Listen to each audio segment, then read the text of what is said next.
Good evening. I'll call to order the Arvada City Council meeting for June. Very good. I'll call to order the Arvada City Council meeting for June 14th, 2021, and call upon Councilmember Nancy Ford. If you would join me, please, in a moment of silent reflection.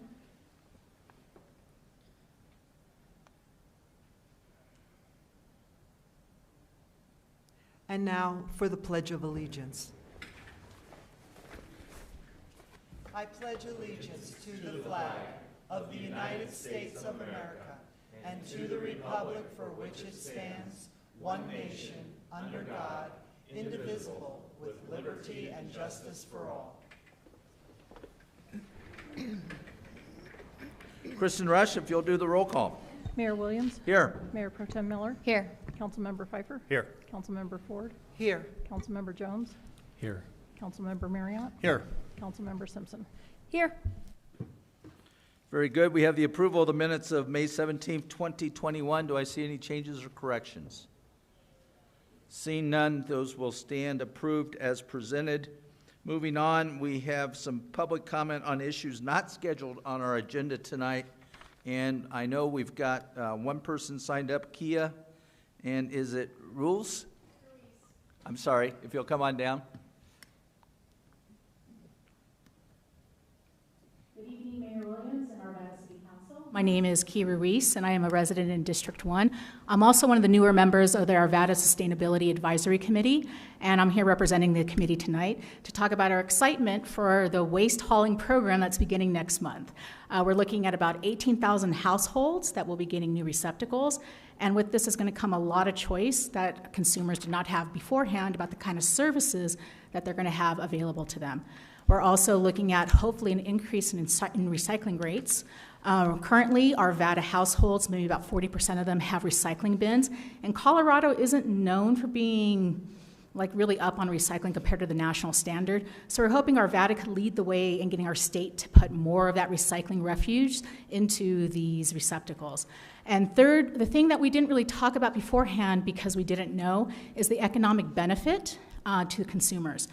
Before the waste hauling program was approved here, we were looking at about $28 to $30 for a household per month to have the option of waste refusal or waste disposal and recycling. And since this program has gone into effect, we're now looking at the server provider that we have picked, that you all picked, as well as the ones that are still staying around.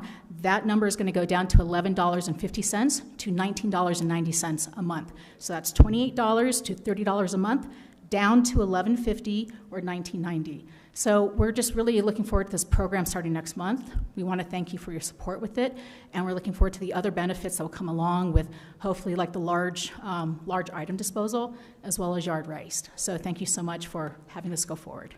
Thank you all. An important committee in our organization, so thank you for your work. We also have somebody signed up online or by Zoom that wishes to speak during public comment? Yes, we have a Yes.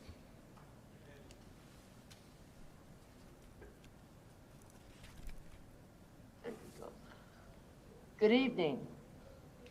I'm here this evening to talk about climate change, especially the heat island around Metro Denver and Arvada's growing contribution to that heat island.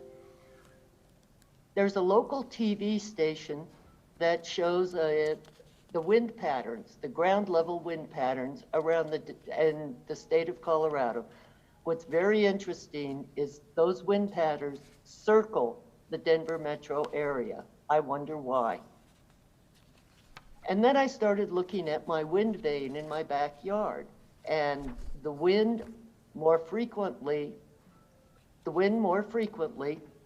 is coming from the east or the northeast. It used to always come from the west or the northwest. Another interesting fact. So then I started looking around and noticed in parking lots that the trees in the tree islands are often withered stems or dwarfs. And that made me wonder, is Arvada's program to reduce the heat island effect having success? And I conclude that no, it is not. I would suggest, my recommendation would be that our land development code require that developers fully landscape all of the parking lot tree islands, the whole length, so those poor trees at least have some support for their greenery. I further recommend that the city of Arvada do a study regarding the heat island effect that is happening around new structures, where structures are replacing soft land with hard heat reflecting services. Thank you. Thank you very much for your comments. Okay, with that, we will move on to the consent agenda. We have no one else except for public comment for issues not scheduled on the agenda. Next, we have the consent agenda. The first item is a resolution authorizing a contract amendment number 2 to a State of Colorado Department of Human Services contract between the City of Arvada and the State of Colorado for the Arvada Police Department Co-Responder Program. Second item is a resolution accepting an annexation petition concerning 15812 West 64th Avenue, finding said petition substantially compliant with CRS 3112-1071, and setting a public hearing for July 19th, 2021 at 6:15 p.m. for City Council to determine whether the area meets the requirements of CRS 3112, 104, and 105 and is considered eligible for annexation.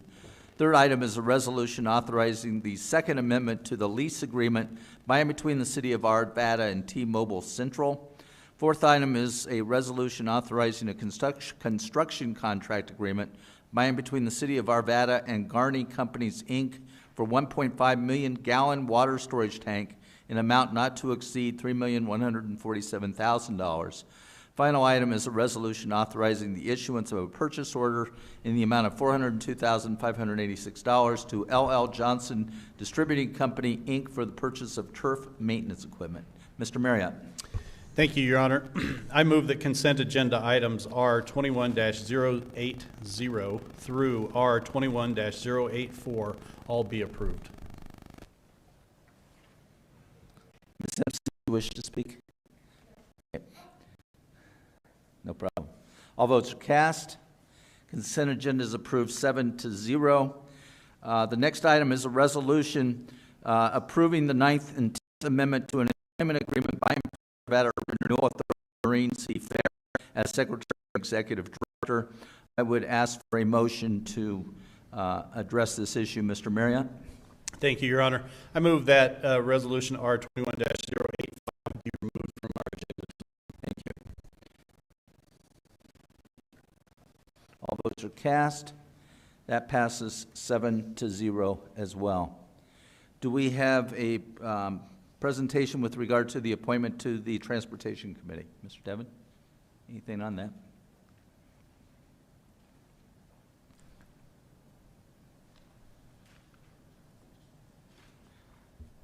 Yes, Mr. Mayor, members of the council, we are looking for you to appoint Brandon Figolino to the Transportation Committee for a 2-year term ending April 20th, 2023.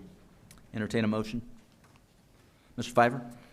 I move to appoint Brandon Figolino to the Transportation Committee for a 2-year term ending April 20, 2023. Motions for approval. All votes are cast. That passes 7-0. It is 55 seconds short of time for us to open public hearings, so we're doing pretty good so far tonight. Let me just indicate at the start, before we open our public hearings, that tonight's proceedings are being live streamed, so they can be observed via arvada.org and also Channel 8 for those people who still have cable services. This is going to be perhaps a fairly lengthy evening, and we'll address it. Thank you all for being here. We appreciate the public input and participation in this matter. So I'm just going to start, before we open the public hearing, by indicating that we certainly want to hear from you. We certainly want to conduct fair public hearings on these issues tonight. I can tell you, you've got a city council who has spent countless hours going through materials, reviewing things, reading your emails, taking in lots and lots of information, and we'll talk more about that. It's now past 6:15, so I can officially open the public hearing. Opening the public hearing on Council Bill Resolution 21086, a resolution setting forth certain findings of fact and conclusions as to the annexation of certain land into the city of Arvada, Colorado, Maple Valley Park, approximately located at 6900 Indiana Street. At the same time, we'll consider Council Bill 21016, an ordinance annexing certain land into the city of Arvada, Maple Valley Park, approximately located at 6900 Indiana Street. And with that, we'll also consider Council Bill 21017, an ordinance rezoning certain land within the city of Arvada, Maple Valley Park from Jefferson County A2 agricultural to city of Arvada OS open space and amending the official zoning maps of the city of Arvada, Colorado, approximately located at 6900 Indiana Street. Mr. Devon. Yes, Mr. Mayor, members of the council, we'll have Planning Manager Rob Smetana introduce these items. Thank you. Mayor, members of council, as mentioned, this is the Maple Valley Park portion of the evening. Scannell Properties, on behalf of the city of Arvada, is requesting approval of an annexation and rezoning application for Maple Valley Park. The annexation consists of approximately 12 acres and includes Maple Valley Park and a portion of the right-of-way along Indiana Street. The subject property is owned and maintained by the city. The comprehensive plan future land use map designation for the park is open space and parks. Currently, the property is zoned Jefferson County A2, and the requested rezoning is to OS open space. During their April 20th meeting, the Planning Commission unanimously recommended approval of the annexation and recommended approval of the rezoning on a vote of 5-1. The signed posting, log, and mailing affidavit have been submitted, and they are in order. City staff members from the Community and Economic Development Department and the Vibrant Community and Neighborhoods Work Systems are available to answer any of your questions. Thank you. Thank you. Before we go into the presentation from the applicant on this, let me go over a few things for everyone who's either in council chambers or in one of our overflow areas, which is also receiving the live streaming of tonight's proceedings. We have two main issues on the agenda tonight. The first is, as we're going to go into next, the Maple Valley Park annexation and rezoning, approximately located at 6900 Indiana Street. The second matter we're going to be considering, and why I know the vast majority of you all are here, is the Project Indiana annexation and rezoning, generally located at 6730 Indiana Street. This city council recognizes that the issues that will be raised during these public hearings are important to everyone involved. For that reason, we have made every effort to come to this meeting as prepared as possible. We have spent significant time reviewing the materials contained in the packet. We have also attended site visits onto the site with the city team so that we could better understand the arguments that will be raised at the public hearing tonight, both pro and con. Most importantly, we have come tonight with open minds and will wait to decide any issues presented until everyone is heard. Many of you have received an email from me and other council members making it very clear that while we would receive your your emails prior to tonight's proceedings, I can tell you this city council has not made up its mind on either of these issues tonight. We are coming here tonight, and I can assure you, we don't know how this is going to come out any more than you do. With that, I anticipate that these hearings will involve substantial input and discussion from the applicant and from citizens on these important issues. Before we begin, I want to ensure that everyone understands how the public hearings will be structured here tonight. As I indicated, there's two sets of applications being heard tonight. First, the annexation and zoning of the parkland owned and maintained by the city of Arvada called Maple Valley Park. And secondly, the annexation and zoning of land for a project known as Project Indiana. The applicant will be given the opportunity to make a presentation to City Council for each application. For the Maple Valley Park annexation and rezoning, we will have a presentation by the applicant of no more than 30 minutes, public comment, in which I will limit all comments to 3 minutes per person, and a 10-minute rebuttal by the applicant if needed. For the Project Indiana annexation and rezoning, the applicant will be allowed to present for 60 minutes. After the applicant's presentation, a group of HOAs and neighborhoods will be able to present for 60 minutes on behalf of the groups they represent. Public comment following the community group's comments will be limited to 3 minutes per person. Following public comment, the applicant will then be given 30 minutes to make a rebuttal if they choose. As the presiding officer, I may choose to grant additional time if I deem it necessary. After all the testimony has been heard, the public input portion of the hearing will be closed and questions will be taken from members of council.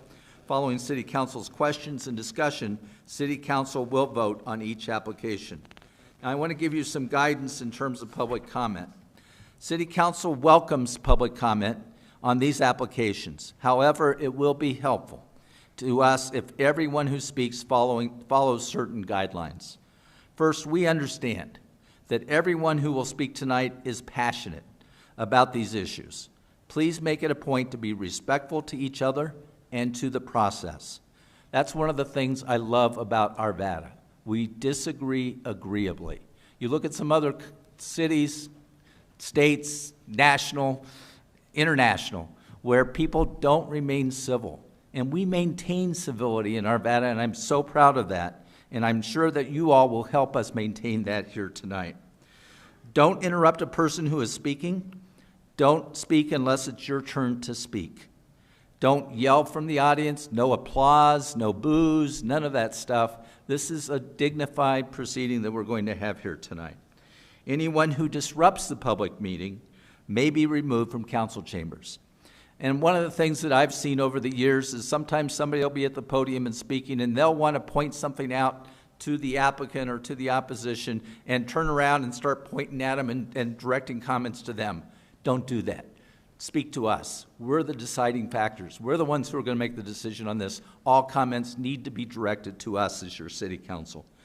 Next, to ensure that we have time to hear everyone's comments, please consider limiting your comments which are similar to previous comments or simply acknowledging that you agree with statements already presented. You know, we've already modified, we've got a city council rule that says you can't wear T-shirts or other slogan-bearing type of items into the council chambers. We've suspended that. In fact, we're going to change that rule. So we recognize that you've got those on. We certainly weren't going to tell you to take off your T-shirts tonight. So with that, understand that we see you. We understand what you're doing. We've made a rule that there aren't signs in council chambers, and I appreciate you all abiding by that. Next, to keep things moving along, yes, I'm going to make it very clear. I know that there were complaints previously about how the Planning Commission conducted its hearing. We as a city council have not gone back to review those tapes until after we conduct this hearing tonight. We wanted to maintain our impartiality to the greatest extent possible, but we will be having discussions about that down the road. Tonight, when we get to the discussion on Project Indiana, I'm going to give you free rein. You're going to have 3 minutes, up to 3 minutes. At 3 minutes, I'm cutting you off. Understand that. But during your 3 minutes, it's your 3 minutes. You can talk to us about what you want to talk to us about. I'm requesting that on the park annexation, that if you're going to make a comment, that you strictly limit it to the park annexation issue and not tie in Project Indiana. They are truly independent. We can approve or deny the park application totally separate from how we might rule on the annexation for Project Indiana. They're two distinct, separate issues. One does not forecast how we're going to vote on the other. Now, with regard to that, so please don't try to come up during the park discussion and start talking about Project Indiana, because I will cut you off on that. Thank you for your understanding of that. I see heads nodding. You get it. You're gonna have your opportunity to talk to us about that, and I'm giving you free rein. I'm not gonna do, as I understand happened at the Planning Commission, that we're gonna limit it to evidence that would have been properly considered and is considered relevant. You've got free rein, but understand we as a city council are limited to what we can consider in making our decision. So you may have comments that you want to make about Amazon, about that you don't like them as a company, things of that nature. You're going to be free to make those comments. But understand those are not the criteria that we can use in making our decision on this issue. But there are other issues that certainly you've raised in your emails and in your testimony tonight that we know are indeed relevant to tonight's proceedings. So I would urge you to try to make those comments as directly to those issues as you can. And I can tell you City Council appreciates it when you come up and say, I want to agree with the 47 people who testified previously with regard to the position and not have to repeat over and over. We get it the first time. In addition, because we can only consider the facts relevant to the applicable criteria, try to frame your comments and arguments within those criteria. And so the approval criteria for an annexation, to be clear, number one, whether the annexation is in accord with the comprehensive plan and the best interests of the city would be served by annexation of the property. And number two, whether the subject property is capable of being integrated into the city and developed in compliance with all applicable provisions of the Land Development Code, the Arvada City Code, and the terms of an annexation agreement that is simultaneously approved with the annexation. Third, whether at the time any development of the subject property is completed, there will be capacity to adequately serve residents of such area with all necessary utilities, facilities, and public services. The approval criteria for the rezoning, and this is only as a, well, there's rezoning to open space on the first one, but the rezoning is more obviously intense on the second hearing. The 5 criteria there are the zoning is consistent with the comprehensive plan or an adopted sub-area plan, corridor plan, or urban renewal plan, or reflects conditions that have changed since the adoption of the comprehensive plan. Second, the intended land use is consistent with the stated intent of the proposed facility. Number 3, facilities and services will provide to the development be available to serve the subject property while maintaining adequate levels of service to existing development. Number 4, the intended land use for which the zoning is sought will not result in significant adverse impacts upon the natural environment, or such impacts will be substantially mitigated. And number 5, the zoning is consistent with the character of existing or planned development or adjacent properties and in the surrounding area or neighborhood, or measures will be taken to substantially buffer or otherwise mitigate any negative impacts. Legally, those are the things that we can consider. So, I've indicated we've opened the public hearing on the annexation and rezoning of the Maple Valley Park, located approximately at 6900 Indiana. We've received a number of items that have been submitted and will be made part of the permanent part of the record tonight. First is the petition for annexation, the annexation map, the staff report, posting log and affidavit, the mailing affidavit, all written public comment, including any emails or letters received by City Council or the City Clerk up to the time of the hearing tonight, a PowerPoint presentation from the applicant for a Planning Commission, the Planning Commission meeting minutes dated April 20th of 2021, the PowerPoint presentation from the applicant for tonight's City Council public hearing, and any other documents not specifically mentioned which have been included in the packet by the City Clerk. We've gotten the staff presentation in terms of what we're going to be doing on this application here tonight. Anything else from staff at this point? I see that we have none. And so for those who are going to testify on the park annexation hearing, if you will raise your right hand. Do you swear or affirm that the testimony you're going to give in these proceedings will be the truth, the whole truth, and nothing but the truth? Very good.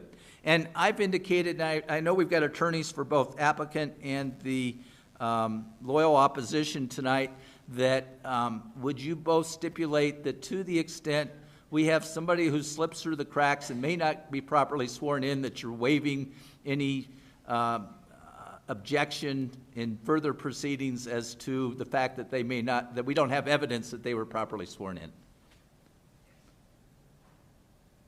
Okay, we have that stipulation in terms of that issue. So with that, do we have a presentation from the applicant? Very good.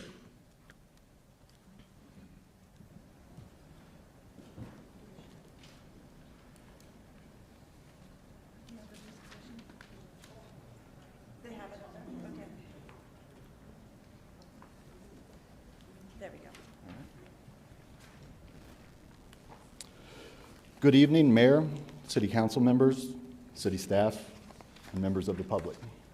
My name is Matt Boone, B-O-O-N-E, address 8801 River Crossing Road, Indianapolis, Indiana, 46240. I'm a development manager for Skinnell Properties.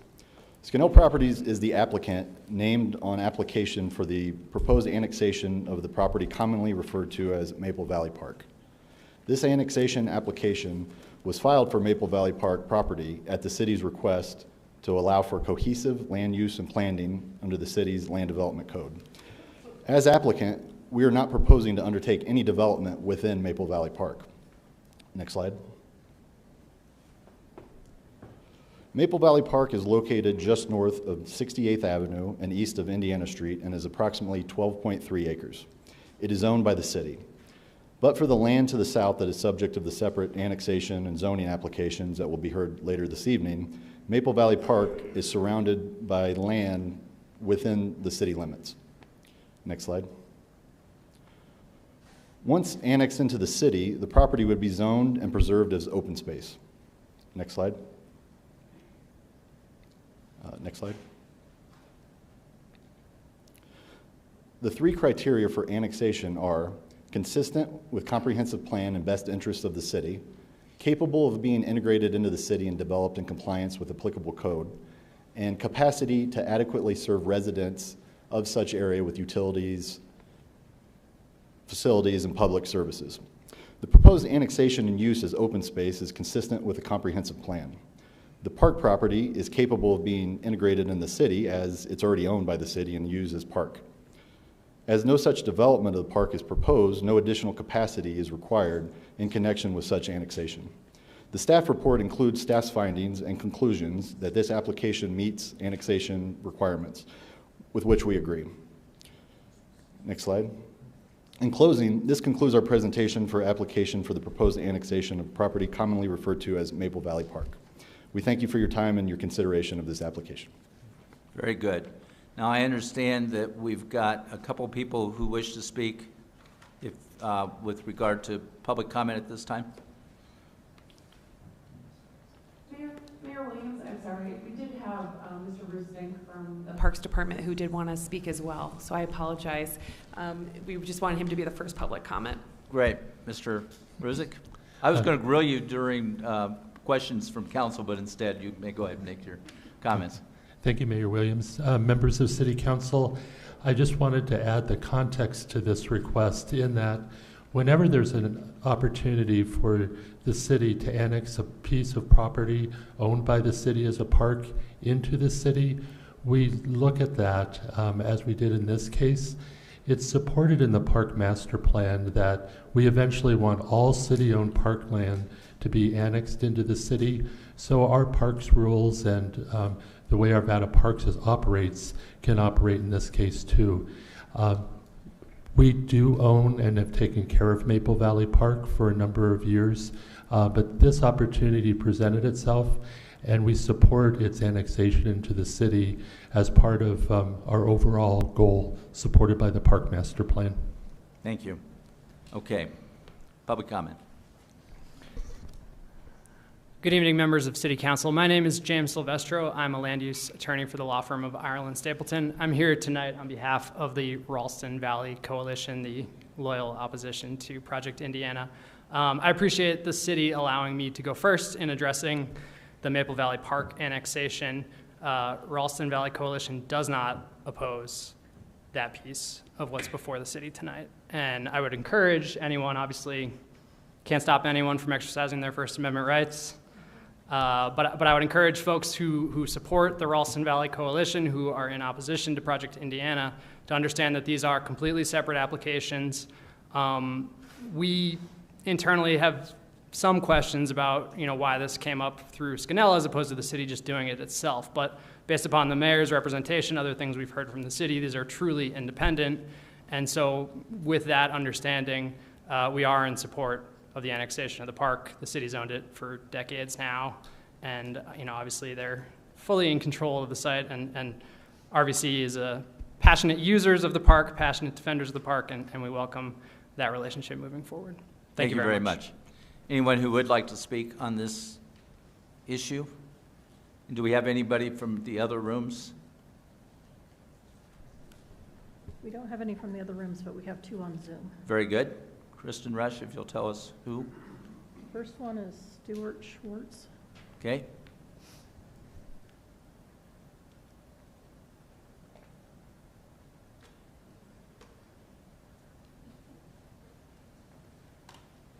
Stuart, are you there? Hi, yeah, this is Stuart Schwartz. Quick question. My comments were supposed to be part of the overall Project Indiana, not part of the annexation. I think this may have been in the wrong section. Okay, thank you. We'll come back to you when we get to that one. It may Thank be you, I a appreciate while, but we'll get back to you.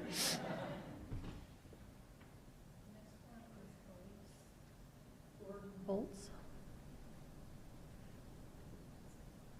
Is it Elise. Elise? Are you there, Elise?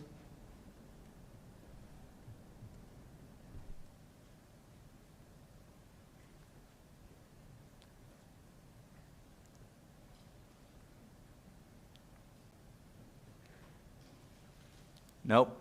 Okay. With that, do we have anyone else who wishes to make public comment on this one?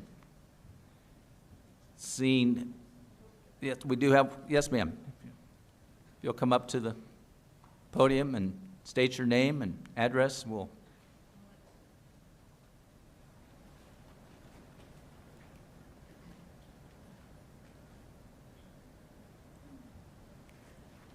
Hi, good evening. Thank you, Mr. Mayor and council members, for hearing my testimony. My name is Kathleen Flynn. I've lived in Arvada for 34 years. I live at 8785 West 67th Place. And I'm going to begin tonight with a rhetorical question, which overall applies to both of the issues that we are considering tonight. So the rhetorical question is, what is the most important issue facing us?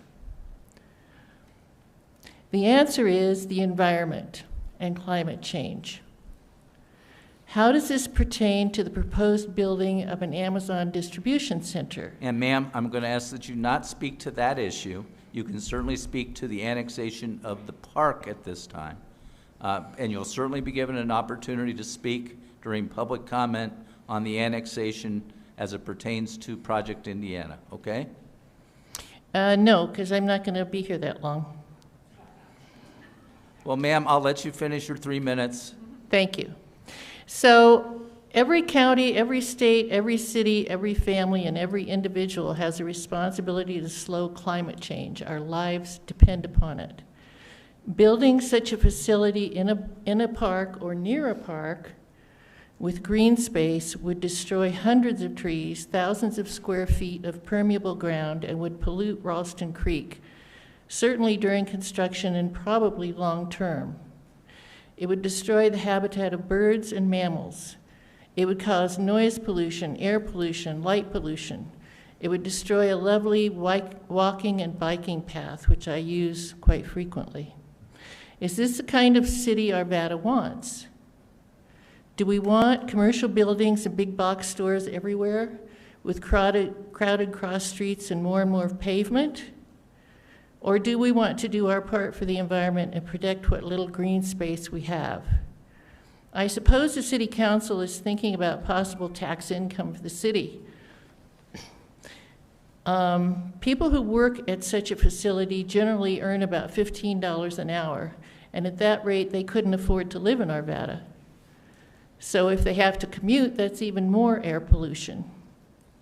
Do not approve this plan. Do not approve the annexation. Do not approve the Indiana plan. You will destroy Arvada's environment. You represent the citizens of this city, and many have spoken and written in opposition. Don't vote against your constituents. Thank you for letting me speak. You're welcome. Do we have anyone else? And please don't think that by speaking now that you're going to be able to get out of here sooner. Let's be fair to each other in terms of that. Thank you so much. Anybody else? If not, I'll close the public comment. Do we have any additional comments from the applicant at this time? No. We do not. Therefore, we will close the public comment portion and the presentation portions, open it up for city council questions or action. Mr. Pfeiffer, you were first. If there's not any questions, I can make the motion on the next three. Good. Yes, you may. Proceed. All right, I move that Resolution 21-086, a resolution setting forth certain findings of fact and conclusion as to the annexation of certain lands into the city of Arvada, Colorado, Maple Valley Park, approximately located at 6900 Indiana Street, be approved. Motions for approval? All votes are cast. That passes 7-0. Thank you. I move that Council Bill 21-016, an ordinance annexing certain land into the city of Arvada, Maple Valley Park, approximately located at 6900 Indiana Street, be approved on final reading, numbered 4763, and ordered published by title only. Mr. Marriott, I blocked you out. I wish I had more power to do that more often. That passes 7-0 as well. And the last motion, I move that Council Bill 21-017, an ordinance rezoning certain land within the city of Arvada, Maple Valley Park, from Jefferson County A2 agricultural to the city of Arvada OS open space, and amending the official zoning maps of the city of Arvada, Colorado, approximately located at 6900 Indiana Street, be approved on final reading number 4764 and order published by title only. Motions for approval? All votes are cast. That passes 7-0 as well. Thank you. Now we'll move on to the main event. I will open the public hearings on Council Bill 21087, a resolution setting forth certain findings of fact and conclusions as to the annexation of certain land into the city of Arvada, Colorado, 6700 Indiana Street, 6702 Indiana Street, 6710 Indiana Street, and a portion of 6720 Indiana Street. We'll also consider Council Bill 21018, an ordinance annexing certain land into the city of Arvada, 6700 Indiana Street, 6702 Indiana Street, 6710 Indiana Street, and a portion of 6720 Indiana Street into the county of Jefferson and state of Colorado. And finally, we'll consider Council Bill 21019, an ordinance rezoning certain land within the city of Arvada, Project Indiana, from Jefferson County A2 agricultural to city of Arvada IL industrial light, and 5 parcels from city of Arvada CG commercial general to city of Arvada IL industrial light, and amending the official zoning maps of the city of Arvada, Colorado, generally located at 6730 Indiana Street, 14725 West 66th Place, 14785 West 66th Place, 6700 Indiana Street, 6702 Indiana Street, 6710 Indiana Street, and a portion of 6720 Indiana Street. So with that, I'll turn it over to staff for their presentation. Your Honor, before we get started with the staff presentation, I just wanted to raise the issue. I believe there is a request for continuance for this particular item, so I don't know if council wants to handle that now or after. I think we should indeed. Thank you for bringing that up. Certainly, council, if you'd like to make your motion or your request, we're the ones who get to make motions. So your request. Thank you, Mr. Mayor. Again, James Silvestro for the Ralston Valley Coalition. We appreciate the work that everybody has put into this. We know there's been a lot of work on all sides, and we really do appreciate staff and council's dedication to this. The basis for our request before the hearing really gets going is that at 2:43 p.m. today, I received an 18-page single-spaced letter from the applicant that was sort of routed through the city attorney to me. And, you know, I've had a chance to read through that letter once. I have not had a chance to read any of the 76 pages of attachments. I've been doing this a while, and it's common that things sort of last minute, it happens. This is unprecedented for what I've seen, to have 18 pages of essentially testimony come in. And you know, I expect the response to that will be, well, it's just a public comment. You know, everybody has the right to put in whatever they want. And of course, we have the opportunity to respond to it to the extent that we've even had a chance to read it.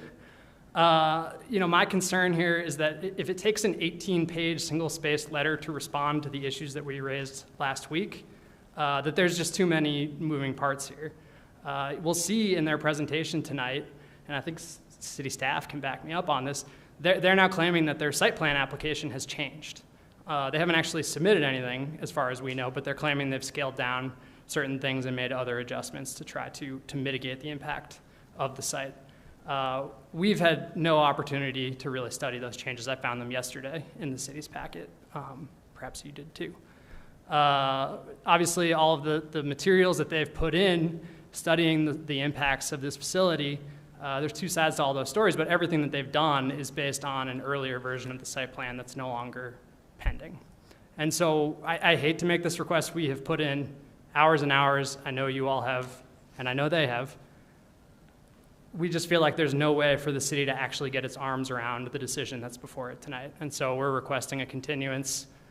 I'll leave it to the board to decide what's appropriate, city council, excuse me, 30, 60 days.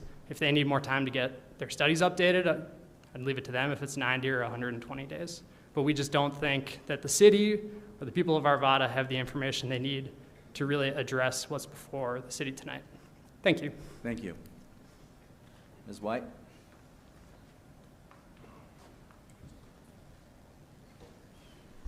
Mayor, members of City Council, city staff, and members of the public, my name is Carolyn White. I'm Land Use Counsel for the applicant, Scannell Properties. As expected and as anticipated by Mr. Silvestro, we would ask that you not grant a continuance and that you proceed with tonight's hearing. Although it certainly is true that we delivered an 18-page letter today with several attachments, we did so in response to a 25-page letter that was submitted by Mr. Silvestro last week with some 11 additional attachments, which we then felt compelled to respond to.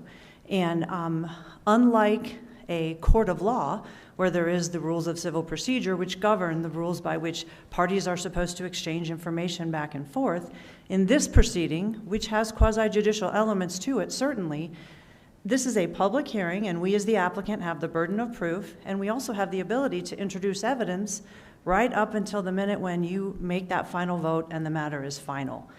And that includes additional documentation of the questions and issues and concerns that have been raised by the public, by the staff, by other folks who have the opportunity to weigh in.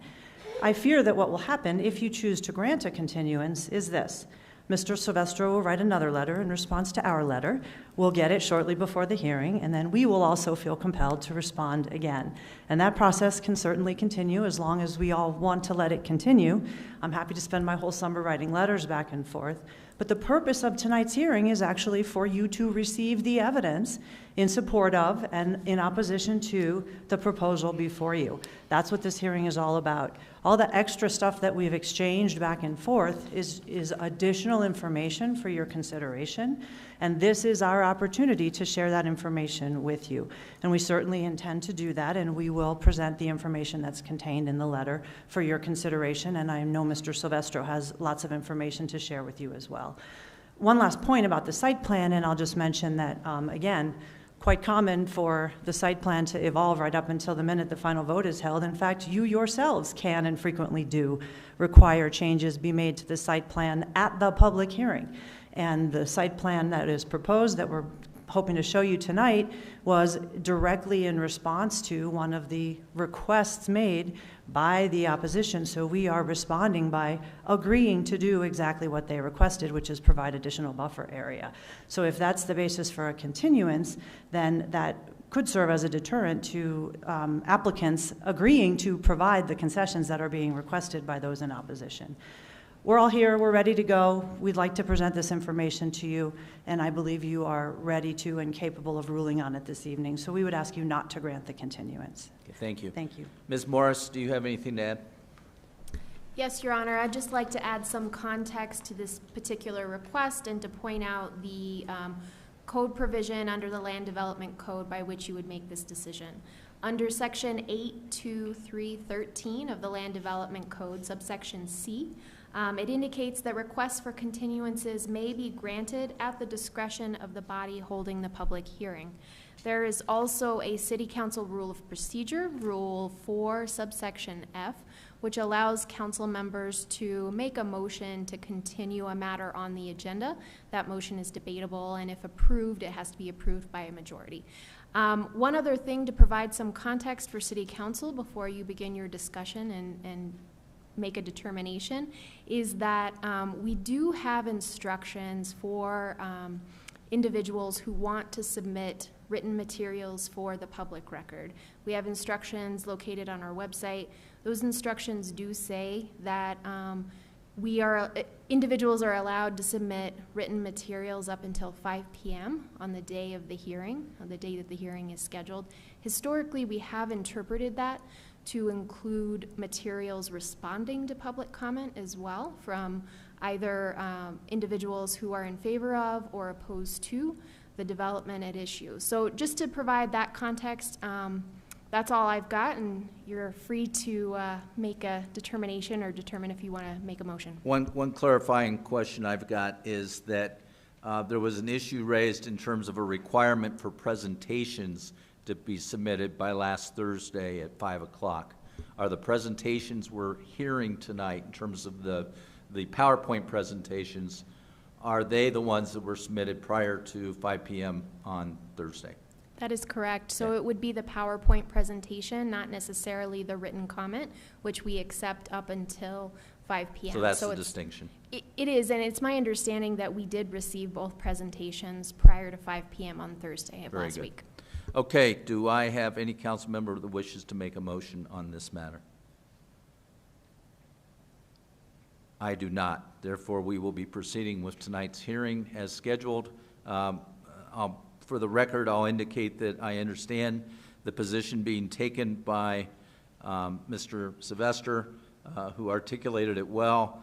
I think the final analysis is we're here, let's do it. So I don't think that there's going to be harm to either side. Certainly the issues that the applicant may be presenting as part of their response to your presentation are items that they could additionally bring up verbally in their rebuttal period. So I think that we're proper in terms of proceeding forward with tonight's hearing. With that, let me indicate that go ahead with the staff presentation on this matter, and then I'll have some additional comments. All right. Thank you, Mayor, members of council.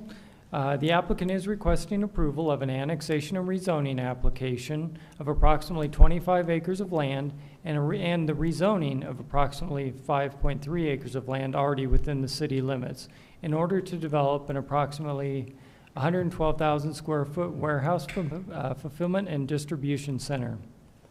The overall project involves the assembly of 12 parcels of land and a portion of land from the property located at 6720 Indiana. 4 of the lots located along West 67th Avenue and Fig Street are already within the city limits and are zoned IL, Industrial Light, and are not part of the annexation and rezoning request. All of the land proposed for annexation is currently zoned Jefferson County A2, which is an agricultural district, is proposed to be rezoned to City of Arvada IL, Industrial Light, and has a comprehensive plan future land use designation of industrial office retail. 5 parcels are within the city and are proposed to be rezoned from CG, Commercial General, to IL. And they have a comprehensive plan future land use designation of neighborhood community commercial.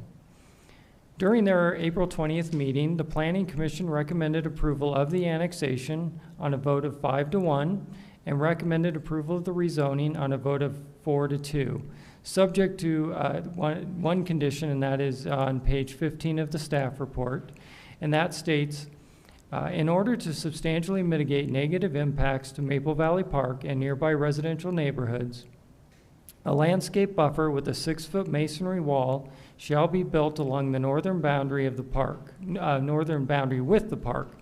The width of the buffer, design of the wall, the number, size, and species of trees shall be at the discretion of the Community and Economic Development Director.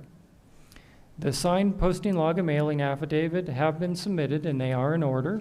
We do have staff members from the Community and Economic Development Work System here to answer any questions you may have. Thank you. Very good.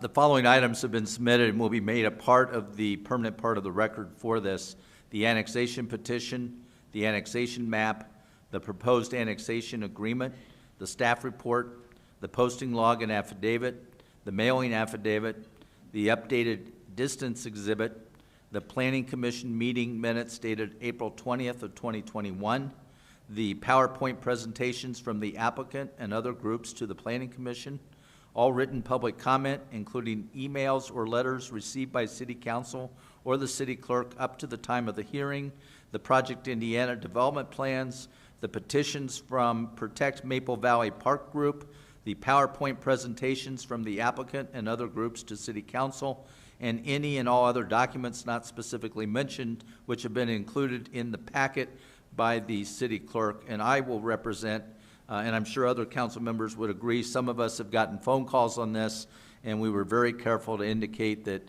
while we would listen to people who called us, that we would not comment and we would not indicate anything other than to hopefully respectfully listen to the people who were calling us. So those will be considered as part of the record as well. With that, for all people who intend to testify in tonight's proceedings, if you'll raise your right hand. And that includes the other rooms as well. Do you swear or affirm that the testimony you're going to give in these proceedings will be the truth, the whole truth, and nothing but the truth? Very good. So with that, we'll get the presentation from the applicant. We'll see where we are time-wise at that point, and then we'll get the presentation from Mr. Sylvester and his group, and then we'll proceed with additional public comment. So if the applicant would please proceed. Oh, and I also want to make something else for the record. Many people received this Project Indiana postcard. This did not come from the city of Arvada. I want to put that on the record, that this was not a city of Arvada documentation. It came, I believe, and I assume, from the applicant. So with that, the applicant can proceed with their presentation. Good evening. Yes, we did send that postcard. I kind of guessed. So we have a presentation prepared. So good evening again, Mayor, City Council, City staff, and members of the public. My name again is Matt Boone, B-O-O-N-E, address 8801 River Crossing Road, Indianapolis, Indiana, 46240. I'm a development manager with Scannell Properties. Scannell Properties is the applicant for the proposed annexation and rezone of various parcels comprising of approximately 30 acres and that collectively make up Project Indiana, as we will refer to it this evening. For tonight's presentation, we're going to first provide an overview of the project and its key characteristics, followed by an analysis of how this relates to the criteria for annexation and rezoning. Next slide, please. Scannell is a privately held real estate development and investment company established in 1990 and headquartered in Indianapolis. In addition, we have 6 regional U.S. offices, including Denver. My colleague, Jill Marcotte, out of our Denver office, has been the face of Scannell for this project. She recently welcomed a newborn into the world and is now on maternity leave, so I'm presenting in her place. Our primary focus is industrial development, both build-to-suit and spec, throughout the U.S., Canada, and Western Europe. This project would be our 10th development across the Colorado Front Range. We have also developed in communities such as Aurora, Centennial, Colorado Springs, Pueblo, and Meade. Much of our business is driven by repeat customers, and this project is no exception. We are accustomed to developing property to meet our clients' needs in a way that is appropriate for the communities that we locate. Next slide, please. I'm joined this evening by Carolyn White of Brownsteed, Hyatt, Farber, and Schreck, our local counsel, Randall Phelps, Stephen Listus, Curtis Rowe of Kimley Horn and Associates, our civil and traffic engineers, Steve Smith of Ware Malcolm, the project architect, CRL Associates, consultants focused on community outreach, and representatives from our client, Amazon. You will hear from various members of our team throughout our presentation this evening, and others will make themselves available as needed. We sincerely thank you, the City Council, the Planning Commission, the City staff, for the opportunity to present this evening and for your consideration of our applications. We also thank the residents of Arvada who have taken great great interest in our applications. It is evident that Arvada is a vibrant community that carefully considers how property is utilized and developed. We recognize that we have the burden of proof as the applicant to demonstrate that our applications are both complete and appropriate, meaning that the criterion for annexation and rezone as described in the city's land development code is met. We also recognize that approval for these applications being heard this evening for annexation and rezone would be the precursor for development of this property. Though our separate site plan application is not the subject of tonight's hearing or ultimately the vote by the City Council, we will touch on certain aspects of the site plan as they relate to demonstrating how Project Indiana meets the criteria for annexation and rezoning requests being heard this evening. Next slide, please. Project Indiana is located approximately 6730 Indiana Street, with Indiana Street fronting to the west, 66th Place to the south, Fig Street to the east, and the Maple Valley Park to the north. Next slide, please.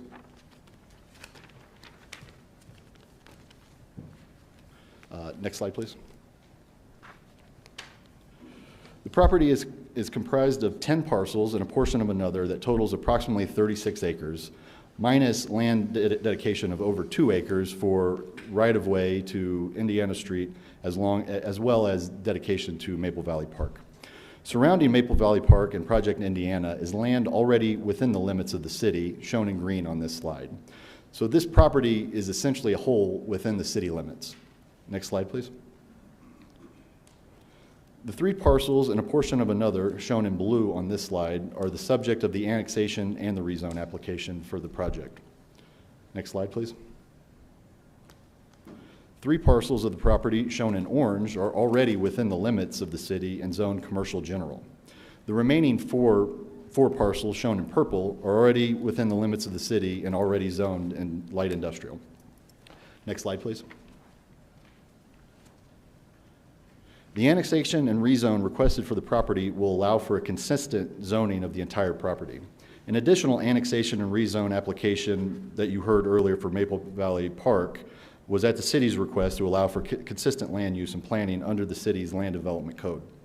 You've already heard this presentation. However, it should be noted that the Maple Valley Park property is not part of Project Indiana, and we are not proposing any development in Maple Valley Park. In fact, Maple Valley Park will be expanded with the dedication of an additional 1.1 acres upon the development of this project. Next slide, please.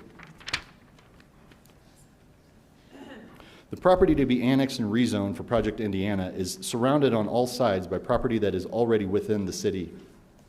Further, immediately surrounding the property is city-zoned general industrial and light industrial to the west of Indiana, commercial general zone property to the south, west, and south, and light industrial zoning to the southeast and east. Except for Maple Valley Park and a small parcel east of Fig Street, all the property immediately surrounding this property is developed and zoned either commercial general, light industrial, or general industrial. The closest residential zoned and developed property exists to the north of Maple Valley Park and to the east of Fig Street and is not adjacent to the property. As we will demonstrate, the proposed annexation and zoning and the allowable uses therein are compatible with the zoning and existing uses of the surrounding property. Next slide, please. In this part of the presentation, we'll discuss the comprehensive plan. Next slide, please. In this comprehensive plan, the city identifies the property as one of 6 opportunity areas, with a focus on long-term land use and development strategies for such areas. And it's important to note that opportunity areas are not for open space, but the opposite of open space. They're targeted for development. Next slide, please. In an effort to promote a balanced mix of uses in the city and as part of its growth and economic development framework, the current city comprehensive plan identifies the majority of the property as potential future uses of office, light industrial, and retail commercial, with a small sliver of it designated as neighborhood commercial. The property can be seen in the blue boundary. Not only is this designation the most current comprehensive plan adopted in 2020, but this property has been designated for industrial and commercial uses in the city's comprehensive plan as far back as 1975. Thus, for more than 45 years, the city has envisioned this property to be developed for industrial and commercial uses. The plan also acknowledges that the city will look to annex land that includes land uses that are consistent with the comprehensive plan goals and long-term needs of the community and the city's service capability, or capacity, sorry. A comprehensive plan is provided to illustrate that future uses contemplated for the property by the comprehensive plan may include commercial industrial as primary uses, with the possible zoning districts to include light industrial. This map shows that the annexation and rezones applications are consistent with the comprehensive plan. Next slide, please. Because consistency with the comprehensive plan is one of the key criteria for approval of an annexation and rezone, we highlight here just a few key goals that are supported by the comprehensive plan. Although there are many more, as noted and described by staff in their staff report, here are a few. To create a balanced mix of commercial and residential land uses in the city, to expand, diversify, and improve the city's economic base, to create primary jobs, and preserve assets that are identified to be important to the community. The staff report also includes staff's findings and conclusions that this application meets the criteria, with which we agree. In order to demonstrate how each of the applicable criteria are met, we will first provide an overview of the proposed project and some of the key elements, and then conclude with a discussion of how these project characteristics demonstrate support of each of the criteria. Next slide, please. We will follow up here with a quick intro video giving an overview of the project. Next slide. If you could press play, please. The subject property is 33 acres and is located between Indiana Street to the west, Big Street to the east, 68th Avenue at the north, and 66th Place along the south. The properties surrounding the subject property are a combination of commercial and industrial to the west of Indiana, Bear Mountain Industrial Building to the east, as well as Fig Street, followed by vacant land, existing commercial and industrial to the south, and Maple Valley Park to the north. Though undeveloped, the subject property is surrounded by development, but for Maple Valley Park to the north, and a small property east of Fig Street. The proposed project does not contemplate any direct impacts to or disturbance of Maple Valley Park. However, we do propose annexing the Maple Valley Park into the city of Arvada per the city's request, simultaneous with separately annexing in select parcels comprising the subject property. A more detailed discussion on the proposed annexation and rezone will follow. However, the proposed project is consistent with the comprehensive plan and future land uses intended for the subject property. Further, the LI zoning that we, the applicant, are seeking permits the intended use as an allowable use. The development will include a 112,485 square foot warehouse facility with 862 van parking spaces on the north side of the facility, 15 dock doors along the east building elevation, 12 trailer parking spaces opposite the dock doors at the east side of the facility, 291 auto parking spaces on the south side of the facility. The facility will serve as a last mile distribution facility, whereby packaged product is brought into the facility by semis, sorted, loaded, and then delivered by way of delivery vans to local end customers. Vans are parked on site in designated van parking spots when not in use. Though the facility requires 24/7 operations, there are periods during the day and night when this site is relatively inactive. More to follow shortly on the use and its operations. When compared to other use types, such as retail, the proposed use is a relatively low traffic generator, with 1,352 trips daily anticipated. Traffic generated on site is intentionally segregated. More specifically, all semi-truck traffic will enter via 64th to Indiana and Indiana to Holman Street, north of 66th, and will exit in the reverse via Holman Street. Vans will primarily enter and exit via the to-be signalized curb cut at 68th Avenue and Indiana Street.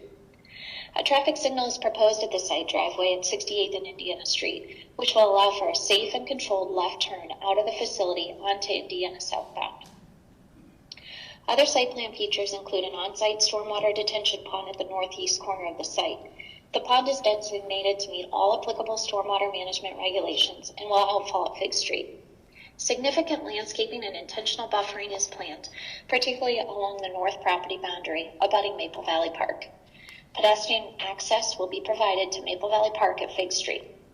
The proposed project represents a relatively low-intensity use of the property, with a building coverage of less than 8% of the total site area, and given that trips generated by the facility are relatively low compared to other potential use types, are staggered and will mostly occur during off-peak hours. The planned building is intentionally placed at the southwest portion of the subject property, away from any existing residential. Dock doors are limited, again, to a quantity of 15, and are positioned at the east side of the building, facing out to another existing light industrial building. During our planning, careful consideration has been given to the location of existing residences and Maple Valley Park, in addition to meeting the city development standards. We look forward to becoming a member of the Arvada community. Next slide, please. Over the past few years, there's been a dramatic shift towards e-commerce, with customers expecting increasingly fast deliveries for items ordered online. This trend has been accelerated by the pandemic, where many citizens have been unwilling or unable to shop in person and have begun increasingly to rely on online shopping for groceries and essential items. Next slide, please. In order to help fulfill that increasing demand, Amazon is proposing to use this site for an Amazon last mile delivery station. Note that this is the smallest, least impactful type of Amazon logistics center. It includes primary jobs, office uses, as well as warehousing and delivery. Every city needs a balance of residential and commercial uses to maintain community and fiscal sustainability. The comprehensive plan sets forth where those land uses are most appropriate to be located within the community. The comprehensive plan designates this area for industrial, office, retail uses, which is exactly what is being proposed.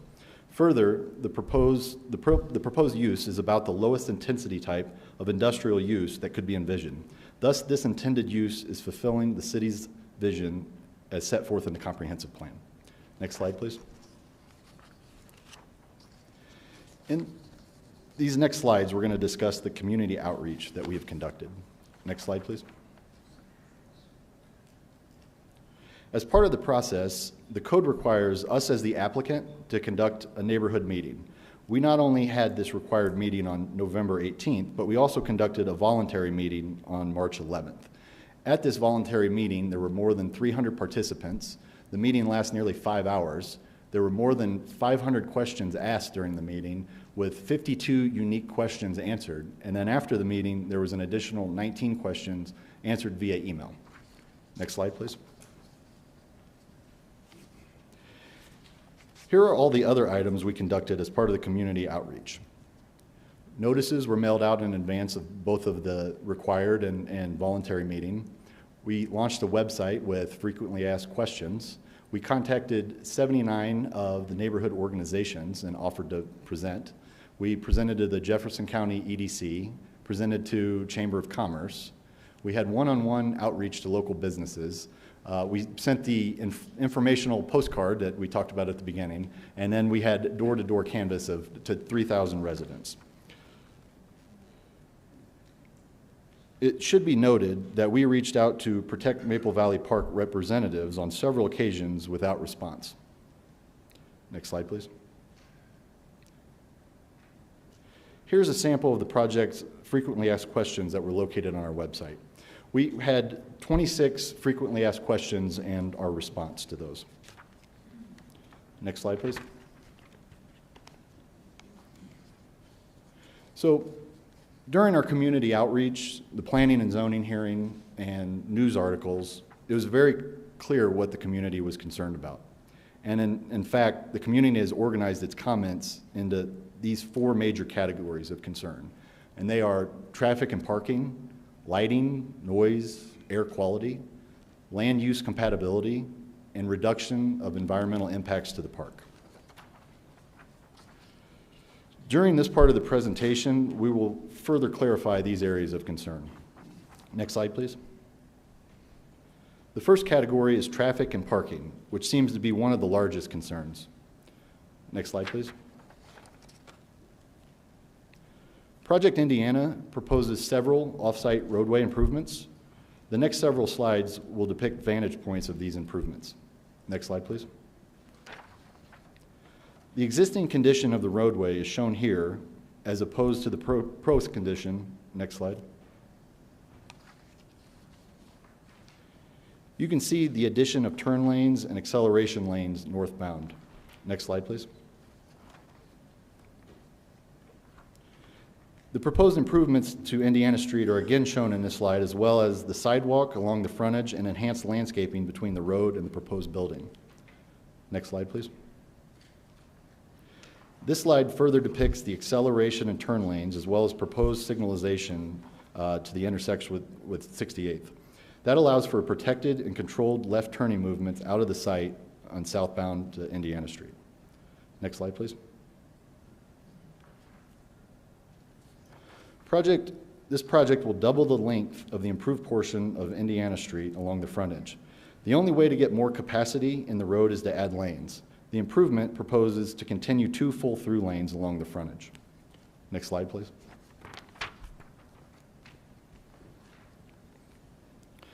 Trucks access the site via 64th Avenue to Indiana to Holman Street, and then depart the site via Holman and back to 64th.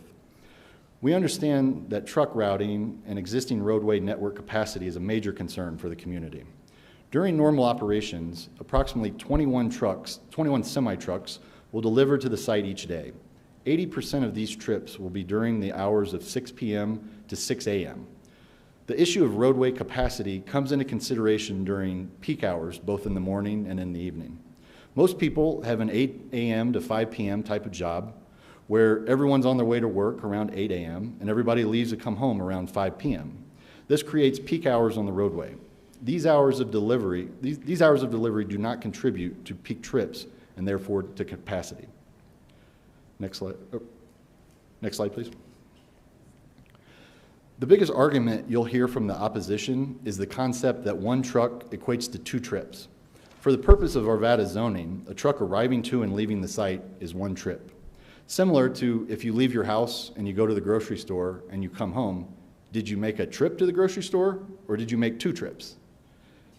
Using this understanding of what constitutes a trip, the project will have approximately 21 semi-truck trips during normal operations and up to 42 semi-truck trips during peak operations, both less than 50 trips and therefore meet the requirement of light industrial zoning. Next slide, please. As with the truck routing, we understand the community has concerns with van routing. So under normal operations, approximately 202 vans depart the site between 10 a.m. and noon, and then they arrive back to the site between 6 p.m. and 8 p.m. Vans are released in carefully staggered stages. Vans depart at 10 a.m., not 8 a.m., which is the peak traffic. Existing traffic on the roadway is much less at 10 a.m. compared to 8 a.m. The site purposely designed to take advantage of when traffic is lighter than peak times. Next slide, please.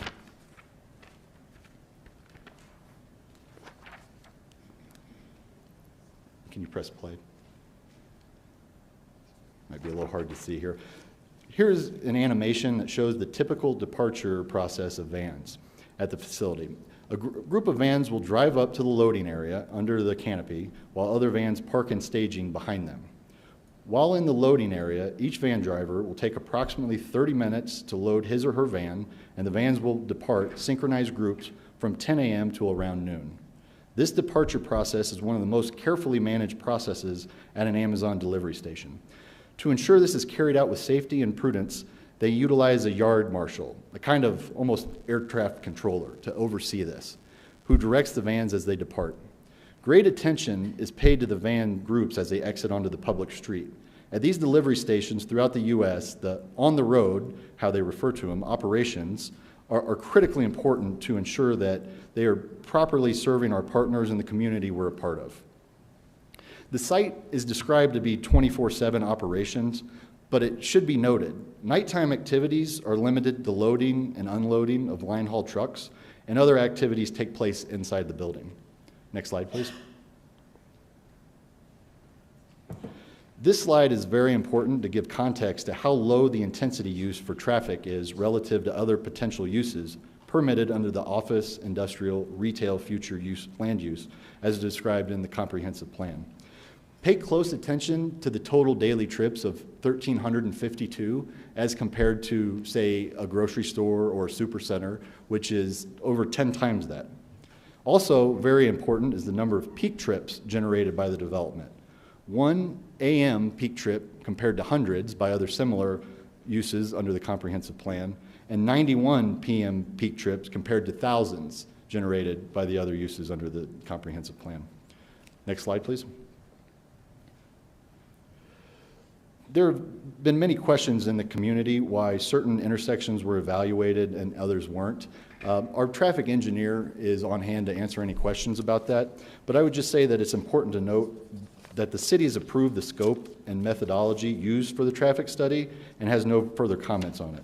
The traffic study meets the criteria and standards approved and used by the city for traffic studies, and we've actually got our CDOT access permit, so they've also reviewed the traffic study.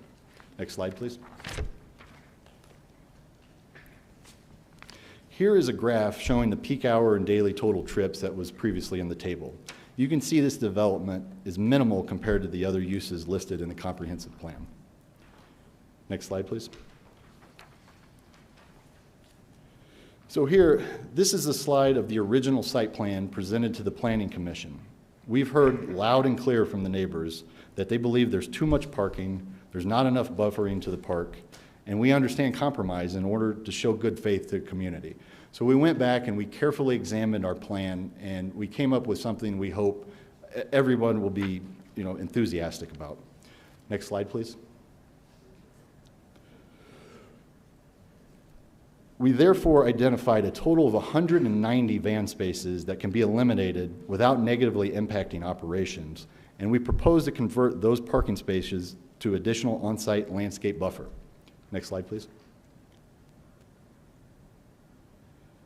This adds a minimum continuous 190-foot buffer and an additional 2.9 acres of buffering to the area between the park and the pavement on site, creating a total on-site buffer of nearly 8 acres between the edge of pavement and the park.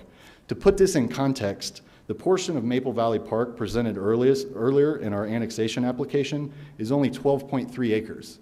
So this nearly 8-acre buffer is over 60% the size of the existing park. So again, our buffer is going to be 60% the size of the park itself. Next slide, please.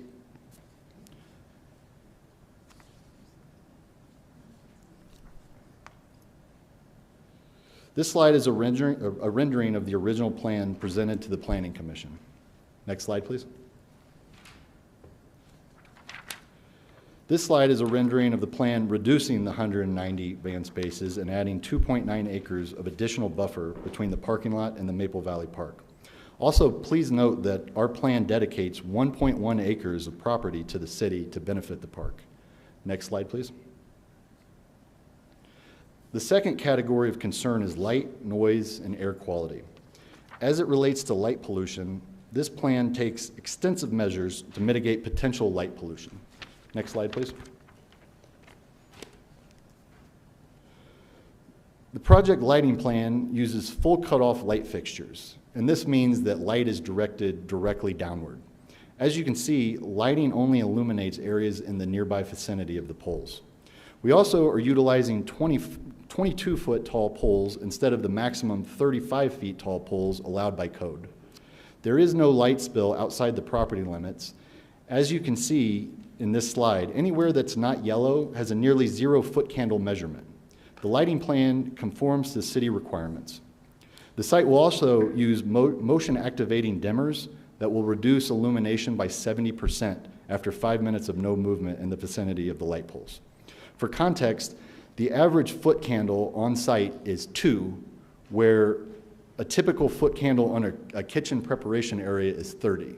50 times more than is depicted on our site. Next slide, please.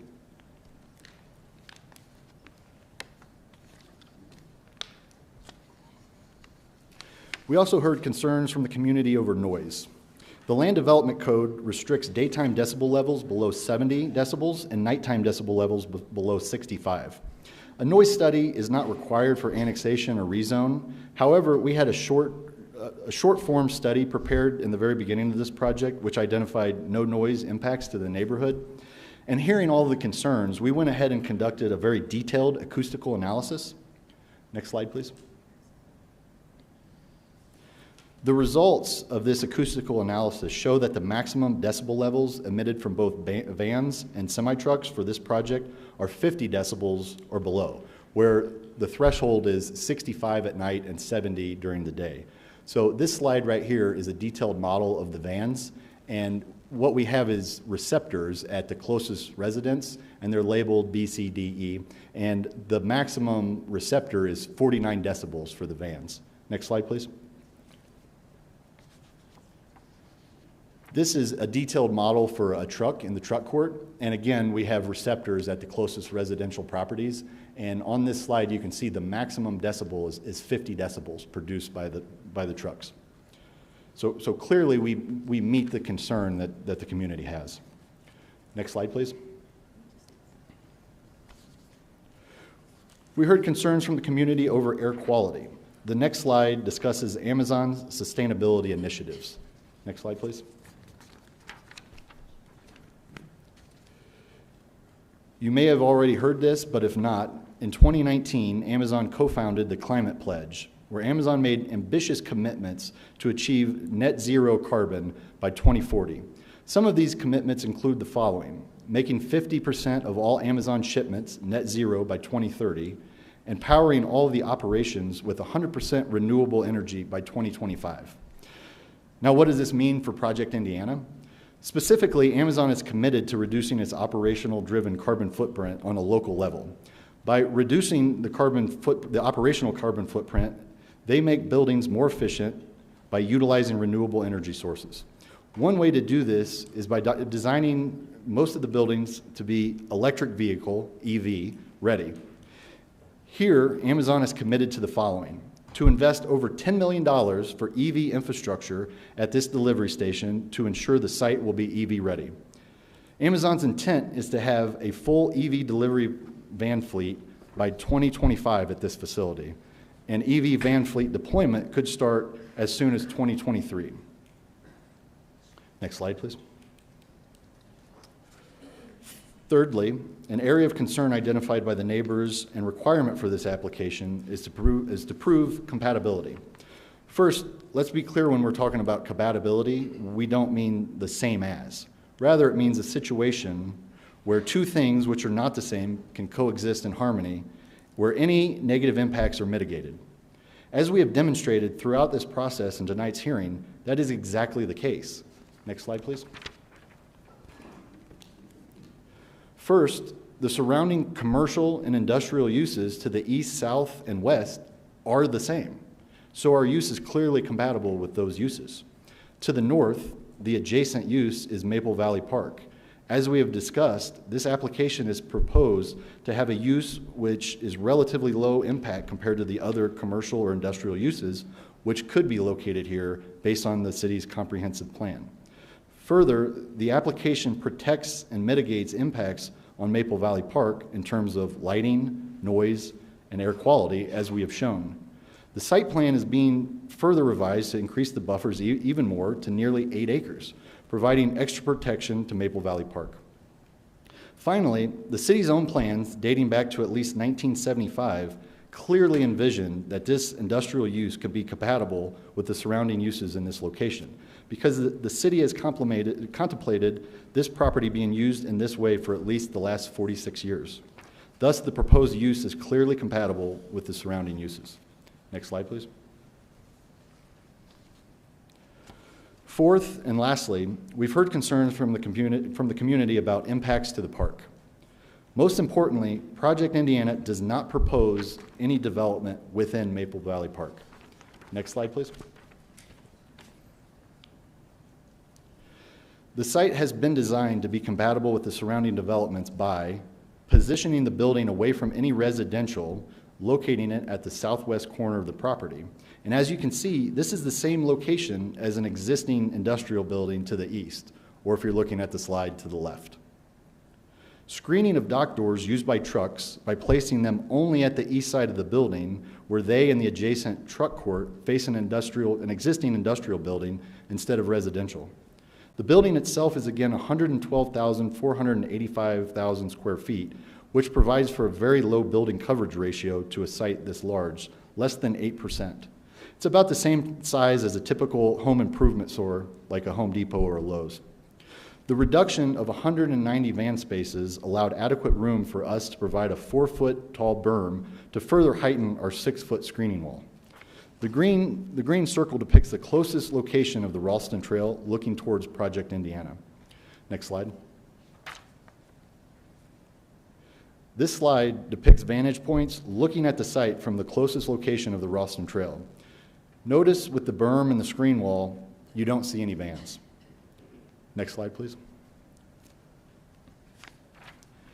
This slide depicts a cross-section looking east at the northern property line of the site.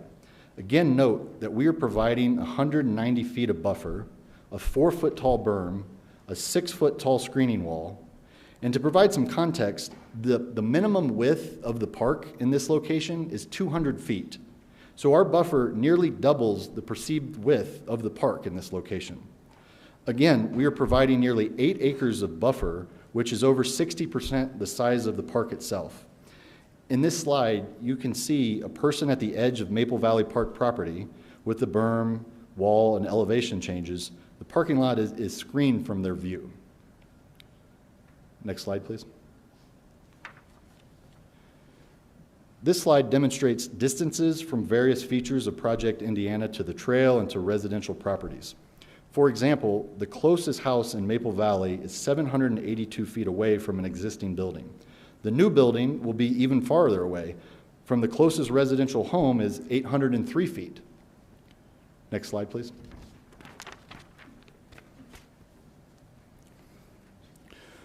We heard concerns from the community about potential stormwater discharge into Ralston Creek. This project, just like any other project permitted within the city, has to comply with strict stormwater quality and quantity requirements. This means stormwater has to be both treated and detained prior to discharging into the public system. This is the purpose of the stormwater management facility. The idea that this development would directly discharge stormwater runoff into the creek and cause flooding is simply not true. We've also heard concerns regarding environmental impacts on the park. Again, we have an additional parkland dedication of 1.1 acres. Our on-site buffering dramatically exceeds minimums required by the light industrial code. Plus, we've eliminated the 190 parking spaces, increased the buffer by nearly 3 acres for a total buffer of nearly 8 acres. We're providing extensive landscaping. We are adding a pedestrian pathway at Fig Street to the park for public use, over 800 trees to be planted on site, plus a payment into the city's tree mitigation fund. We have the 6-foot high screen wall and a 4-foot berm, as we just showed you. And we meet all local and regional stormwater management regulations for stormwater quality and quantity. All of this demonstrates how the proposed project provides compatible development that is appropriate for the area and mitigates any development impact, and actually enhances the surrounding area, namely Maple Valley Park, which naturally serves as a transition area between the property and existing residential. Now let me introduce our local land use counsel, Carolyn White, to discuss the criteria.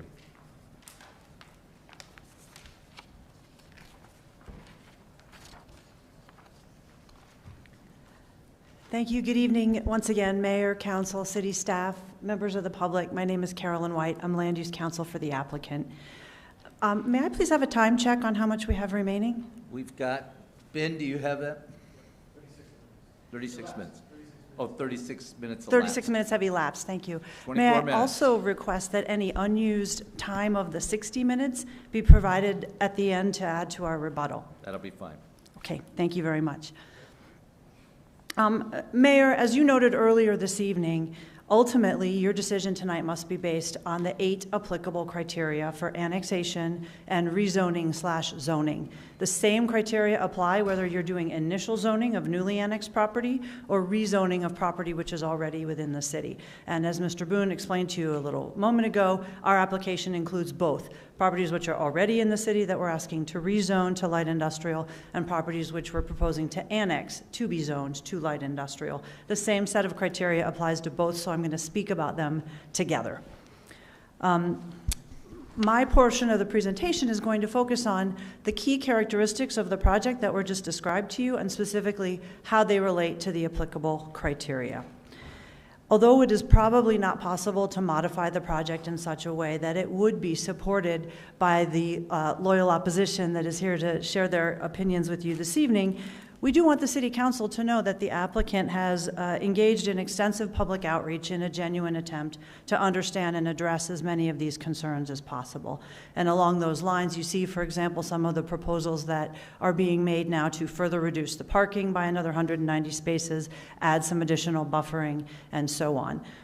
Also, I wanted to address a comment that Mr. Silvestro made during the procedural portion of this program, indicating that you can't really, that the public can't really react to the site plan because it hasn't been resubmitted back to the city.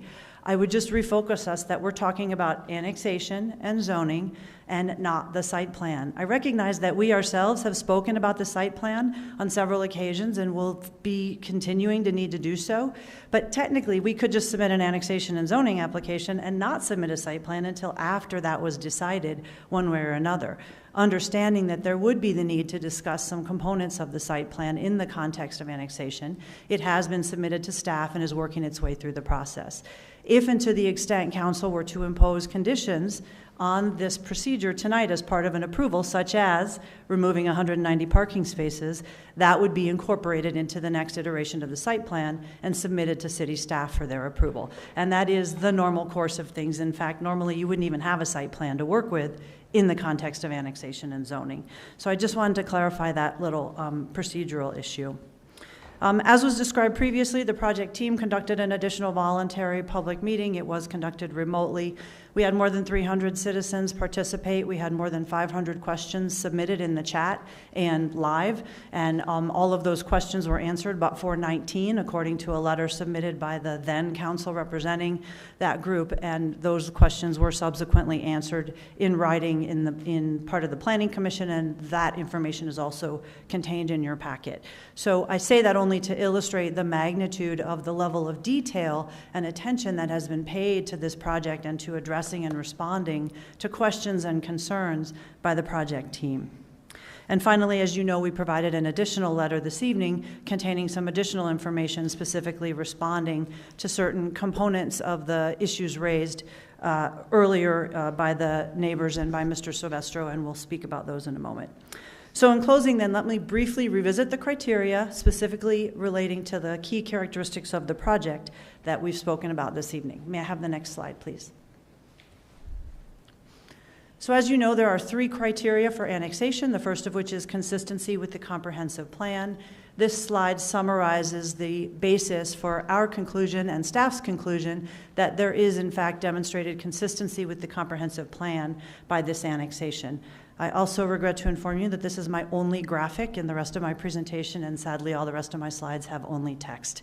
But this is an excerpt from the 2020 Future Land Use Map and the 2014 Comprehensive Plan, and it does specifically identify several target opportunity areas that the city has focused on and specifically identified and targeted for not only development, but light industrial and commercial development. In fact, to annex and zone this property for anything other than light industrial or commercial development would be inconsistent with the comprehensive plan. That is what you, the city, have decided you want to see on this property, and you made that decision almost 45 years ago, and you have revisited that decision many times since then, every time the comprehensive plan has been reviewed and readopted, most recently in the beginning of 2020, just a little over a year ago.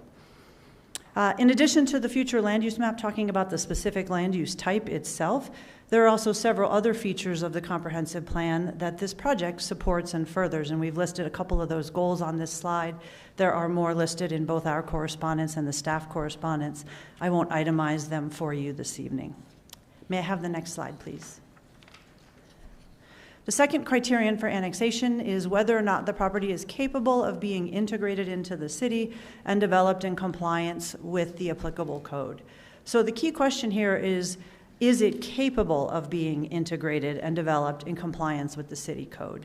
I would mention relative to this that we have in fact submitted a site plan. No variances or deviations from code have been requested as part of that site plan, and even though that's a separate process, It is being evaluated by staff. We've been through 2 rounds of comments so far, and based on all of the material we've presented to you this evening, it is clear that that site plan demonstrates that this property is capable of being developed in a way that is consistent with the code. All of the numerical performance standards in the code, whether we're talking about setbacks, distances, height, all of those are met and in some cases exceeded many times over by the proposed project, which clearly demonstrates that it is capable of being developed in compliance with the applicable code. Next slide, please.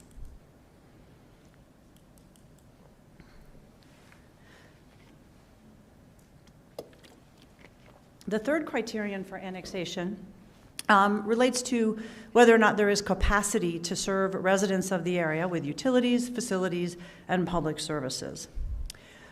First, I should just mention this criterion actually speaks to residents of the area. Here, we're not proposing to annex any property that would be developed as residential or any property that is existing residential. So in this case, I suppose you would evaluate this with respect to the commercial development and whether there is sufficient capacity to support the commercial development that is being proposed to be annexed. Otherwise, this criterion would be completely inapplicable. But based on that analysis, it's clear that there is sufficient capacity available to provide utilities, facilities, and public services to this property. All of the providers of utilities and public services to this property, including the city, have confirmed that they have adequate capacity to provide service. And probably the most relevant factor that you may be thinking about right now in terms of capacity is traffic, which we've spoken about extensively, and I'm sure we'll speak about some more this evening, seeing as how that's one of the major concerns and questions that was asked not only at Planning Commission by the commissioners, but also by the neighborhood groups in opposition to the project. And I want to, at this point, emphasize some of the points that Matt Boone made in describing the project. Compared to the other types of development and uses that could be allowed in this same zone district as uses by right, this is actually one of the lowest traffic generating uses that could be developed within the light industrial and commercial category. And we showed you some of those numbers a little bit earlier based on trip generation numbers for categories of use types. The other really relevant factor is, unlike a wide variety of uses that could be developed in light industrial, this particular user and this particular use has developed a very sophisticated logistics program that allows them to use the existing gaps in the peak traffic to facilitate distributing their van trips throughout the day in such a way as to not exacerbate peak traffic. It takes advantage of existing gaps and pockets of capacity in the way that existing traffic utilizes the roadway and actually makes it more efficient by not contributing to peak traffic times. And I don't think you could come up with another use or user that would have the capability of doing that in this location.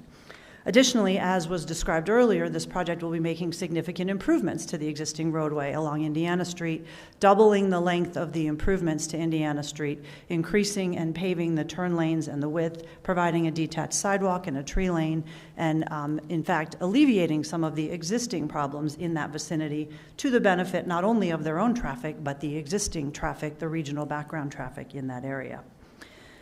In the letter that was submitted by Mr. Silvestro last week, to which we just recently responded and we've already spoken about, one of the pieces of evidence submitted indicating that there was already existing overcapacity in Indiana Street was some information about a city project north of this property by about 2 miles to widen the bridge and to widen Indiana Street, for which the city applied for a Tiger grant in 2017. For the record, that is really no indication of what the traffic condition is at this location on these intersections by this user, specifically not what was happening in 2017, but also an extreme distance away. There is a science to development of traffic studies and was already described. Our traffic engineer consulted with the city in order to scope the traffic study, and the most appropriate predictor of the impact of this project on the existing roadways is actually the traffic study that was developed specifically for this use in this location at this time based on the current traffic demands. So therefore, it is clear that this criterion is met and the annexation meets all three of the annexation criteria. Next slide. Now let's turn to the zoning/rezoning criteria, of which there are 5. The first one is consistency with the comprehensive plan, and I am not going to repeat everything that I just said about the comprehensive plan. We believe that we have already fully demonstrated that it is in fact consistent with the comprehensive plan, supports numerous comprehensive plan goals, and is also one of 6 designated opportunity areas for development, specifically for industrial and commercial development, which this is. Next slide. Criterion number 2 in the rezoning is whether or not the proposed land use is consistent with the intent of the proposed zoning district. And I've quoted exactly from your code the stated purpose and intent of the proposed zoning district, which is IL.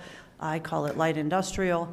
And this particular zoning district is intended to implement the industrial commercial retail designation in the future land use map in the comprehensive plan. So it is the zoning district that is envisioned by the city for this location, even though some of the properties are not yet located within the city. This criterion really, in a sense, is sort of the heart, I believe, of the neighbors' argument, insofar as the property owners have argued that, as a matter of law, the city cannot approve this application because it is not a light industrial, but rather a heavy industrial type of use. And this is where we talk about the number of truck trips per day and what is the difference between heavy industrial and light industrial according to your code, according to your rules, according to your interpretation. The City of Arvada, in your land development code, has chosen to draw the line between heavy industrial uses and light industrial uses at 50 truck trips per day. And in your code, 50 truck trips per day means 50 round-trip semi-truck trips per day. That is the interpretation that has historically been used by staff in determining whether a particular use is heavy or light. That is the interpretation that was applied to several other projects in the vicinity, and that is the interpretation that was provided to this applicant in terms of determining what type of zoning this application should be for. And therefore, it is very clear that in the City of Arvada, the 50 truck trip cutoff means 50 round-trip semi-truck trips. And as was noted earlier, as was discussed at Planning Commission, as was discussed at all the neighborhood meetings, under normal operations, there will be approximately 20 to 21 semi-truck trips per day at this facility. And at peak operations, which happen at most 5 to 6 weeks per year, there will be 42 round trips of semi-trucks per day. That is less than 50. This is a light industrial use. Next slide. The third criterion relates to adequate facilities and services. This criterion in the rezoning context is a little bit different than in the annexation context because the criterion talks not only about the adequacy of the facilities to serve the proposed use, but also maintaining existing levels of service for the existing development in the surrounding vicinity. Again, all of the available providers relative to this project have confirmed that they have capacity to serve. We have not heard any comments or feedback that there would not be sufficient capacity to maintain levels of service for any of the uses.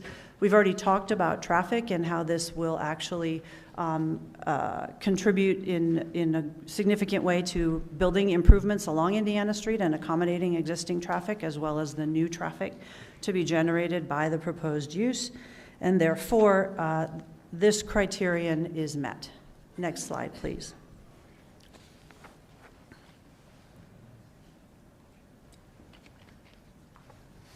Criterion number 4 for zoning and rezoning is another really important focus of this site plan design, the analysis, and has been an important focus of the dialogue throughout the evolution of this process.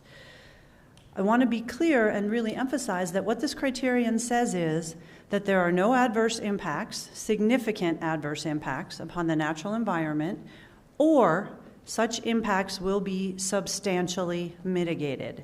That is the standard. The standard is not zero impacts. Zero impacts probably means that there would be no development ever, and that, in fact, would be inconsistent with the comprehensive plan. This land is designated for development specifically. So what we're talking about here is the degree to which Potential impacts can and have been and are proposed to be substantially mitigated, or they don't exist in the first place. This project was designed to fit neatly into this site with minimal impact. As was previously described, a lot of thought went into designing the site plan itself in terms of where the building would be located at the point as far away as possible from the existing park and the existing residential. The majority of the activity associated with the building is located on the east side, directly facing another industrial use and not facing towards the park or the neighborhood to the north. We have, as was already mentioned, the park dedication of 1.1 acres. There already was significant open space buffering provided in and around the developed portion of the site in the project as it was originally designed, with the additional potential condition of approval that you might consider removing 190 spaces and adding an additional 2.5 or so acres of buffer. That would bring the total buffer to the park to just short of 8 acres, about 7.82 acres, which comprises approximately 25% of the total site just buffering the park. When you add in all of the open space throughout the project, we're talking about approximately 35% of the total site.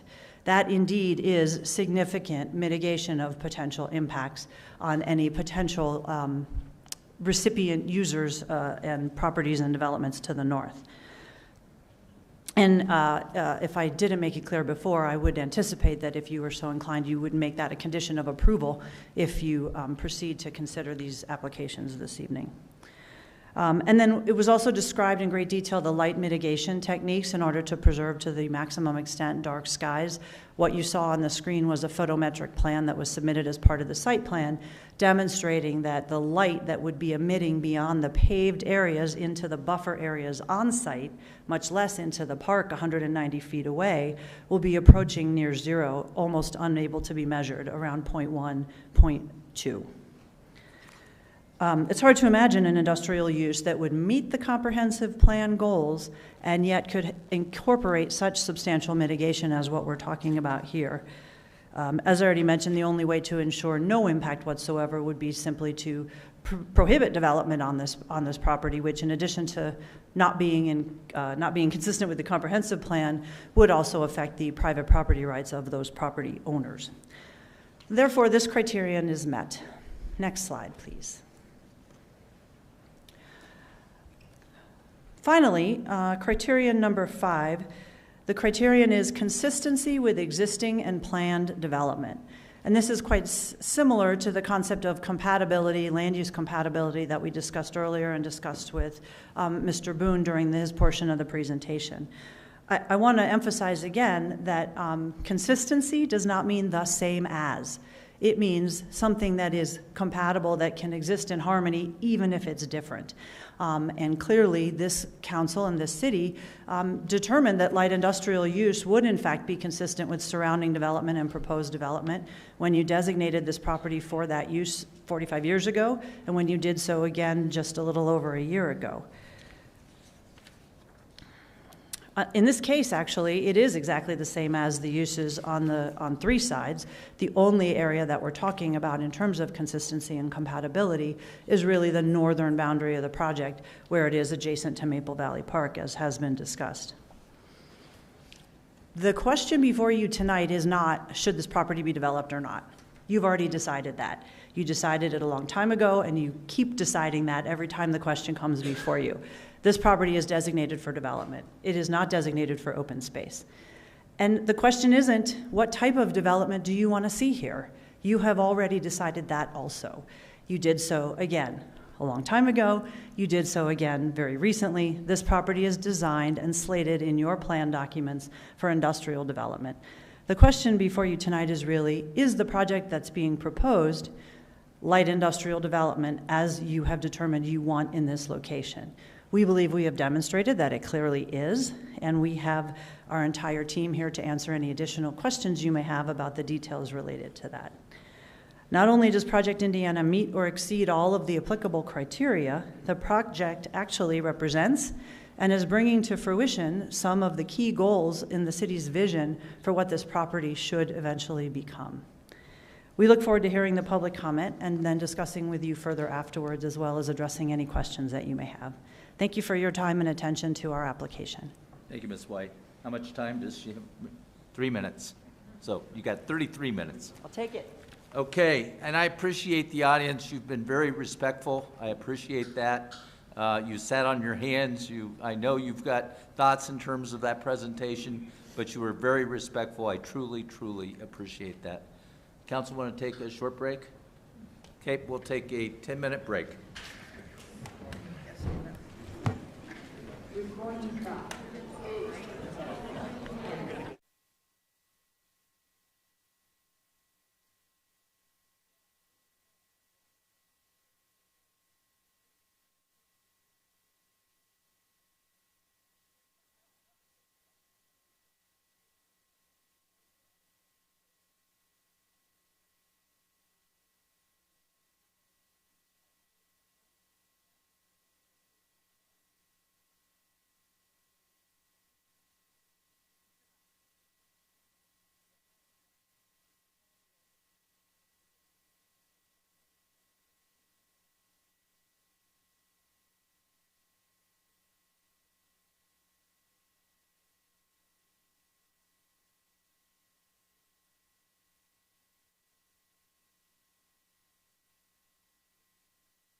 You relate it.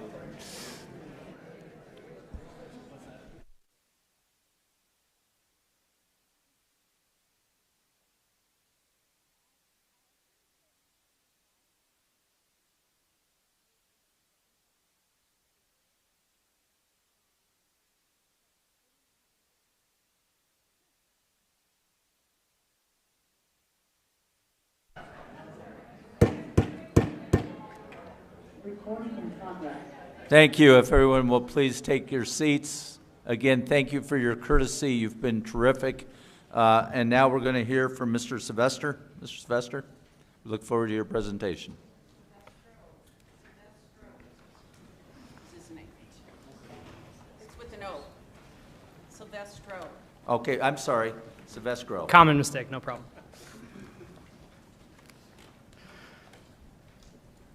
We have the presentation.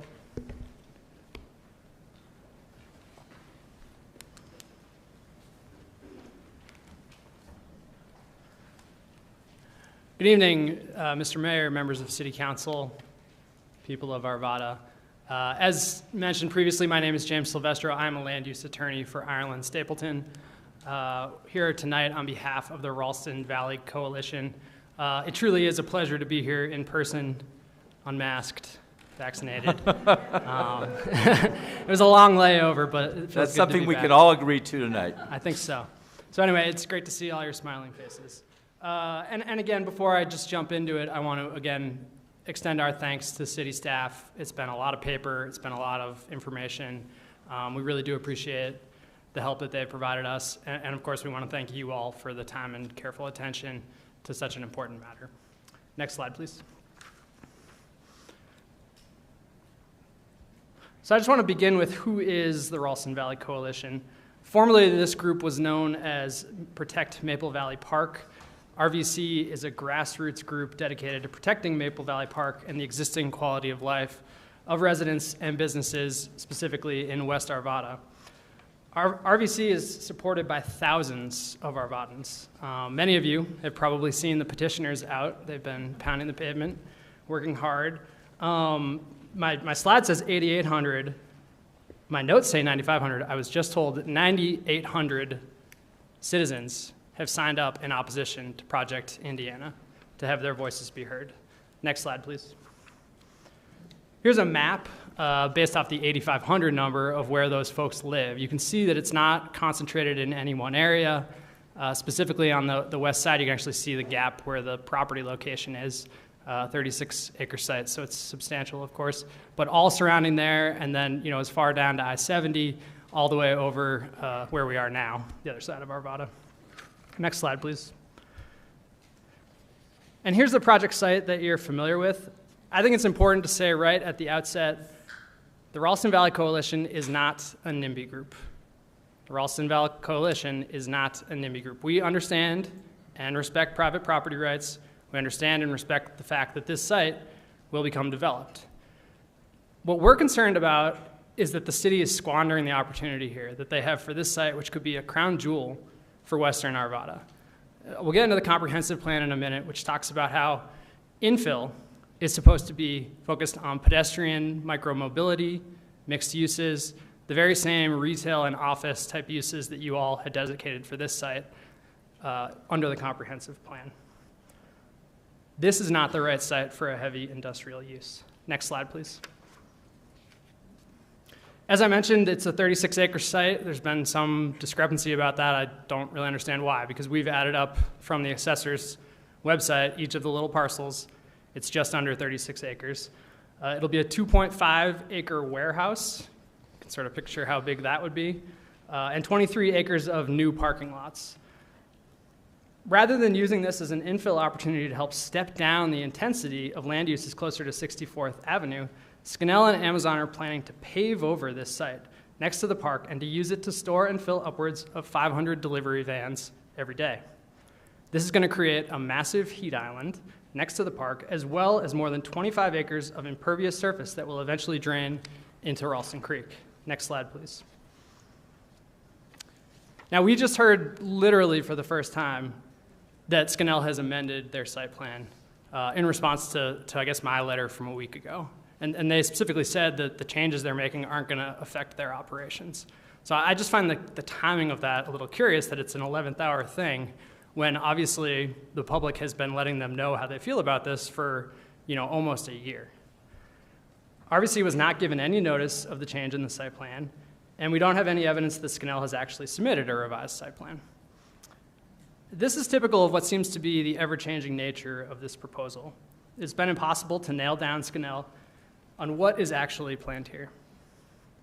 This new proposal has not undergone any vetting. There are no studies or agency referral comments regarding these changes. Moreover, since Scannell has not formally submitted anything, there's no way to actually hold them to what they're claiming. And again, all they're offering now is what won't interfere with their business. So when we talk about compatibility, we talk about being good neighbors, what could they do if they were willing to accommodate the people who have built their lives here for 40, 50 years?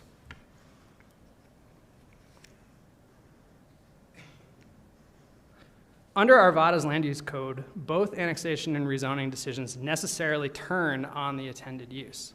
So they're right, the site plan decision will come later on, but the factors that you all have to consider tonight are based upon the proposed use. And so when you have this ever-changing site plan, how are you supposed to measure that criteria? That's the question I put to you. Ultimately, it's their problem because it's their burden of proof to satisfy you that they can meet all of the criteria. And if you don't even know what you're approving, how could you possibly apply those criteria? Next slide, please. What they haven't changed is that they're still proposing a heavy industrial use next to Maple Valley Park. They're still proposing to pave over the majority of the site and to put that heavy industrial use within 400 feet of homes. They admit that. Next slide, please. Here's the current view of the site from the Ralston Creek Trail. I understand many of you visited the site, so you're familiar with this view. I was there myself last week. I wanted to put boots on the ground and understand what it was going to be like. This is a site where this picture's taken, sort of the elbow of the trail, that they say is 205 yards, or 205 feet. If you're a golfer, that's like 60 yards. Away from what's going to be a 6-foot tall retaining wall, decorative fence, on top of a 4-foot berm. So that's 10 feet on the ridge here that you see. And again, you're all standing there 60 yards away. You know what that's going to feel like. They had a simulation that showed big trees grown in so you don't even really see the fence towering over you. But that's going to take a generation for those trees to grow up. People who use the park in 2 years from now are going to be staring up at that as that shadow stares down. And they're saying, well, that's how we're mitigating this industrial use. If you have to put that sort of massive structure over the park, is it really a compatible use? I mean, if the mitigation ultimately destroys the natural and recreational amenities of the park, how is that compatible? Next slide, please. What also hasn't changed with the latest adjustments to the site plan is the 24/7 nature of these operations. 24 hours a day, 365 days a year. Those 23 acres of parking lots are going to be lit up all night long. And if you approve this site in the IL zone, as they've acknowledged, they're going to be able to generate 70 decibels during the day and 65 decibels at night. And if anyone has a problem with that, there's actually no recourse whatsoever. You guys will have given that up. That noise is akin to if someone were running a vacuum cleaner in this room. That's how loud it'll be. And it'll be, 400, 500 feet away, but it'll be the same amount of noise as if there was a vacuum cleaner operating in this room. They claim they've done a noise study. We have not been provided with a copy of that. You won't find it anywhere in the administrative record. The slides that they've included are the first evidence we've seen of a noise study, and there's some pretty obvious problems with this. They've got 2 different assessments of the noise that will be generated at the site. They haven't done the aggregate noise for when you have a semi-truck on site with all the delivery vans. There's also nothing here showing the noise that's going to be generated from the HVAC system for a 2.5 acre facility. So, the claim that, the wall will be sufficient, you're not going to hear anything, there's no evidence in the record to support that finding. Next slide, please. Again, these numbers are based off the information we had last Thursday when we submitted this presentation. Again, what's not changing is the amount of delivery vans and semi-trailer trucks that are going to be stored overnight at the facility. They've put together this traffic study, but they haven't accounted for the vehicles that will be associated with what they call Amazon Flex. And that's when independent contractors use their own personal vehicles to help deliver Amazon packages. That's not accounted for in the traffic study. Next slide, please. What they've estimated is that during quote-unquote normal operations, there will be 1,300 new daily vehicle trips put onto the Indiana Street Corridor. Now, according to the comprehensive plan, the city already found that Indiana Street was over capacity in 2014. I believe the quote is at capacity, but we all know what's happened in the last 7 years with Candelas and all the other development to the north of the site. The animation that they put up was interesting. Couldn't really see exactly what was happening, but what I noticed was that there was no accounting for all the personal vehicles from the delivery drivers entering the site, which are all going to happen at once. And if delivery vans go out at 10 a.m., when do all those individual drivers arrive at the site in their individual vehicles? So those are just the normal operations. Then we have what they've now sort of half-heartedly admitted will be the holiday rush operations. And if you look at their own estimate, which we will in a moment, the holiday rush operations are going to triple the number of vehicles coming on and off the site every day for 5 or 6 weeks, presumably around the end of the year holidays. That's 10% of the operation of this facility, 5 or 6 weeks, where the traffic flows are going to be 3,600 or more per day, a level that has not been studied whatsoever. So when they say, the traffic engineer blessed this, that issue has not been studied. There's also the fundamental problem that this site is 5 miles from the nearest interstate highway.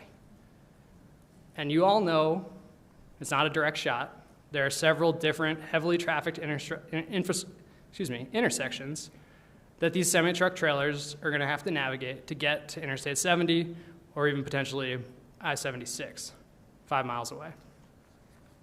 Next slide, please. Now, here are the approval criteria, and we're not going to go through these one by one. What we're going to talk about is the way that this use is going to impact your constituents. And you'll see there are, I think everyone agrees, there are a lot of overlapping considerations with these criteria.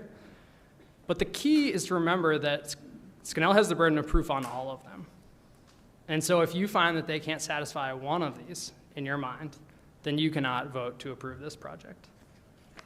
Next slide, please. And here's that burden of proof from your own land development code. Next slide, please. Now, in a moment, I'm going to turn our presentation over to some of RVC's board members. I'll spare you all from hearing from a lawyer for an hour straight. Jokes aside, I want you to hear from your constituents what this is going to mean to them, how this is going to change their daily life, the way they plan their commutes, the way they plan their shopping, the noise they hear from their back patio. Before I do that, though, there are 2 key legal issues, and Scannell has previewed them for me. And the reason that I want to spend time on these is because the legal issues aren't discretionary. If you find that the evidence they've put in shows they can't meet your criteria, then you have to deny. There's no way to sort of give them a little fudge factor or, pros and cons. Okay, we'll wait in favor of approval. If they miss on these issues, which I submit to you they have, then you have to vote to deny the application. There's no discretion on that. So the 2 issues are that the proposed use will violate the light industrial zoning at the site that they have requested. And that's one of the approval criteria under annexation and under rezoning, is that they show compliance with the code for the proposed use. The second issue is that the proposed use is going to violate the comprehensive plan. And there's lots of stuff in the comprehensive plan, as I'm sure you all know, and land use applicants can get up and argue things one way or the other. When you talk about the goals and the policies and the things that you like to encourage in development. But what you can't change in the comprehensive plan is the way that you all designated this site in 2014 for light industrial, retail, and office, which has a very specific meaning under your comprehensive plan and under your code. So we'll get into that issue as well. Next slide, please. But first, I want to turn back to this truck issue. As you probably all know, your code defines a heavy logistics center as a heavy industrial use. A heavy logistics center is any warehouse that will generate at least 50 truck trips per day. If a warehouse is going to generate more than 50 trips per day, it can only operate within the IG zone. And that's not what they're requesting here. In fact, I did have a chance to read that letter from this afternoon. They acknowledge IG zoning would be improper at this site. And so that's why I think we have this fundamental misclassification where they're trying to get this wolf in sheep's clothing in as the IL zone. Next slide, please. So this slide shows a screenshot from Scannell's own presentation, March 11th, 2021, to the public, explaining how this facility is going to operate. This shows what amount of traffic will be generated by the site at different times of the year. Above the red circle that I added, you can see what they're claiming will be normal operations. There'll be 12 round-trip semi-truck deliveries, so that's 24 daily heavy truck trips. And they're saying that those are normal operations, which will be 40 to 60% capacity of what they're proposing to build. Now, within the red circle, you see where they've admitted that during the holiday rush, 5 to 6 weeks per year, 10% of the year, this facility will generate 84 daily heavy truck trips. This is a heavy logistics center that can only exist in the IG zone. Now, Scannell now claims that the zoning code only cares about the number of round trips. This is kind of a new argument. Nothing in the code says anything about that. And in fact, the way that everybody, the city, us, Scannell, has measured traffic at this site talks about round trips as 2 trips, coming and going. You all saw this slide. There's no citation on here. Yeah, I apologize. It's small. This is their slide that says... a little further back. That's funny. This is their slide that says a zoning truck trip is 1 truck visit to the building trip, which is a single round trip. No citation. There's nothing in the land development code that says that. What we have from the city and from them is the traffic study and the city's review of that, which talks about things in terms of the ITE standards, the International Transportation Engineering Standards. And those measure truck trips coming and going. A round trip is 2 trips. The other issue we have is that Scannell's own attorney, in a letter to the Planning Commission, dated April 19th, 2021, this is Exhibit 3 to our letter from last week, and I have copies if it's gotten lost in your packet, which I would certainly understand. But the critical part here is that Scannell's own attorney says, quote, the developer acknowledges that on infrequent occasions, such as holidays, there may be up to 42 trucks, 84 trips per day. This is what I mean about a legal issue. There's no discretion when you take what they've admitted is a heavy logistics center and try to squeeze it into the IL zone. That's a showstopper. Next slide, please. Here's a chart that one of RVC's members, you're actually going to hear from him in a moment, put together. I stole it from him because I really like it. What this shows, on the y-axis, you have the number of daily truck trips based on their representation of the amount of semi-trailer truck trips. And then on the bottom, you have what they say will be their operating capacity based on those numbers. So this is all taken directly from their March 11th presentation. What this shows is that even if you count trucks as only semi-trailer trucks, anything outside of the green box is a violation of the IL zoning. And up here, way up in the top right-hand corner, you have their holiday operations, 10% of the time. And this presents 3 different problems. One, in a previous letter, I think it's actually the one I just quoted from, Scannell says, well, if we have a zoning violation, it'll only be temporary, which it really won't be. I mean, they're saying every year this is going to happen. But the more fundamental point is that you can't temporarily violate the zoning. I mean, you just can't set out with that idea in mind. I mean, if you say that you're only going to have a heliport in your backyard for one day out of the month, I'm assuming zoning compliance is going to say, well, no, that's not going to work for us. You have to measure the land use by the most intensive period of land use. Here, it's predicted that every year for 10% of the year, they're going to violate the zoning that they're here requesting tonight. The other problem with this holiday capacity issue is that the whole site is being built to handle this holiday rush. And so even when you don't have 50 semi-trailer trucks coming and going, you still have 23 acres of parking lot. You still have 2.5 acres of warehouse with the HVAC on top of that. You still have all the surface runoff pouring off the site to accommodate this heavy logistics center. Next slide, please. A separate issue with the truck traffic is the way that Arvada has defined trucks. And there are several places within your own land development code where you talk about semi-trailer trucks. But when you talk about a heavy logistics center, you only say trucks. And so there's a difference between between semi-trailer trucks and between trucks.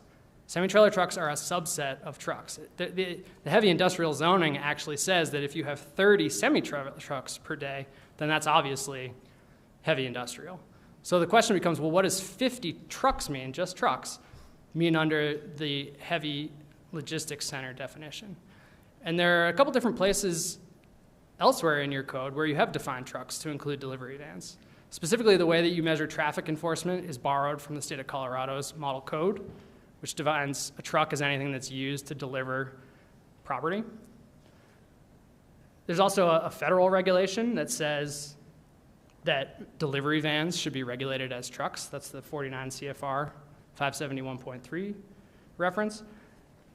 And then lastly, your own rules on heavy truck routing rules say that those are only applicable to semi-trailer trucks. So again, you yourselves have repeatedly recognized that trucks encompass a broader category of things than just semi-trailer trucks. And so when you talk about 500 delivery vans going on and off site, and we've all seen these Amazon vans, they're everywhere. Those are delivery trucks.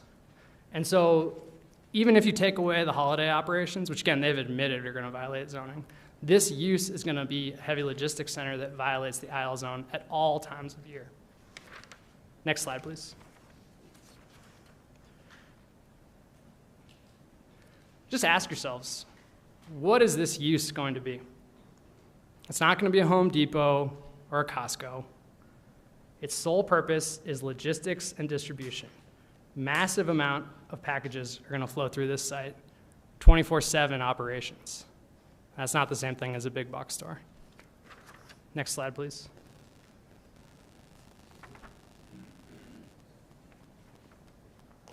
The fact that the proposal is designed to handle a holiday rush of 84 semi-trailer trucks per day means that this will unquestionably be a heavy logistics facility that can only exist in the IG zone. Scannell has requested the wrong zoning, and thus the proposal must be denied as a matter of law. Next slide, please. Now, the second legal issue I want to talk to you about, I previewed it a little bit. It's about the violation of the comprehensive plan. And this map I've got up on the slide is something that they themselves showed you. On the left, I've got a red circle that I added in, which shows you the designation and the classification that you guys put on this site as office, light industrial, retail. And that is different from the red circle to the right, which is the Clear Creek industrial sub-area that's adjacent to I-76. The reason this is critical is because, again, we talk about sort of the ambitious nature of a comprehensive plan. But here there's no subjectivity. You have specifically said this is going to be office, light industrial, retail. And you specifically set it off from a heavy industrial zone that's located right next to a highway. Next slide, please. And as I alluded to, the comprehensive plan here actually tells you what the light industrial office classification should be. It encourages development of industrial and office uses that will minimally affect surrounding properties and involves uses where outdoor storage is limited. And I think this outdoor storage concept is actually really important to focus on. Yeah, it's just a parking lot, but what is the parking lot? They're going to warehouse 500, 600 delivery vans there all year round. Things are going to come off them, rain, snow, it's going to carry that into the detention pond, into the creek. This is a heavy industrial use that's going to incorporate outdoor storage. That same definition of light industrial is also carried through in the Land Development Code, as cited here. And then conversely, the comprehensive plan talks about the industrial classification, and that encompasses Arvada's heavier industrial uses where outdoor storage is allowed. Same thing is seen in your Land Development Code. Next slide, please. The other violation of the comprehensive plan that's never been addressed by them is the specific focus that you all have placed on infill opportunities. And that's exactly what this is. 36 acres, a few homes and barns. Like I said, this could be a crown jewel of West Arvada. And your own comprehensive plan talks about the need for infill to have new housing or commercial buildings, the requirement that they be pedestrian-friendly, mixed-use design, the focus on usable parks, trails, and open space. The dedication that they're adding, which is really just the floodplain because they can't build there, isn't really usable. I mean, there's no access to people. So, think about what we talk about when we talk about infill and the focus on human scale development and pedestrian-friendly development. Yeah, we're not going to require every private landowner in the city to open up a public park, but you want to have that streetscape that brings vibrancy to a community. Next slide, please. So those are really the two legal issues, and I they're complicated, they're somewhat dense. I would invite you all to ask any questions you have when I get back up at the end of this. But like I said, I wanted to turn it over to your constituents so you could actually hear what's most important to them. And they're going to address 4 different issues: traffic, the reality of 23 acres of new parking, the impacts to the environment and the park, and then the impacts to the neighbors to the north. So just to kick that off will be Rich Bowling to address traffic. Thank you. Mr. Mayor, City Council, I'm Rich Bowling. I was a resident of Maple Valley for 28 years. I now reside in Westwoods Mesa. I'm a retired engineer and worked 23 years for a major engineering company. I was responsible for feasibility studies, cost estimates, test programs, environmental testing, monitoring, project management, and project supervision. My remarks will focus on traffic impacts from the applicant's proposed project. The applicant's proposed heavy logistics operation will add a very heavy burden to a road system that is already operating over its capacity. Indiana Street is recognized by the city as having severe capacity and traffic flow problems. How do we know this? Ask just about any resident. They will tell you about the backups and delays that occur any time of the day and week. So now we have Project Indiana, which will likely take the system past the breaking point by placing a heavy logistics center in a suburban center, miles from the nearest interstate highway. This increase in traffic is going to adversely affect the quality of life of just about every person in this room. Next slide, please. Actually, next one after that, too. Thanks. As Mr. Silvestro stated earlier, the project is nearly 5 miles from I-70. Heavy trucks will pass through residential areas on their routes to the site and will further degrade a road system that is in very poor condition. The site for Project Indiana is a very poor selection for a logistics operation.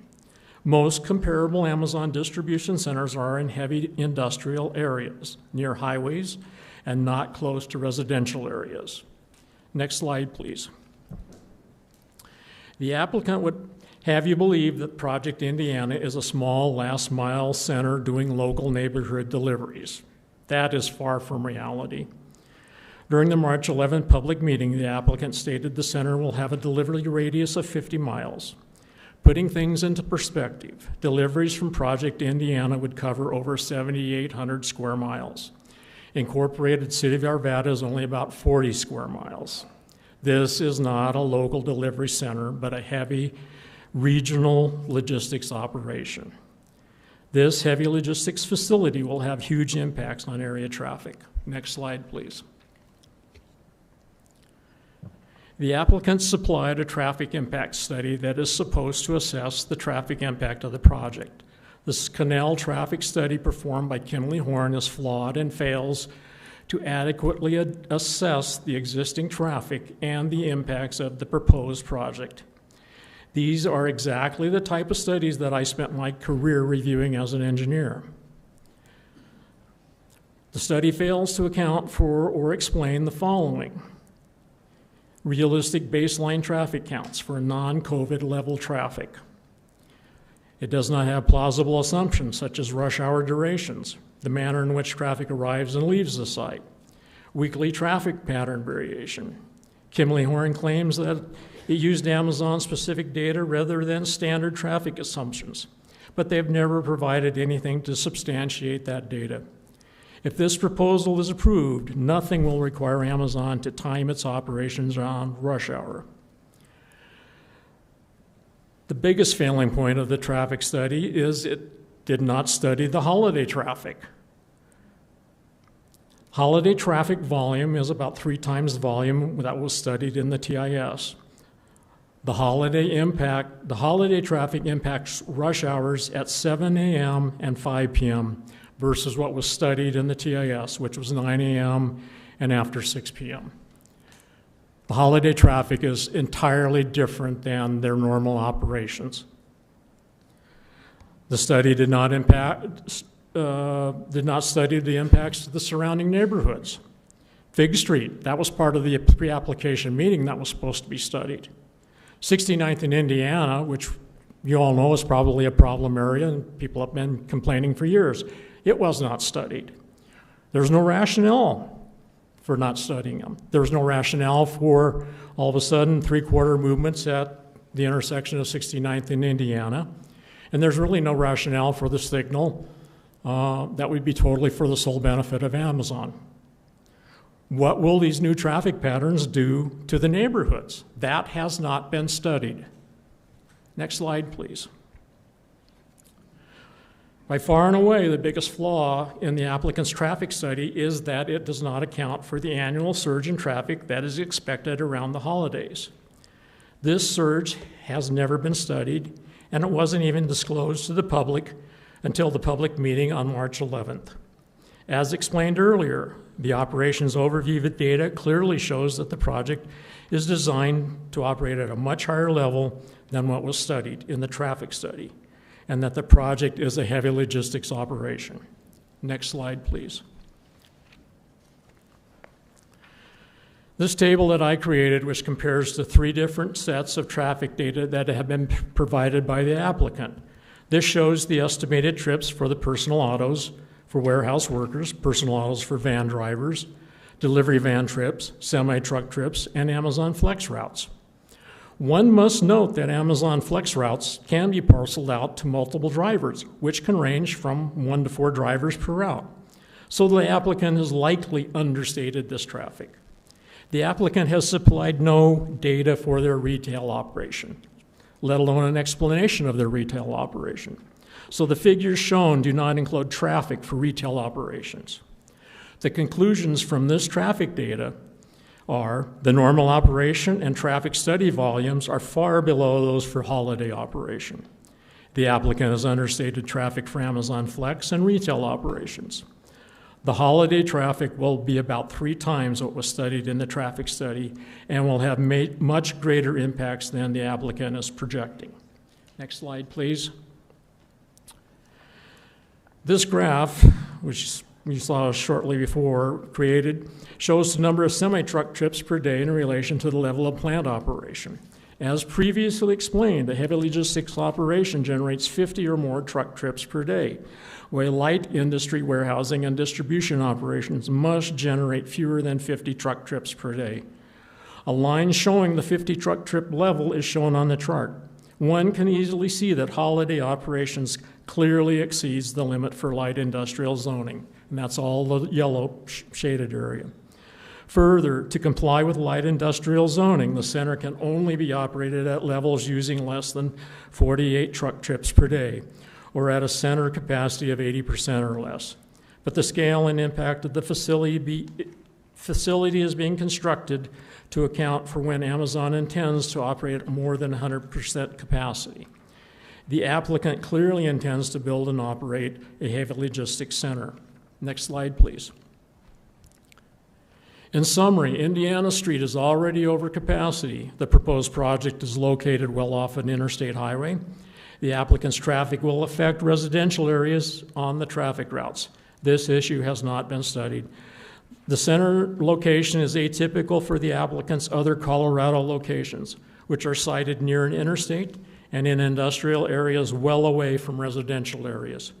The applicant's traffic study is flawed and fails to assess the actual impacts of the intended maximum holiday level of operations.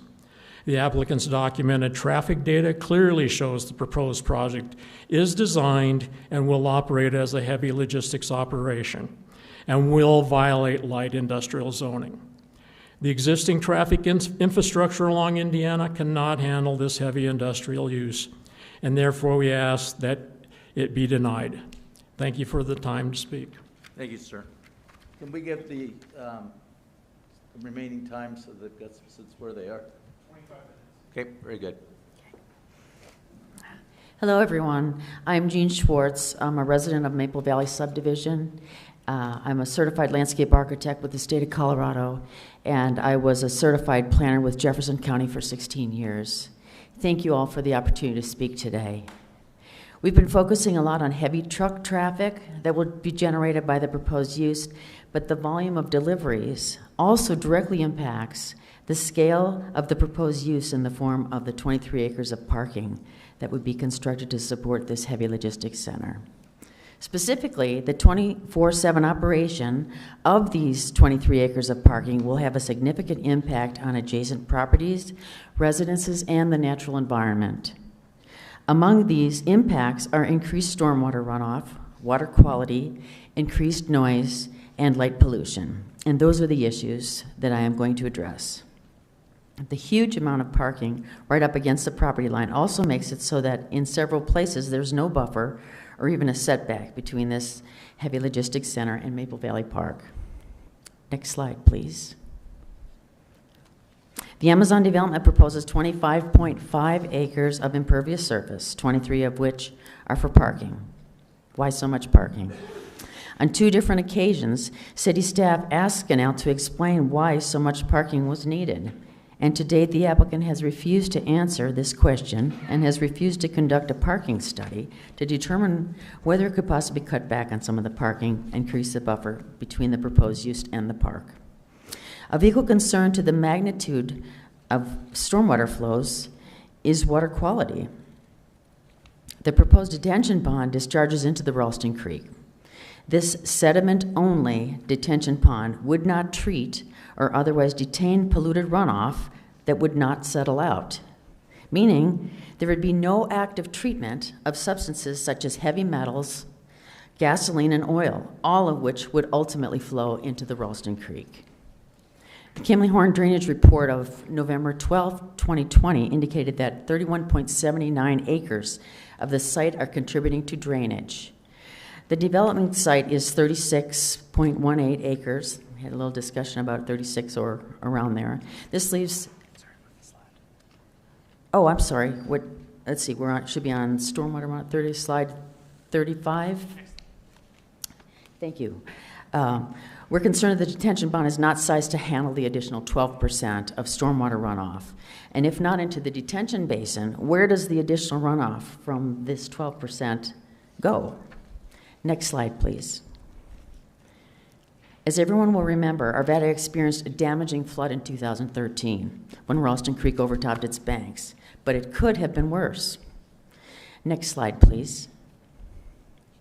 The 2013 flood occurred prior to the proposed addition of 23 acres of surface water runoff from parking. The proposed parking would be less than 400 feet from residential properties and considerably less from the park in Ralston Creek. If the city keeps allowing for acres and acres of natural drainage to be paved over, the risk of life-threatening floods will continue to increase. Next slide, please. Maple Valley Park and the surrounding residential areas can be characterized as quiet urban to suburban settings. This typical daytime noise levels for these environments range from about 50 to 55 decibels and 35 to 50 at night. Sound readings were recently taken to confirm that these levels currently exist. If industrial zoning is approved, this 24/7 facility will be permitted to generate noise up to 70 decibels during the day and 65 at night. You heard us speak about the akin to the noise generated by a vacuum cleaner. Again, 24 hours a day, every day. Industrial noise at all hours of the day and night would unquestionably impact existing wildlife and recreational uses within the park, and residences to the north and the east. Scannell has not commissioned a noise study, we're hearing a little bit about that now, and has only claimed that Amazon's proposed facility will, quote, operate within applicable noise limits of the city code, end quote, which again allows them to operate 65 to 70 decibels all day and night. And there's no evidence of what impact this might have on the surrounding areas. Next slide, please. The development would substantially increase the amount of light currently generated by the existing businesses to the south of the site. The photo shown on this slide was taken from one of the homes to the north of Maple Valley Park. This is the existing light pollution from the more distant operation located 1,200 feet away. What is this going to look like when there are 23 new acres of parking lots immediately adjacent to the park? Next slide, please. The proposal calls for, as we've heard, 182 exterior lights, many of which will be 22-foot tall street lamps, as well as hundreds of delivery van headlights within 400 feet of neighboring homes. These would be intensified by the higher elevation of the site compared to the Park Creek and neighbors to the north. The proposed 6-foot wall, even on top of the 4-foot now known of berm, would only partially shield the site. Again, 22-foot lights that you're looking up at. Next slide, please. This photo was taken from space, which shows the amount of light pollution that is generated by a similarly sized FedEx heavy logistics facility in Broomfield. This is the scale of what is proposed to be put within 400 feet of neighboring homes. Next slide, please. The applicant did conduct what it calls a photometric study to try to measure light pollution, but this study was deficient in at least 2 ways. First, it did not account for elevation changes, and there's no accounting for the fact that people in the park and at the neighboring homes would be looking up again at the new streetlights. And second, the study does not try to measure the impacts of headlights from hundreds of delivery vans. These are just more unanswered questions, and the biggest question remains of why so much parking and why isn't there a bigger buffer? The 23 acres of new parking will undoubtedly impact users of the park and the neighboring homeowners. This is the wrong use for this location, and therefore we ask that it be denied. Thank you.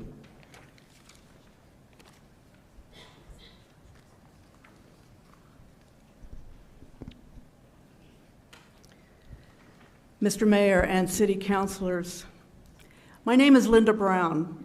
I have a PhD in environmental biology, and I'm a certified wildlife biologist. I live at 14506 West 68th Place in Maple Valley, and I've been there for 25 years. My backyard faces south and borders Maple Valley Park. I have a direct line of sight to the Project Indiana property line about 500 feet away. I'm going to speak briefly about what as a biologist, and we as citizens of Arvada value. I think we can all agree that we value our families and our neighborhoods, our health and well-being.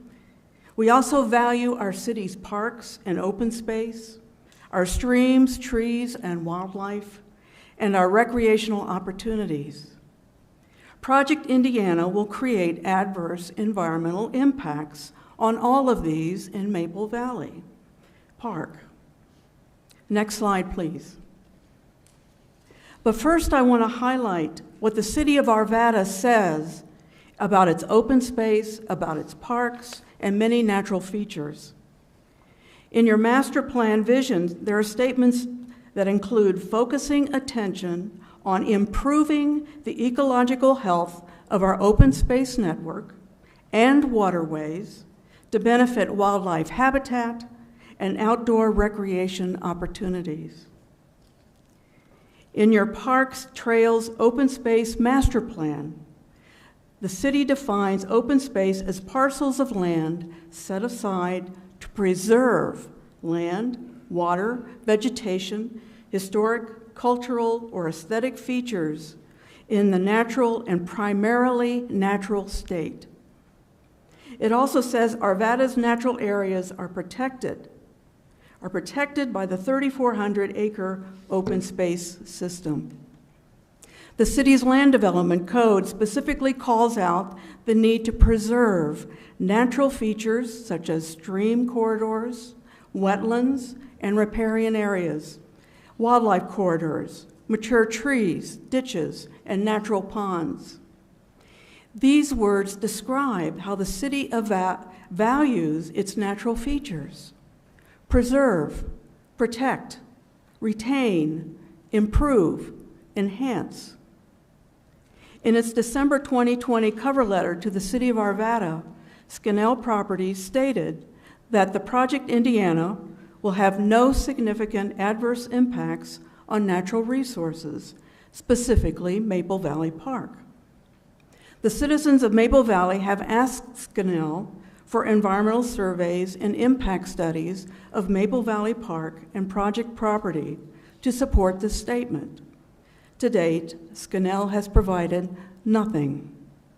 Next slide, please. So Maple Valley HOA took its own money and hired the Colorado Natural Heritage Program to conduct an ecological assessment of Maple Valley Park. The study told us that Maple Valley Park as open space performs critical functions in Arvada's urban environment. It provides important floodplain and riparian habitats that are home to numerous species of plants and animals. Large old cottonwood and thick undergrowth provide high-quality habitat for nesting raptors, songbirds, and various species of mammals. High-quality native forbs, shrubs, and wetland species along Ralston Creek compare favorably to nearby wetland and riparian zones in the Denver area. The Colorado Parks and Wildlife recommended that the developer conduct a biological survey of the project site to assess impacts to wildlife and wildlife habitat, especially pertaining to active raptor nests. We know that over 450 trees on the site will be removed. A number of them are mature and may function as nesting raptor sites. No biological survey for the Scannell site has been done. Next slide, please. The Colorado Natural Heritage Program report also warned that the park is in jeopardy of degradation of habitats, water resources, and species diversity as a result of adjacent development. Biological studies have shown that noise pollution interferes with animal vocal communication and behavior, causes a reduction in nesting and ability of animals to hunt for prey. Light pollution from artificial light at night causes catastrophic insect declines and impacts nesting birds, especially nocturnal species such as owls, which nest in Maple Valley Park. Impervious surfaces increase polluted runoff into water bodies, causing reduction in aquatic species and impacts to wildlife who rely on these water resources. Next slide, please. Scannell had a Phase 1 environmental site assessment of the property conducted in 2020, which identified 4 issues of concern listed on this slide, none of which have been addressed or studied further. A Phase 2 study was recommended, but nothing has been done, which leaves us to wonder how extensive the contamination might be to soil and groundwater on site and adjacent properties. The Phase 1 that was performed did not involve any sampling of the site, so it is impossible to know what might be found once construction begins if this proposal is approved. I received a postcard in the mail last week titled "The Facts About Project Indiana." It says, "There are no plans to disturb any portions of Maple Valley Park as part of the project." I strongly disagree. Nothing that is done on this project site will remain confined to this property. And I repeat, nothing that is done on this project site will remain confined to this property. Water will flow. Stormwater and snowmelt from 23 acres of parking lots, along with oil, grease, and pollutants, will eventually end up in Ralston Creek. The wind will blow. Diesel fumes, noise, construction dust, and trash will blow into Maple Valley Park and surrounding neighborhoods. Light will escape. The 24/7 lights in the towers and vehicle headlights will disrupt the darkness for insects, nesting birds, nocturnal species, and neighbors. Project Indiana does not align with the City of Arvada's values because it will not preserve, protect, improve, or enhance Maple Valley Park. It will degrade it. Please deny this proposal, protect our park and our neighborhoods. Thank you.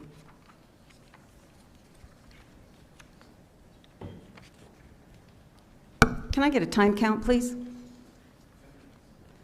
Okay, we had 11. All right. We'll give you 11. Can you give me 11? I brought 9,800 of my friends. Okay. Hi, my name is Gina Hallisey. I'm the Vice President of the Maple Valley HOA and a board member of the Ralston Valley Coalition. I'm the sorry, I gotta read this. I got the glasses problem. The Ralston Valley Coalition is a Colorado nonprofit corporation consisting of HOAs, individual homeowners, and local businesses in the Ralston Valley.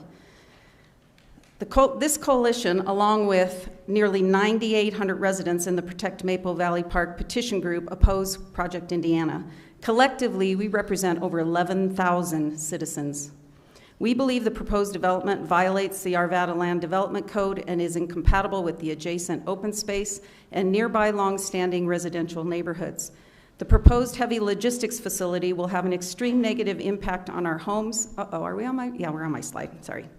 On our homes, our quality of life, the surrounding community, the park, the trail, and the wildlife who inhabit this area. Next slide, please. Project Indiana is a very complicated and involved development plan comprised of several properties, of which the largest is 24 acres in unincorporated Jeffco and zoned A2. The Arvada land use map, dated May 2020, shows this property's use as neighborhood and community commercial, as well as office, industrial, and retail. When you visualize something in those use categories in your mind, it definitely doesn't look like what is being proposed and what's being spoken of tonight. In looking at other Amazon distribution centers in Colorado, they are situated in heavy industrial areas and close to highways.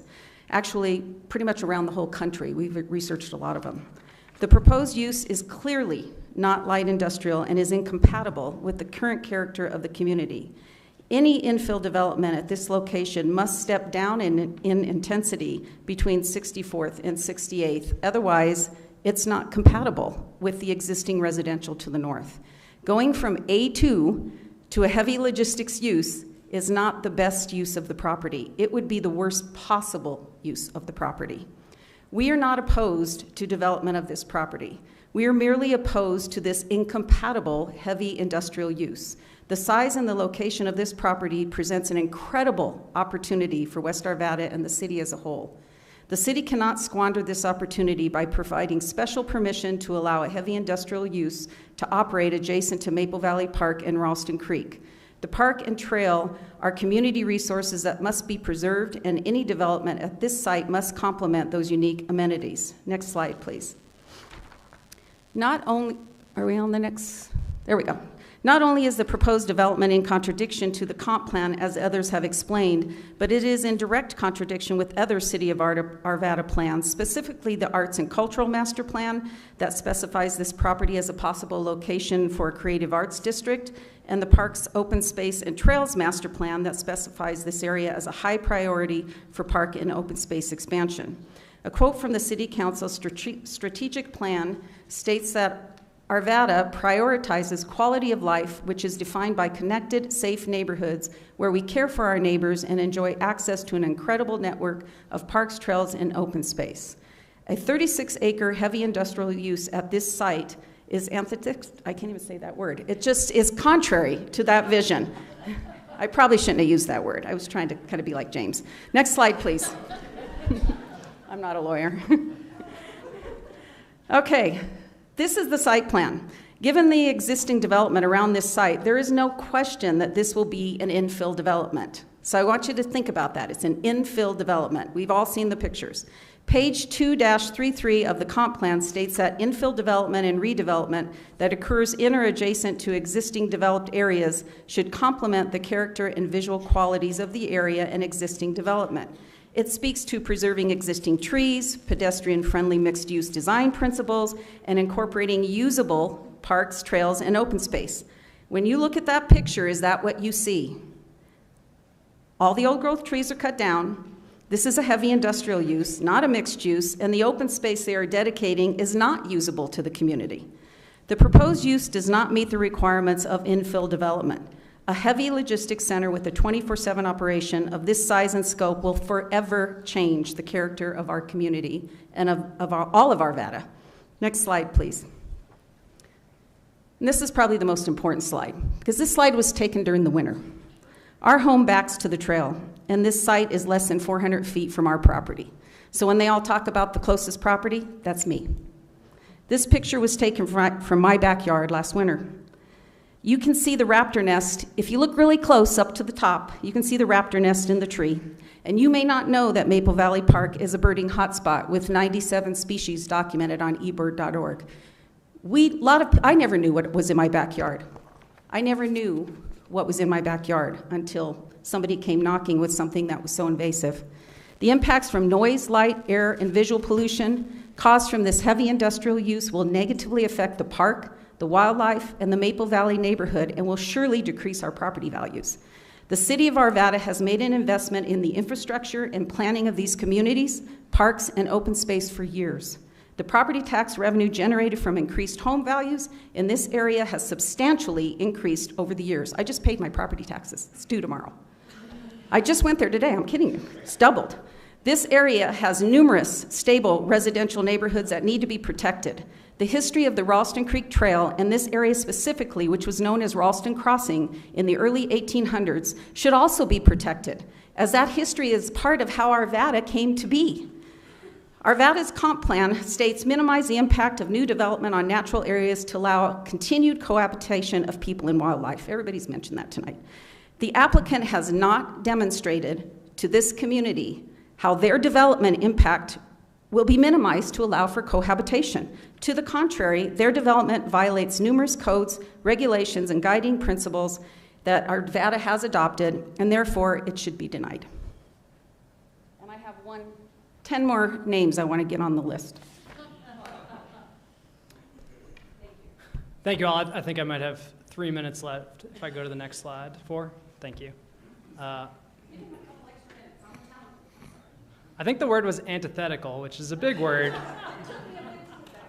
but it's just so perfect for what we've been talking about. And so we got the approval criteria back on the screen. I just wanted to tick and tie everything you just heard. There's insufficient traffic infrastructure, so the annexation cannot be approved, the rezoning cannot be approved. There are going to be adverse environmental impacts, so this use cannot be approved. There are going to be incompatible uses with the existing residential uses to the north. Next slide, please. One thing that we've alluded to at various points, but I wanted to just capture on one slide, are all of the things that we still don't know. They have thrown unlimited resources for this proposal. And we're going against the biggest company in the world, there's no question. And I think the question has to be asked, why are there so many unanswered questions? And is it because folks in this room wouldn't really like the answers that they'd hear if all these studies were performed?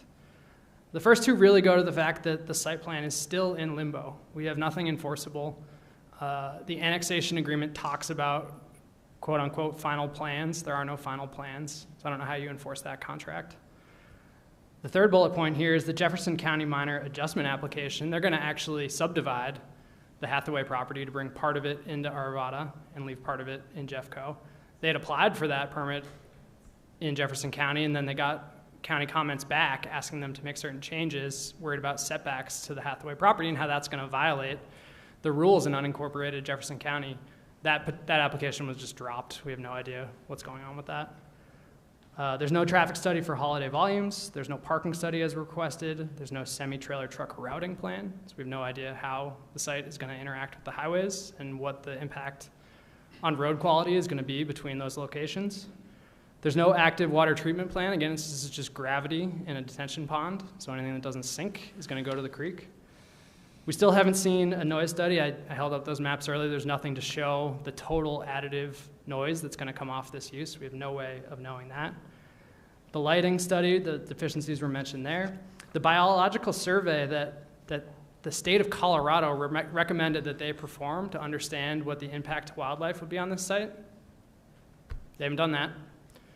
The phase 2 environmental assessment, which would have involved studying potential environmental contamination on the site, that was recommended by their own consultant after doing the phase 1. It says in the phase 1, you should do a phase 2. That has not been done. Next slide, please. So ultimately, we're here tonight on behalf of 9,800 people, countless more, to ask for you to deny this request. The proposed use will violate the IL zoning as a matter of law. There's no discretion on that. It's their own statements that we've been showing you that show that the heavy truck traffic at this facility is going to be a heavy logistics center that can't match the requested zoning. It violates the comprehensive plan. There's insufficient traffic infrastructure, significant adverse impact on the environment, as you've heard, and a significant impact on existing users. Next slide. Now, one last point. I promise I'm wrapping up. In their letter today that I got at 2:48 p.m., they address our suggestion that, well, if something is so important, if it's stirring up so many emotions, if people can't stop themselves from commenting on Nextdoor and calling their city councilors and pulling you off, when you're at the farmer's market or whatever, if something is so intensely debated among the people, shouldn't it be put to the people for a decision? And their letter today concedes that this is an option that you guys have. If you feel like the people of Arvada are the ones who should be heard here, then your city charter allows for the annexation and rezoning request to be put to a referendum, to be put to a popular vote. And, I don't know how they get past the legal deficiencies in their proposal, but if somehow you all think that they can, I would still urge you to give your constituents the power to decide this issue. Next slide, please. So this is the last chance that I'll get to speak with you all, unless you call me up, which I've been on both sides of these things. I've never been called back up as the opposition. You might be surprised. And I've heard there's about 40 people behind me, so think about that in 2 hours maybe. I would urge you, seriously, if you have any questions, the legal issues are dense. They're not something that folks deal with every day. If you have questions about what I'm saying and why I think this is an illegal proposal, I would urge you to ask me that now. But ultimately, I just want to thank the city council, staff, everyone for their time. We really do appreciate it. Thank you. For the record, you went a little over time, but that's fine. I appreciate that. Okay, we've heard both presentations. Both, I would say, were excellent. Both attorneys and their clients have been well represented by counsel on both sides. So now it's time to hear from our citizens. I think what we're going to do, as I understand it, we're going to do row by row. Is that the intent? Okay, so row 2, if you would line up on the stairs there coming down to the podium, and we will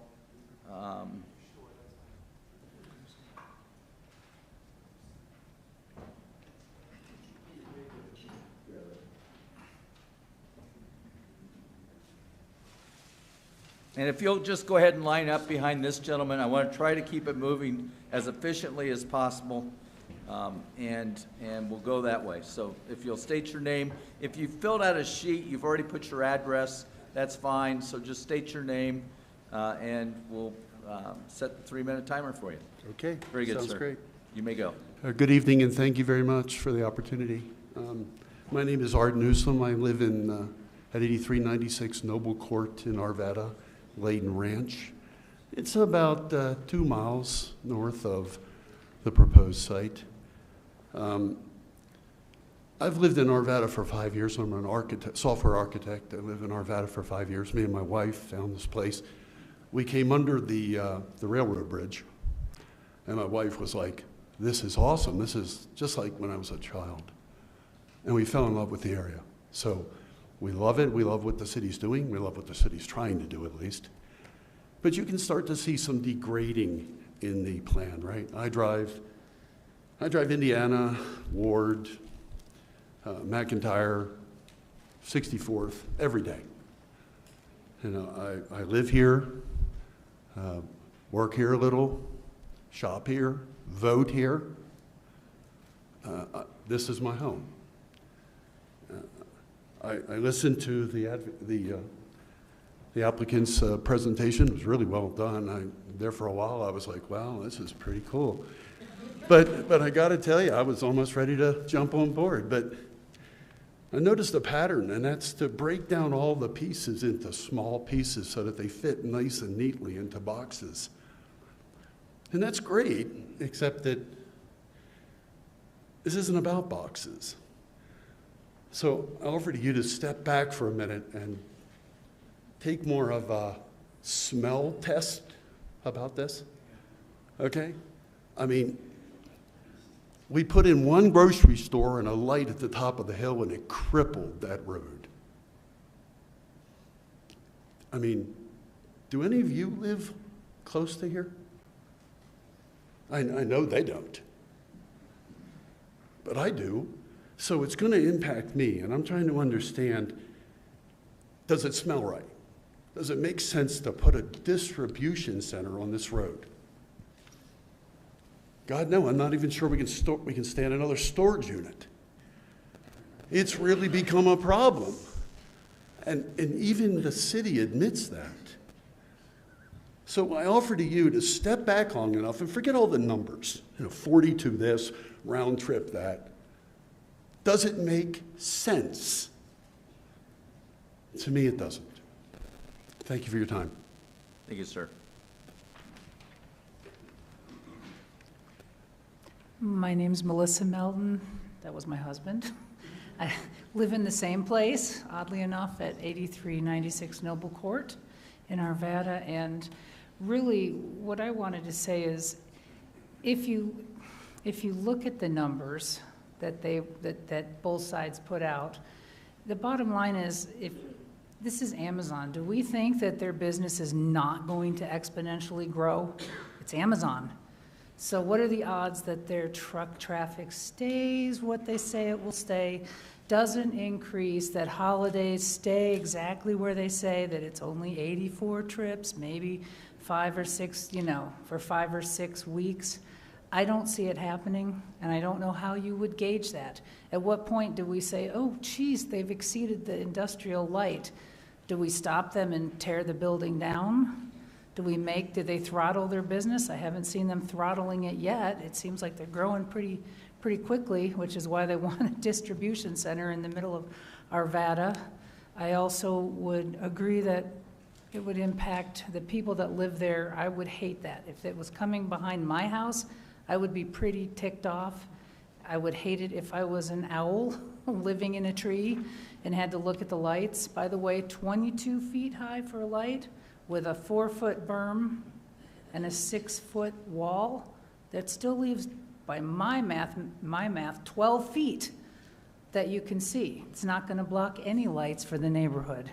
It's not going to block any lights for the park, and I would ask you to consider not approving this. Thanks. Thank you. Hello, and thanks for the opportunity. My name is Meg McCarthy, and I live at 14486 West 68th Place. So my backyard faces the proposed project. I'm against this project because it's going to be a 24/7 operation. And I think I will be affected by the lights, the noise, etc. When I first moved here, which was a very short time ago. I'm brand new to you folks. But anyway, when I first moved here, I looked at that area across the street and I was going, you know, I bet that's going to be developed someday. And I'm not against development, but when I drove around the city, you know, looking at the other developments that were happening in that area, they looked like office parks. They looked like something that wasn't going to be 24/7. I think that this is just an inappropriate use for this particular piece of land being so close to residential. And I thank you for your time. Thank you. Thank you, ma'am. Mr. Mayor, City Council, my name is Geraldine McAndrew. I've lived within a mile radius of the building site for 42 years. I started out at Melody Development, straddled both sides of the road of 72nd Avenue, and then we moved to Westwoods Estates 31 years ago, a long time ago. It has changed dramatically over 42 years. 42 years, I could drive down Indiana at almost the speed limit, 50 miles an hour. This afternoon, I drove 32 miles an hour between 72nd and 88th. Now, the developer, of course, is concerned about the area in front of the area that they want to develop. But this impacts not just that immediate area, but it impacts Indiana North, which we've driven to work for 42 years. It impacts Indiana South and Ward Road and McIntyre, which we've driven for 42 years. I have a master's in engineering from Colorado School of Mines, and I've owned an engineering business for 22 years. Those 22 years, I've run the main headquarters out of Arvada, 1 mile east of where this development is. I would have jumped at the opportunity to have a business environment, a business office, where I could walk to work from Westwoods Estate and not drive, or a lot of times I walk through actually the parks to get home, or bike through the parks. But I would have jumped for an opportunity to have a business within walking distance. And I can almost guarantee you that there are other people out there that would jump at an opportunity to have a different sort of environment than what Amazon is offering. Thank you for your consideration. Thank you. Thank you, Mr. Mayor. My name is Dan Murphy. I'm a business agent for the International Brotherhood of Teamsters out of Denver, Colorado, local 455. I represent 1,500 UPS drivers out of the Commerce facility and the surrounding areas in Commerce City and Denver, Boulder, Longmont, and so on and so forth. I just want to give you a little history of what we're looking at because some of these people might not realize what was going on here. Let me start out by saying it's not a light industrial. I live in Arvada, Layden Rock, 8829 Gore Street is my address. I've lived here for 20 years. I've raised my family in this neighborhood. We started out in East Arvada. We worked our way west. It's not a light industrial project. There's not going to be 42 trucks in the beginning, and there's going to be way more than 42 trucks in the end. Myself, I represent tractor-trailer drivers out of United Parcel Service. We have 10 bids, just 10 bids that run to Amazon every single day. They go from Commerce City to Amazon, back to Commerce City, back to Amazon, back to Commerce City, and they do it for 12 hours a day, and they do it 5 days a week. So we're going to add more jobs for this Amazon facility. I know about the jobs that are coming.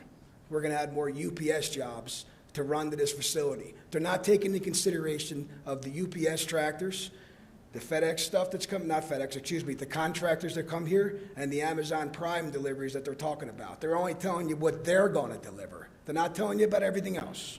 So they're not being very honest in that aspect. I will tell you, excuse me, there are going to be peak. They talk about peak 5 to 6 weeks a year. Peak starts November 1st. It doesn't end until January 15th. That's the facts of the reality. The reason why there's so many parking spaces and nobody can give you an answer is because UPS in Commerce City has 4,500 employees. Out of those 4,500 employees, you only see about 1,000 of them. That's the drivers and the tractor-trailer drivers. Guess who else is working? The part-time kids that are in there with their cars, drinking in the parking lot, smoking weed in the parking lot, with their engines revving at 4, 5, 6 o'clock in the morning. These people are going to hear it all night long. I'm down in the facility all the time. I hear it all the time down there. This is a disaster for this neighborhood. And one more thing. They don't control when the trucks come in and when the trucks go out. And I'll leave you with this. During the peak operation, the Commerce Facility Center, The Commerce City Police Department actually closes down Ivy Street for upwards to 30 minutes a day so that the UPS trucks, package trucks, not cars, can get out of their parking lot to go make their deliveries for the day. So Indiana Street is going to be a disaster come peak time. And it's not 5 to 6 weeks. Don't believe these people. They're not being honest. They're about making money. That's all they care about is making money. They don't care about this neighborhood, and they don't care about these people. They care about making money, and that's all they're about. Thank you. Thank you. If I could have the next row go ahead and start lining up behind this gentleman.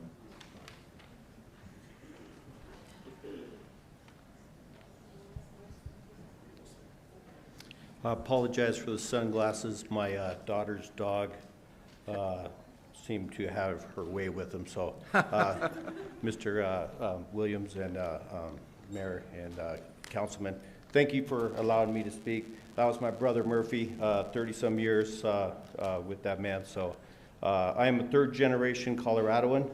I'm proud to have moved to this, to be a native of this state. I apologize. And I'm proud to live in Arvada. I live at 6065 Xenophon Street. That's pronounced Xenophon, not Xenophone. And I raised a family there, and I'm proud to still live in that house. There is a need for growth. We understand that. Let's don't shoehorn this facility in there because we can. Dan spoke about all the problems and issues that come out of UPS. Granted, that's a bigger facility, but those issues still exist, and they'll still be prevalent for the residents nearby.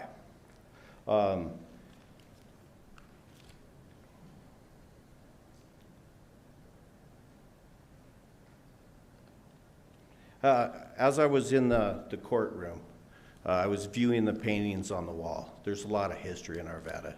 It's something that we all know about. It's something that, sometimes we forget about. Let's don't do the wrong thing with history here. Mistakes can be made, but they can't be taken back. We got an opportunity here to listen to these folks. I'm proud to stand with them, and I'm proud to be here tonight, just to at least give my 2 cents on what I think is wrong. And Amazon is wrong, okay? Amazon misclassifies their workers. The subcontractors that Amazon has, that there's a responsibility by the largest corporation in America. Okay, they're misclassifying their workers. They're in the uniform, they're in the trucks, but there's no responsibility. Look at the turnover rate. Look at the accidents. Look at the families that'll be put at risk, mine included, everybody here that drives the streets of Arvada. Shame on Amazon. Amazon must be held accountable. They must be held to a higher standard. Equal paying jobs. We've heard $15 an hour, you could not live close to the facility that's being proposed. Let's do the right thing. Let's hold them to a higher standard, not only for this location, but any other proposed location that might come across either here or I Sir, see your time's time is up. expired. So, Yep, thank you for your sir. time. You bet.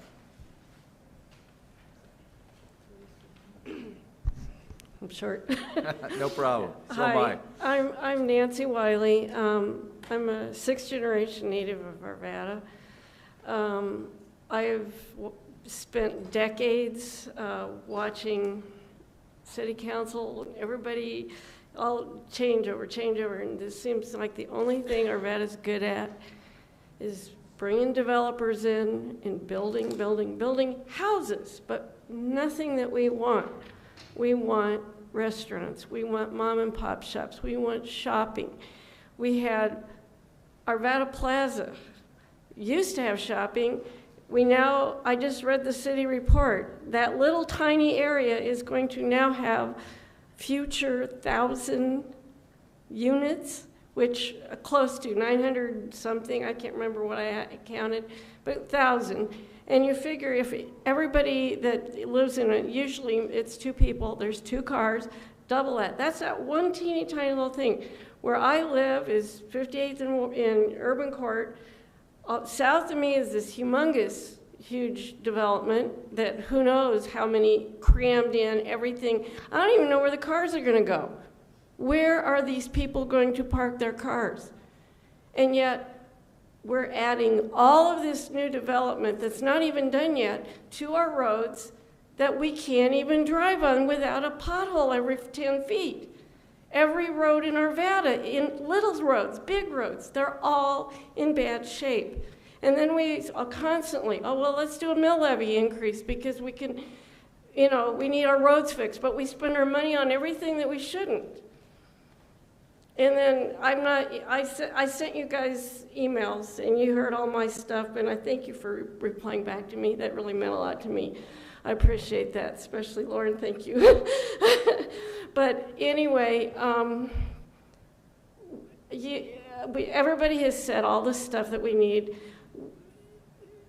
Amazon is not important or needed, especially in that place. If you want to put an Amazon somewhere, put it right by the highway, but not 5 miles away, going through all of our city, crowding our streets. I can't stand to drive through Arvada right now anyway, and there is no such thing as rush hour or peak hour. It's busy all the time. There's not a time when we don't have tons of people on our roads, and it's only going to get worse. The more we keep building, the more we keep building. There's a master plan for a town center with art, like a little mini Pearl Street. That would be awesome. And we need restaurants. We need a park bench or a band shell, something fun. That's what people want. We want quality of life. And that's what Amazon won't do that for us. Well, thank you. Hi, I'm Jackie Ainley Conley. I live at 6967 Gardenia Court. I've lived in Arvada for 28 years. I'm an involved citizen, usually not complaining. I go to David Jones's meetings at the police department. I show up for parades, and I've bought Boy Scouts here to get their badges. And I am really angry about this. I don't buy this. Sorry, I'm sorry, Mayor, I'm pointing. You didn't turn around and okay. point, so. I don't buy that they care about our community. We're just another dot on the map of America. They sent out postcards, and they didn't even have the guts to say who sent them out. You even had to say at the beginning of the meeting that they didn't come from the city of Arvada. People speculated they could have come from us as a way to generate publicity. That's ridiculous. If you care about your community and you really want to work with us, you should say who you are when you're sending a postcard. They said they're detail-oriented. I understand why you didn't want to watch the Planning Commission meeting. City staff made a mistake. I understand that happens, but I want you to know that in the motions, they identified that land as A1. I was the one in public comment after it had already been voted that noticed that it was A2 and that was a mistake. So I don't buy the detail-oriented. I've seen inconsistent information, including submittals in the beginning that were cut and pasted and listed the names of other towns, not even Arvada. The February 25th meeting was a debacle. It was supposed to be held on February 25th. It was canceled at the last minute after I put it on Nextdoor, after I notified thousands of people. And I know it caught your city manager and Mr. Stalcheski completely off guard. They too were not told until the last minute that this was called off. I understand that they didn't have a platform that could hold enough people, but if they cared about our committee, they would have known. If they cared about our community and they were listening to the chatter and the feedback, they would have known 300 people were going to show up. I'm opposed to this development, and I don't believe Amazon is going to be a good neighbor. And I dispute the fact that they had 3,000 people canvassed in this town, because a postcard comes out and every single person in this room emails our Gmail account, and I get it. And I have not heard of one person being canvassed in Arvada. I'm tall. Anyway, thank you for your time. Thank you for letting us, present to you and speak to you, and I greatly Again, thank you for that. Myself and my family have been in Arvada for 35 years. We've always looked at it as a residential neighborhood. We think that's the crown jewel in Colorado, to be candid with you. My wife and I are both natives of Colorado, so my daughters, son-in-laws, grandchildren are all still in Arvada. So you can see we have a lot of strong roots, and it is based on a real neighborhood-friendly environment. I strongly oppose the Amazon warehouse for 3 different reasons. There's been a lot of very good information presented already, by our group, so I will try not to repeat that. But one, as far as harm to the wildlife, again, I think it's substantial. I think it's impossible not to harm the wildlife, and it goes way beyond just this open space. That harm to the wildlife will go, I believe, for miles for a number of reasons. There's the noise pollution, just activity going 24/7. The traffic, just the noise from that. I mean, they're talking about the semi-trucks. They're talking about, I believe, 600 plus delivery trucks. There was comments as far as how employees' cars, vehicles isn't even being taken into account. And then there was the mention as far as retail activity going into this space, especially during the holidays. So I think that alone, noise, light pollution, again, headlights off of all these vehicles, I don't think are being taken into account.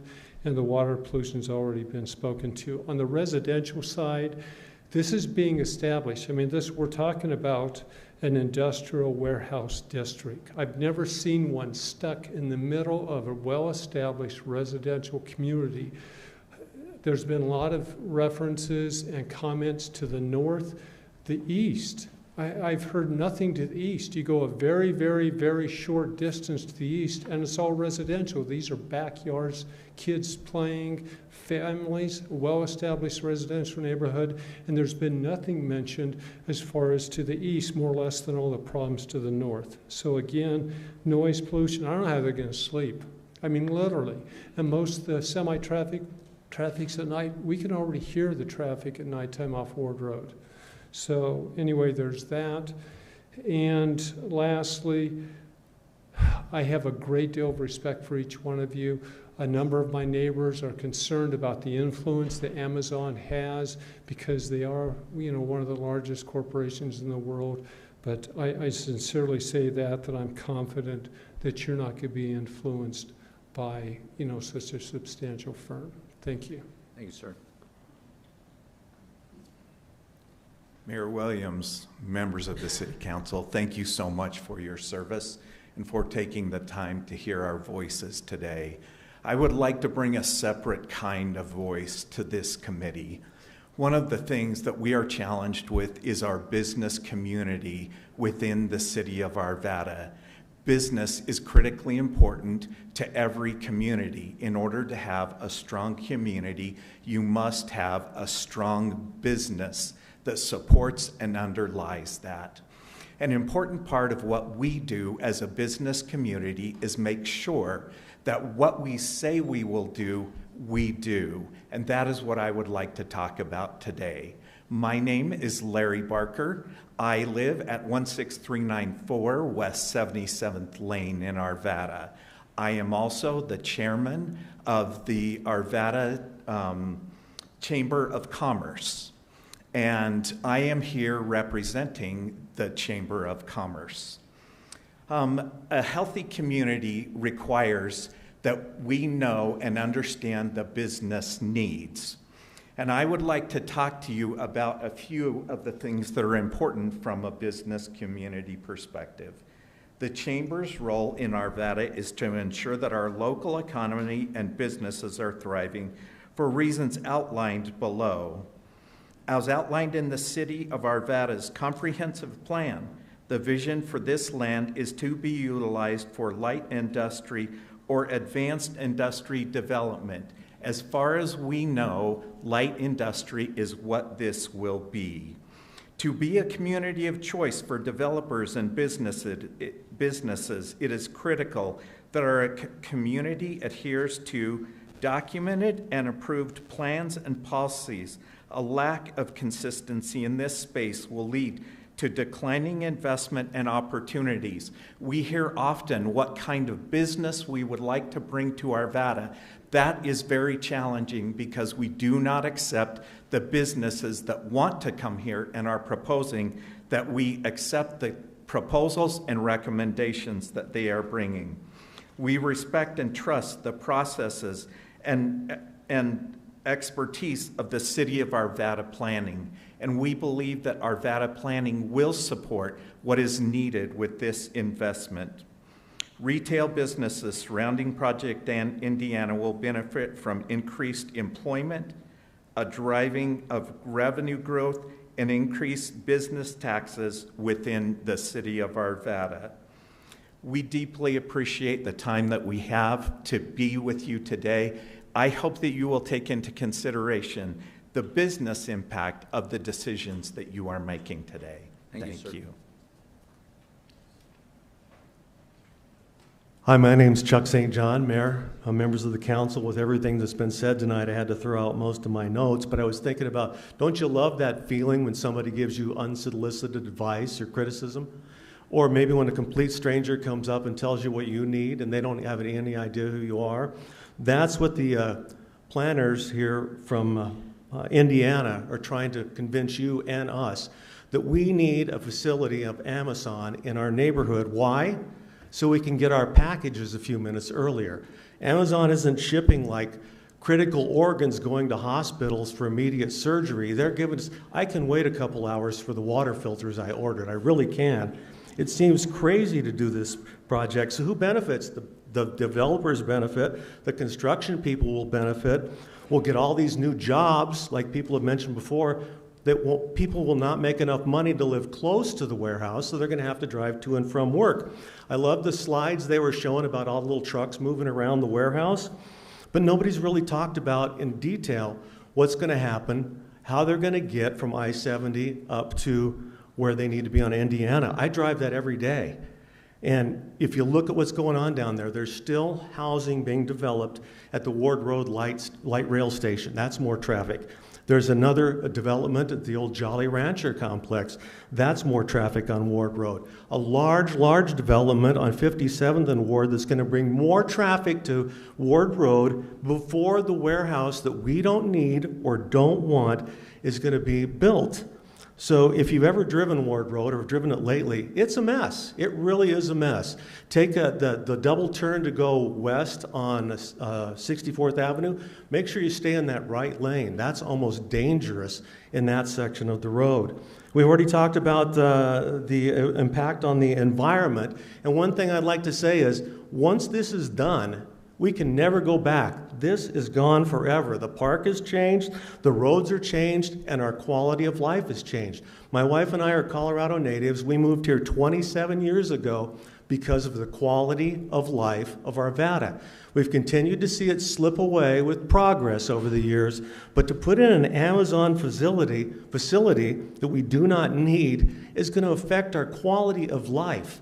It's not that we're not just voters, we're people who have quality of life and want to be here in Arvada. We urge you to vote no on this development and this project because we do not need more congestion and traffic and sitting in traffic. We need a better quality of life for the people of Arvada. I really appreciate the time to talk to you. Thank you. Thank you, sir.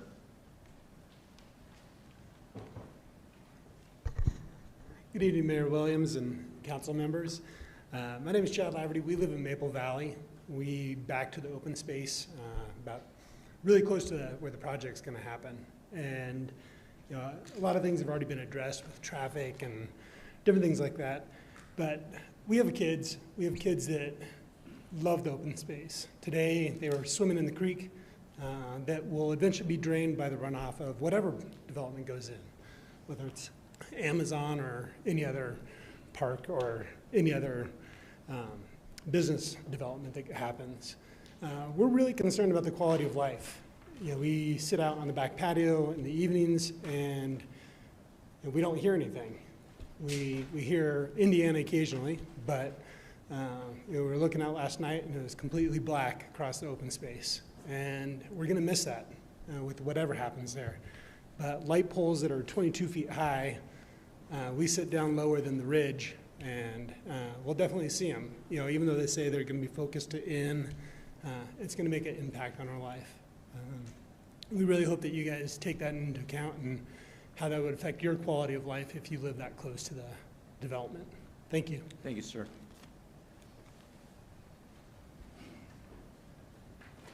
Good evening. My name is Jennifer Laverty. Our family resides at 14646 West 68th Place in Arvada. Our neighborhood is just north of the proposed development site. Our backyard, as Chad mentioned, faces south and sits on the open space that abuts the site being discussed today. We are 195 feet from the property line of this proposed development site. We are one of the closest homes, and I know that the noise and light pollution will have a huge impact on our quality of life. You need to really understand is even though the applicant has indicated that Maple Valley Park is the northern boundary to the property, it is only 195 feet in some areas along that park. So it is really a small distance between us and the boundary of that property. We are also very highly concerned about cut-through traffic that will happen in our neighborhood. Because many children are present and added truck traffic will endanger them and their freedom to just play and be children and enjoy the neighborhood. We are also concerned about possible future overhead drone delivery traffic. I know that's not planned right now according to what we've heard, but we know this is a model that Amazon is considering, and this would invade our privacy and add further noise to our serene setting. Our family is definitely vehemently opposed to this proposed annexation and rezoning initiative. We feel it is totally incompatible with this residential and park-like setting. Thank you very much for your time. Thank you.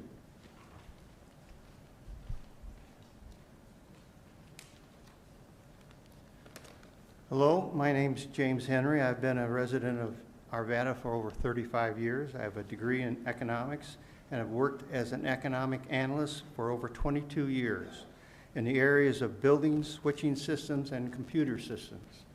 I oppose Project Indiana. It is not compatible land use. Please observe Amazon's unprecedented growth rate. Wall Street financial analysts have put Amazon's growth at a compounded growth rate of 13.3% over the next 10 years.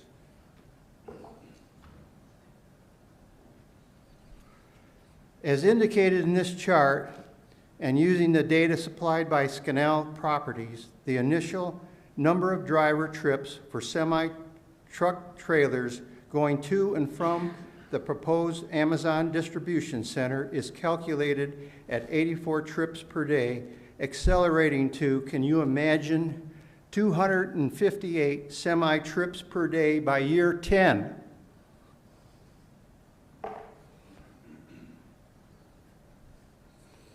In addition to the semi-truck trailer trips, we also have daily trips by employees and subcontractors going to and from and back again to the proposed distribution center.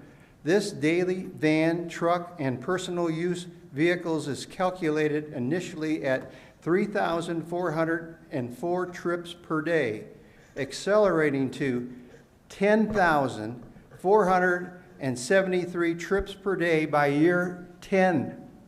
10 years. At what point does Indiana become a parking lot? It already has. For this, Amazon will give Jefferson County approximately $350,000 in property tax annually and destroy with their traffic the newly renovated intersection of Indiana and 72nd Avenue, which cost, I've heard, from $6 to $8 million for that intersection. Not a good exchange of taxpayer dollars. Project Indiana is not compatible. please consider this. Would you like to have this in your neighborhood? Please don't put it in ours. I've got to say this. I find it comical for Scannell to redefine what a trip is. Would they also redefine what is? Does that sound familiar? Thank you, sir. Hello, my name is Jan Edwards Aston, and I live at 14586 West 68th Place. First of all, thank all of you for all your service to us and the community. When I first heard about the opportunity to speak at this meeting, I planned on giving you data about the effect this project will have on wildlife, traffic, and pollution. And all these things are important. However, there's another little different side, and this is a quality of life issue which other people have addressed as well. When I was looking to buy a house, I looked at a lot of neighborhoods in and out of Arvada. There were nicer houses. However, once I saw my home, the beautiful open space beyond my backyard convinced me that this was indeed where I wanted to live. My property is approximately 600 feet from the proposed Amazon's high industrial use project. In the summertime, I leave my windows open. I hear the children playing outside, shooting baskets, riding bikes and scooters, the happy sounds of children playing. Happy sounds that would soon be drowned out by the sound of Amazon's trucks if you approve this proposal. I enjoy sitting on my patio in the back listening to the birds sing and watching the squirrels perform magnificent feats to reach my bird feeders, watching the old growth trees. The old growth trees. You can't mitigate old growth trees, I don't think. I like to watch them change colors, walking the path under their magnificent canopy. All of this would be taken away if you approve Amazon's high industrial use project. Voters have entrusted you with a lot of power. Your decision will affect my home, my peace of mind, my emotional well-being. There are thousands of people who feel the same way I do, at last count about 9,800, according to the signatures on the petitions. Please make the right decision and continue to be responsible and respectful to the citizens who have voted and trusted you to make the right decisions for our city. Thank you for the opportunity to talk with you this evening. Thank you, ma'am. Save Maple Valley Park and you'll save lives. My name is Victoria Baker, and I'm speaking against the rezoning, which would disrupt the Maple Valley Park ecosystem. It's really hard to follow up on Dr. Jones. She said it so well, but the three criteria 3 through 5 of rezoning are clearly not met because of the great disruption, especially due to light and noise. And Maple Valley Park not only has a legal argument, but it would save lives, and it must be protected.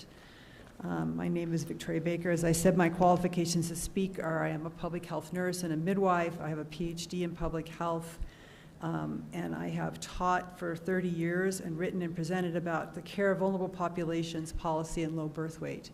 You all have my slides because I thought I'd be able to do slides, but instead you have a handout.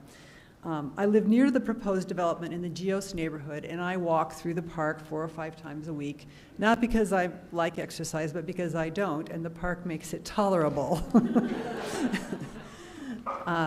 So that light and noise pollution that Dr. Brown talked about is extremely well supported by scholarly literature, that exposure to human light and noise has been repeatedly shown to disrupt wildlife. It disrupts mammals, birds, insects, fish. It disrupts worms. It disrupts everybody. It disrupts their feeding, their migration, their reproduction, their hunting, all of it. And those lampposts were only things they mentioned, not the vehicles. They mentioned noise that reaches the homes, but the homes are farther away than the park. It's really important. And once you disrupt the animals, you disrupt the plants. It's all interrelated.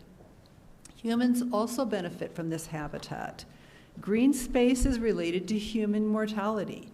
If you have a stroke and you live near a green space, you are 20% less likely to die.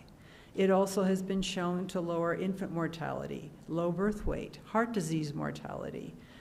It helps with cognition in the elderly. We've all heard about the depression and anxiety from the pandemic. I walked the trail during that time and I saw the increased use because people couldn't go anywhere. They got on the trail. I'm wondering how many suicides were averted by that trail. That's the study we should do next. So I'm about out of time. I'll tell you that you have my handouts and you have the handout of Dr. Susan Smith, who's a pediatrician waiting on Zoom, and she'll tell you about the dangers of this project due to traffic and particulate matter and our kids. You have my references, you have my contact information, and thank you for allowing me to speak. Thank you.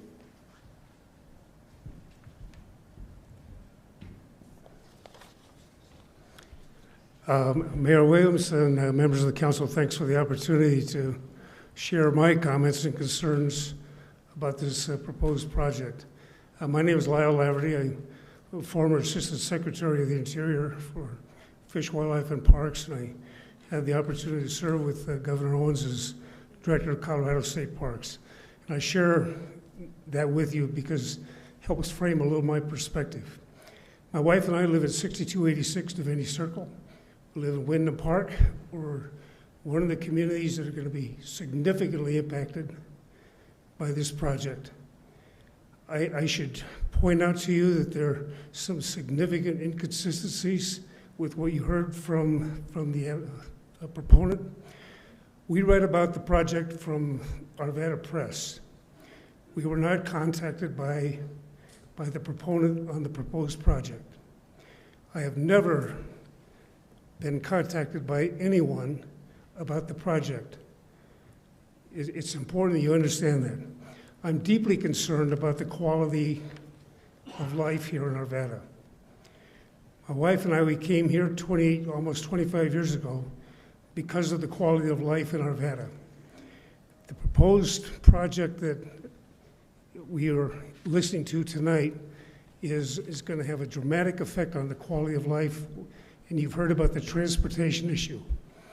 One of the flaws of the transportation analysis was done by the proponent in July of 2020.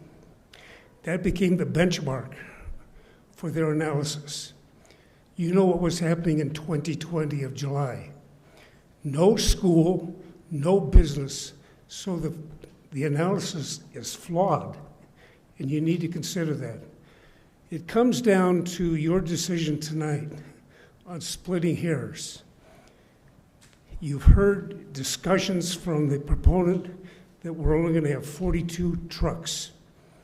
I looked up Mr. Webster before I came up, and a truck is an automotive vehicle that delivers product.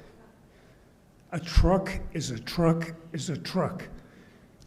That is going to drive this proposal to a heavy industrial site, which is inconsistent with the comprehensive plan.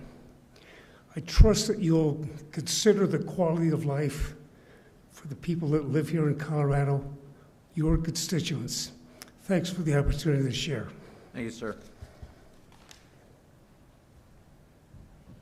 Hello, everybody. My name's Toby Derlashon. I'm a citizen of Arvada, and I'm a dentist. I've lived in the area for 30 years. I live right across the creek from where the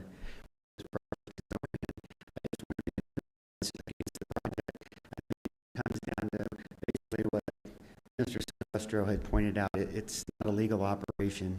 It's a heavy use of land, and it will be inconsistent with the comprehensive plan. There's plenty of light industrial already in this area. You don't have much commercial. This place is right off the Ralston Creek Trail. It's one of the few areas, like he said, could be a crown jewel. on the trail. If people had a place to stop off to and drink a cup of coffee or sit, it would instantly become a jewel of Arvada. I bike a lot right across to Indiana. They're putting up a brew house now, and I know a lot of people are excited about that because you can get on your bike instead of your car, and you can traverse that area. I think there's two issues that are going to make it, again, incompatible with the area. One is it is heavy industrial, and two, it will change the quality of life in Indiana, or off of Indiana. The traffic alone can't handle it. One other thing is, I know they have the last opportunity to speak. I sat up till midnight on the last meeting that you had before the Planning Commission, and I thought for sure they were going to vote against it. Since the other side had the last word, almost all of them voted for it, and it's because they put so much spin on what they send out. I also got the Project Indiana card. It says the traffic generated would be less than comparable uses, and their comparable uses is a big box. What big box would want to put a center back in that area? How can you compare it to that? Maple Valley Park will not be disturbed. Just by putting this there, it disturbs the park. The economic impact, more than $40 million in combined construction and equipment costs. Who gets that? Not the city of Arvada. Whoever built the project gets it. 375 annual in property taxes. You can get more than that if you split up the property and have a lot of small businesses go in there. So anyway, you're going to hear a lot of spin after all of us get done talking, and I hope that's not the last thing that's in your mind when you vote tonight. I'm amazed that you'll be able to make a quick decision after all this information, but God bless. Thank you, sir.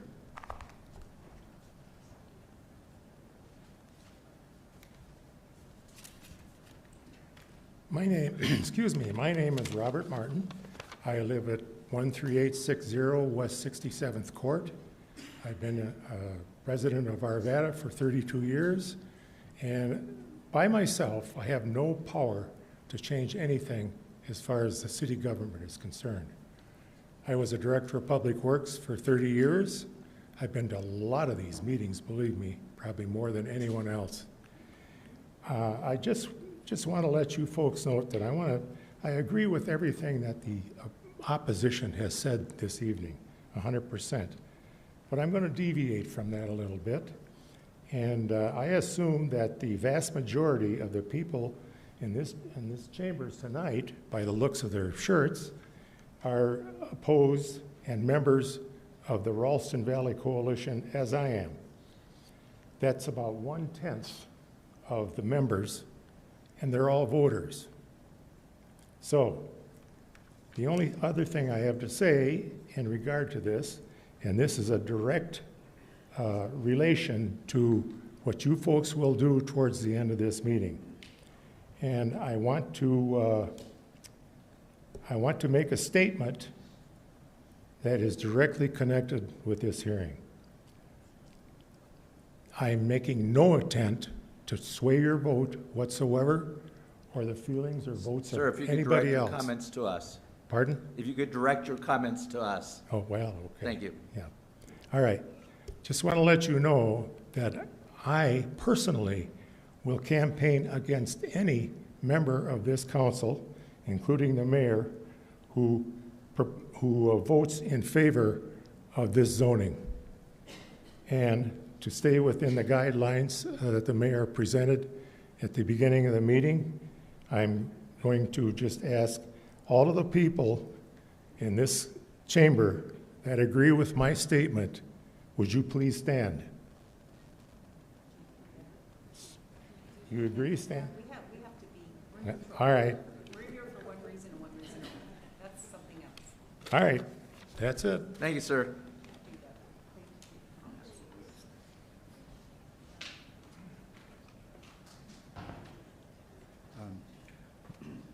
My name is Floyd Nordstrom. I want to thank Mayor Williams, the City Council, and staff for my opportunity to speak today. And I'd like to try the overhead projector to make sure.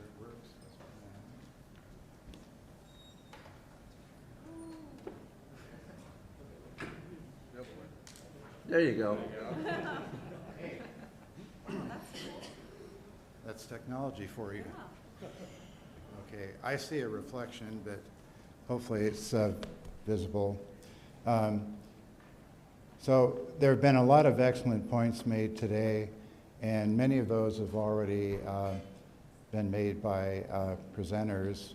But I just wanted to summarize my thoughts that, and I want to use the words that I heard at the public meeting, and it's pretty important. And so the title here is Project Indiana Does Not Fit the Urban Fabric of Arvada. And I want to stress that point, urban fabric. And so related to that, you know, if you look at just the large neighborhoods, residential neighborhoods that surround Project Indiana, that there's not a fit there. The northern boundary is within 200 feet of Ralston Creek. And I know a lot about the traffic signal because I know that there has been one proposed for 69th in Indiana, which I could use, and a lot of my neighbors, and this does not add up. Amazon is saying they need a traffic signal at 68th, and I've never heard anyone from them say, okay, we understand that back in 2013, KB Home had to start paying traffic fees, and there are other builders that have, and you know, they have completely ignored the recent history of that, and time's going too fast. So anyway, thank you for your time. Thank you, sir. Why don't you grab your other page and slide that box that back over, if you would, sir. Thank you much.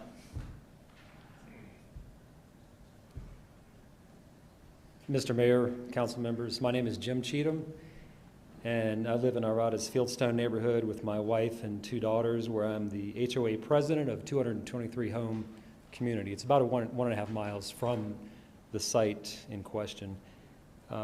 I'm here as an individual in opposition to the proposed Amazon Heavy Logistics Center and in support of my Maple Valley neighbors and the Ralston Valley Coalition to help protect the quality of life of all nearby communities from the, as discussed, excess traffic, light, noise, air pollution, and visual intrusions of this potential development from this incompatible use to too close to the home's open space, and to protect the adjacent Maple Valley Park and Ralston Valley Creek. While the applicant addressed such impacts in their presentations, it's simply not enough. Impacts are not substantially mitigated nor sufficiently buffered, and remains incompatible for the areas presented by the coalition. And I concur with the speakers before and likely after me against the proposed Amazon Heavy Logistics Center. Thank you. Thank you, sir.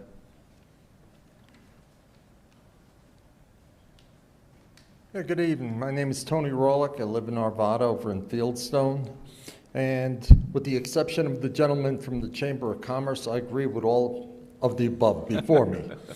But there's something else I want to talk about, and that's jobs.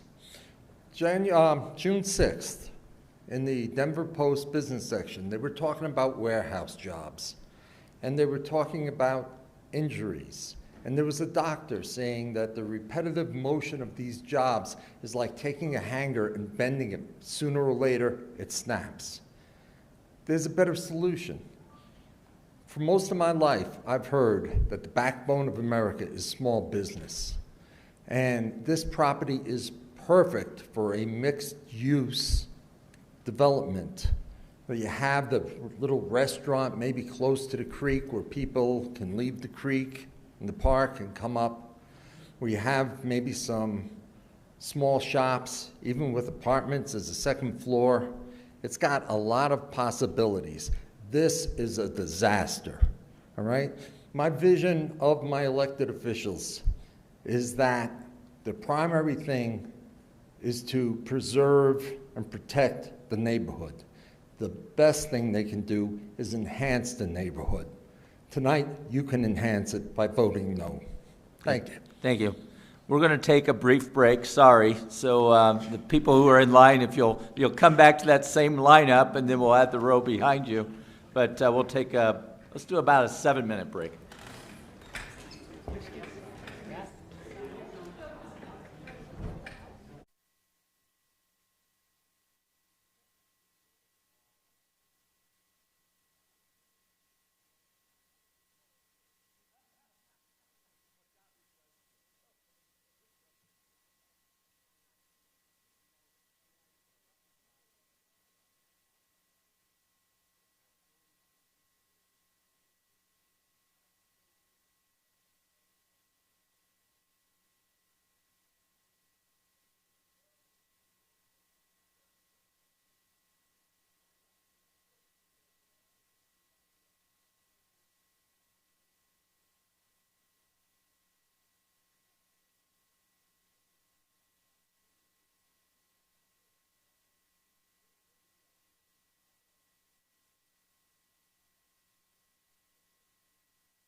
Have people come on back in.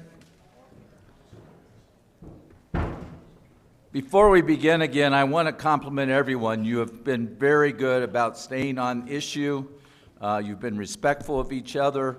You've been respectful of the time, and it's greatly appreciated by City Council. So thank you all. You've done a superb job of maintaining your positions and while being very respectful, as I asked you to be earlier, of our public process. So with that, let's get back to the folks who are lined up, and then the row behind that can look to follow in.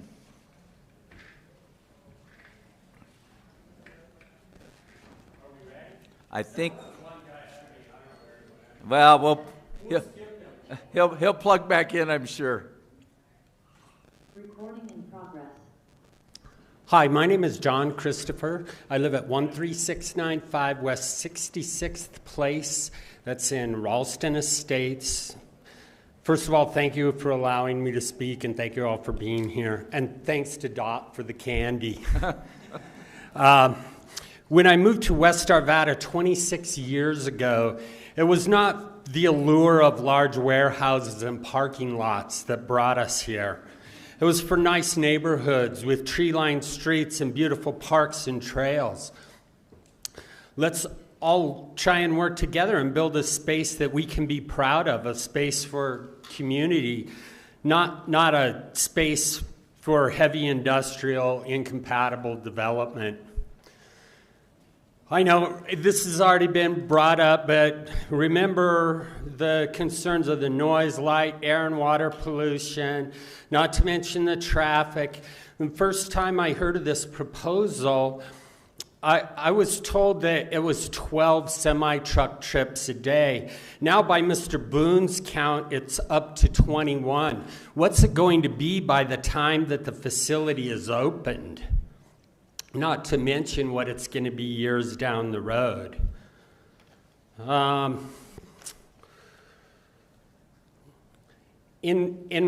Our council, in regard to the recent controversial trash hauling initiative, I heard or read in the Arvada Press that was passed because it was what the majority of the people wanted.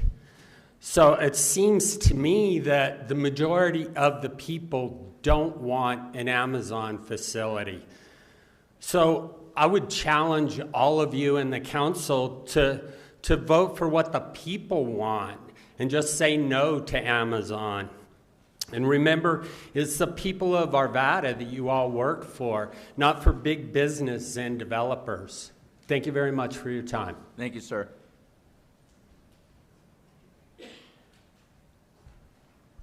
Hello, my name is Mike Schweitzer. I live at 14615 West 62nd Place, right across 64th in Indiana from where this proposed facility would be going. There's probably 40 or 50 people in here. There's, I've heard as many as 60 plus outside in the courtroom and in other rooms downstairs, and several people outside.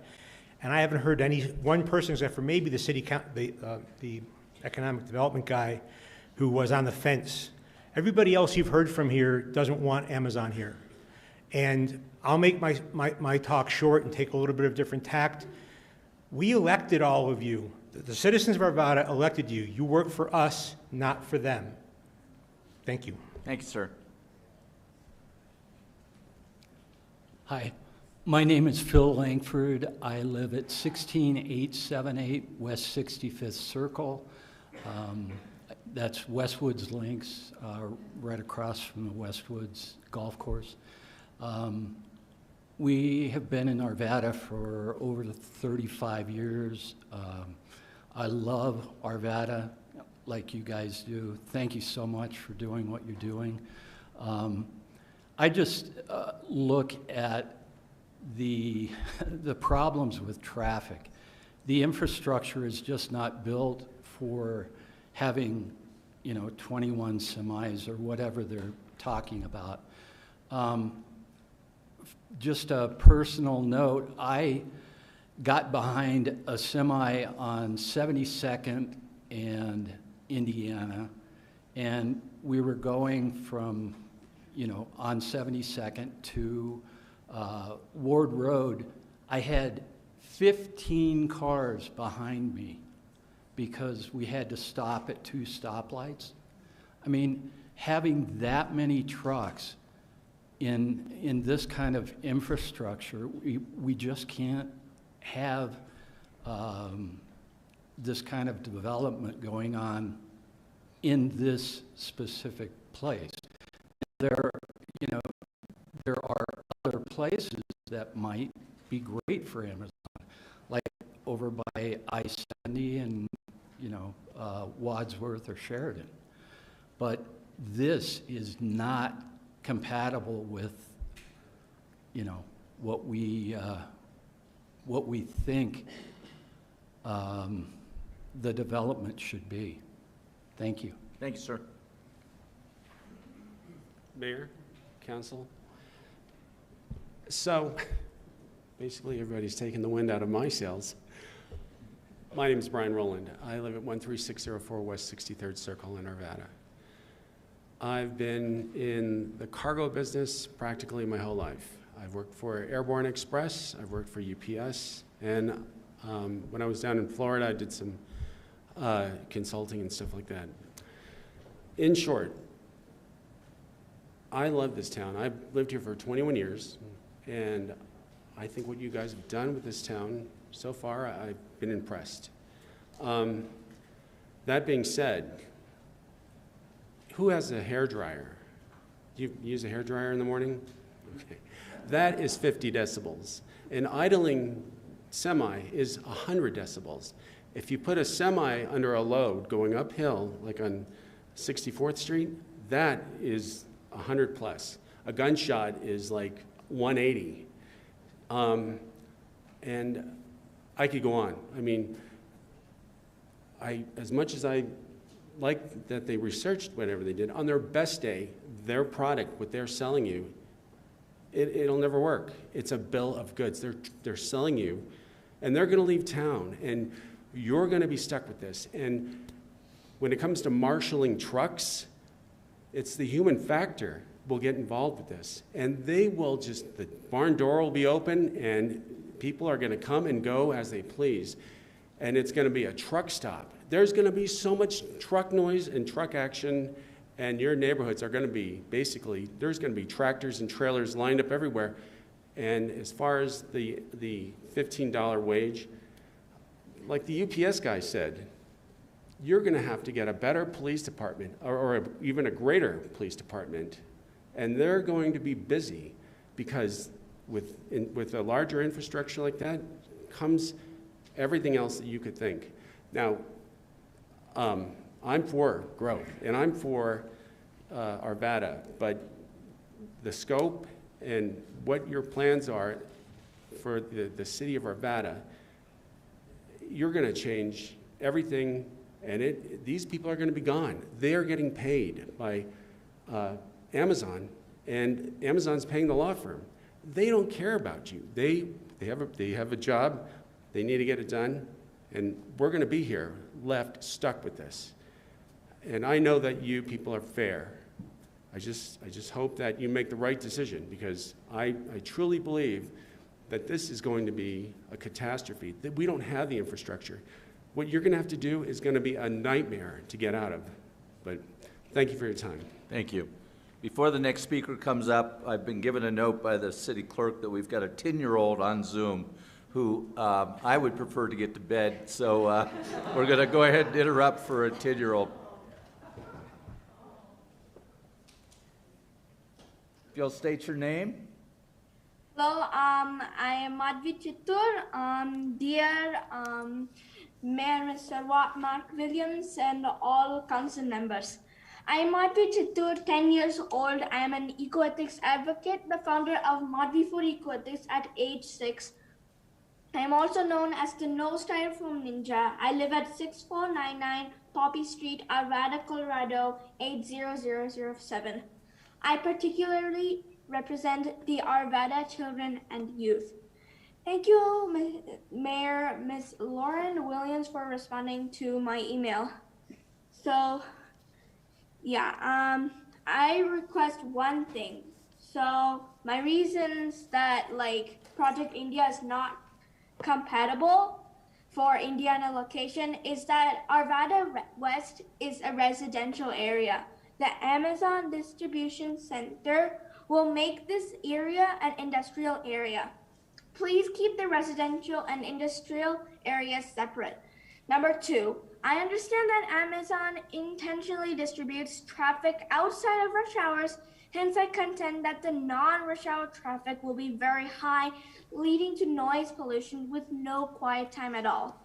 Number 3, Arvada adopted a new trash process to keep many garbage trucks off the roads. But now Amazon delivery trucks will replace those garbage trucks with more noise and pollution, and therefore defeats the purpose of adopting the new trash system. Number 4, the traffic on all of the streets like Quaker, 72nd Avenue, 64th, McIntyre, 59 will all increase. The new houses themselves have increased traffic by leaps and bounds. Number 5, the construction plan involves the felling of hundreds of trees. Trees are carbon sinks, and they reduce air pollution and keep Arvada green and healthy.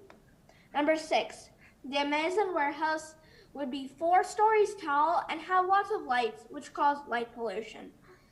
Number 7, True, the Amazon project would bring in $375,000 in property taxes annually, but please put a price on the destruction of Earth's resources, like trees, Maple Valley stream, water, wildlife, and people's health due to pollution. That loss and expenditure would be more than $375,000. Number 8, if all open areas are cemented, then one day we will not have drinking water at all. Already the heat is scorching. Today the news that Colorado River is at its lowest levels. So for all these reasons, I request you to vote no on this location for the warehouse. Please keep Arvada West a residential area.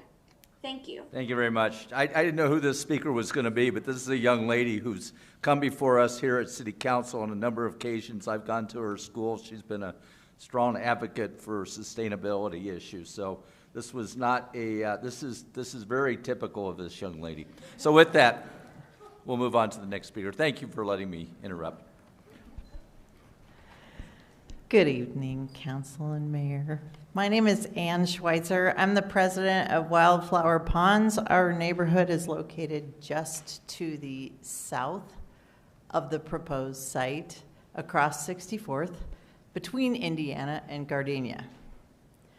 I emailed you all yesterday, and I'd just like to reiterate that this particular development does not fit well within the Arvada Land Development Code because it does not promote the public health, safety, convenience, comfort, prosperity, and general welfare. It does not protect the quality and character of stable residential neighborhoods. It does not promote the economic development and fiscal sustainability of the city. And it does not ensure the provision of adequate public facilities and services for new development and redevelopment. I'm going to switch over my notes real quick. The applicant provides a very compelling rezoning map that forms contiguous light industrial zoning, but an equally compelling alternative map can be shown of contiguous general commercial zoning along Indiana where it's intended and appropriate.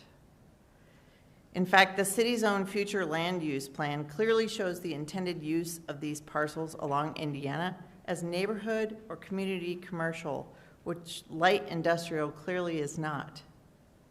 The applicant is asking the city to take away opportunities for potentially dozens of future neighborhood small businesses along Indiana and 4 future light industrial parcels along 67th Avenue in favor of one gigantic parcel and a single business.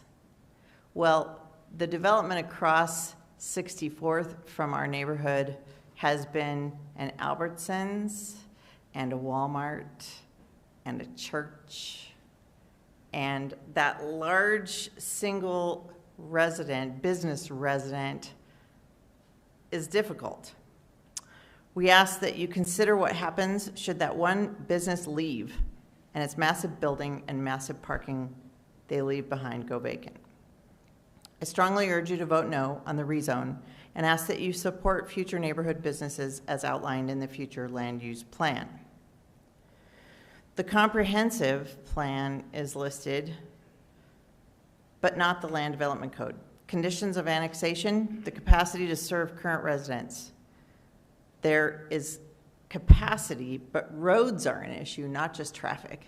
We're not currently maintaining the roads that we have. They're atrocious.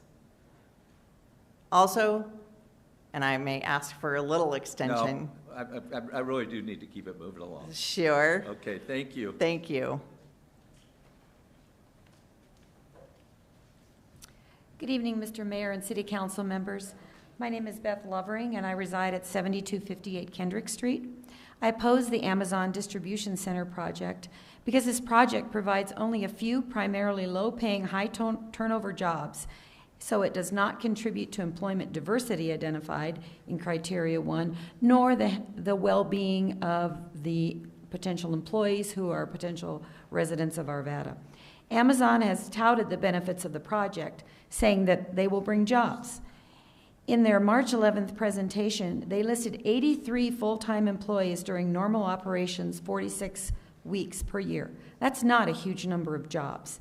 Due to their poor track record as an employer, I would argue that we don't want our sons or daughters, nieces or brothers working at Amazon.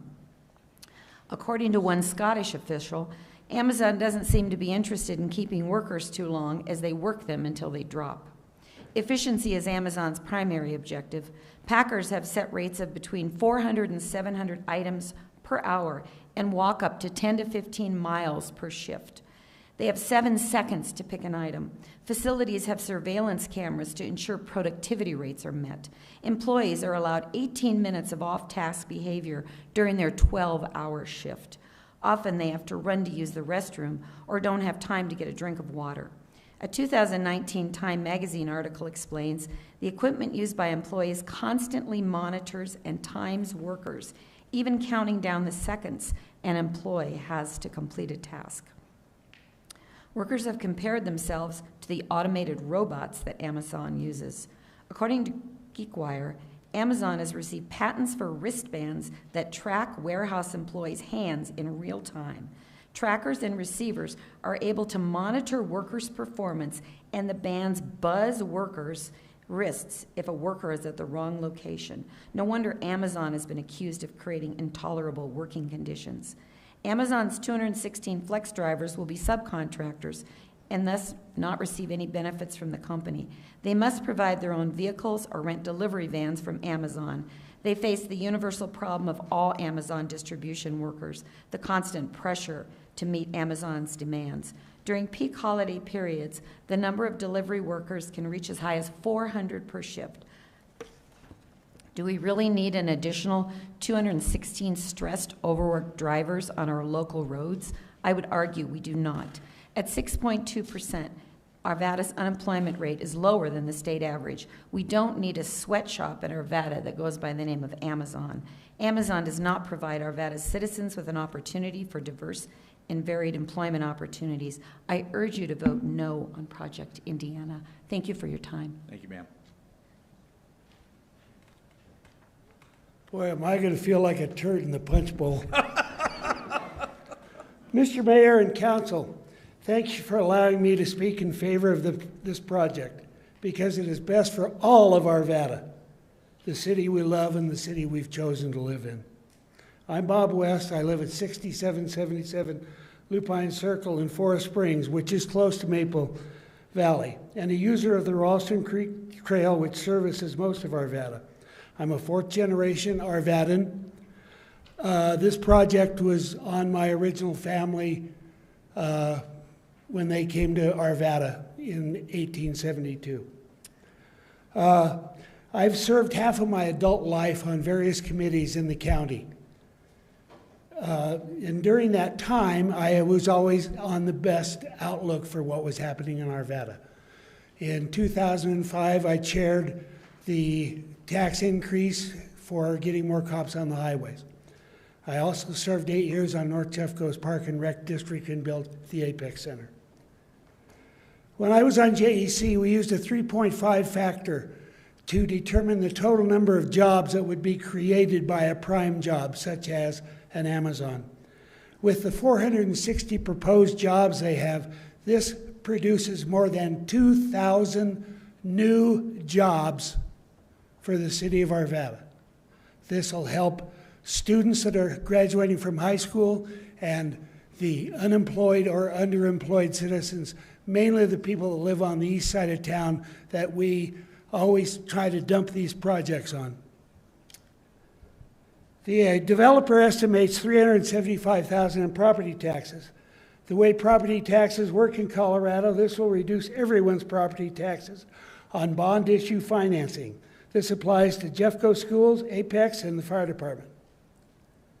Currently, our Amazon travels to Arvada from Thornton with about 100,000 miles a week. This adds to extra pollution, wear and tear on highways, and it doesn't read well for Arvada being a citizen of the entire metropolitan area. While we're talking about traffic, I can only assume that all of Indiana will be four-laned from 64th to 72nd, and the signal put in the middle. The signal will work great for the city shops, the bus barn, and also for Amazon, of course, but it will protect some people of Maple Valley getting out in Indiana. There's a couple other things, but I'll miss that. But in conclusion, I want to say the Maple Valley residents claim 9,000 signatures of support. They're up to 10,000 now. This is still less than 10. Your time's up, sir. Okay, this is less than 10% of Arvada. Remember, we represent all of Arvada. Thank you, Thank sir. you.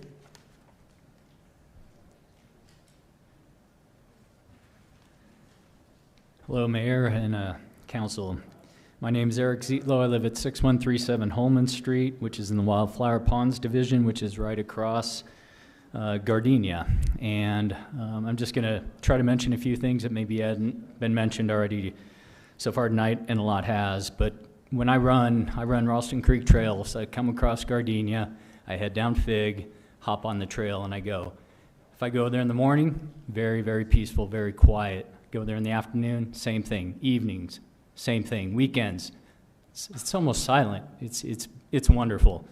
24/7, not going to be so wonderful. And I'm thinking 10:30 at night right now. Okay, it's hot out. Got my windows open. They selectively talk about noise. Talk about trucks. They talk about cars. What about those backup beepers? I haven't heard anybody mention that. You know what the decibel level of those are? I think it's 100 plus. You can look it up. Imagine you're there, 10:30 at night, window, beep, beep. Oh my God, okay, I'm awake now. You're probably awake. You know how far those things travel. You've heard it when it happens. You have an Amazon delivery on your street and they have to back up. You hear it, okay? Imagine all of those vans backing out of those spots 24/7. So they're not addressing some of those noise issues, and nobody brought it up, so I thought I would. The other thing is music. When I hear my Amazon driver sometimes, they got their little boom box sitting next to them, and it's rocking. I mean, it's fine during the day. Middle of the night when they're out there parking or whatever, early in the morning, late at night, I just wonder what that sound is going to be like. And I know the sound ordinance says it has to be sustainable. So maybe they don't care. Maybe it doesn't matter, but I think it's going to really cause a lot of disruption in the neighborhood when they hear that. So I think the only other thing I would say is if you look at the exit route of the semi-trucks coming south on Holman, making the curve and going out Gardenia, taking left on 64th and the right on Ward Road. I know you guys have did your site visits, but have you taken a semi-truck visit through that route? It is tight. If you get any cars on either side, it's a problem. And how many times have we seen the cracked corner at 64th heading 64 South on Ward Road. I just followed a truck there the other day. It's up on the curb, and it's breaking those curb lines. Now you're adding so much more of that truck traffic and damage to those roads. So I appreciate your time. Thank you. Thank you, sir.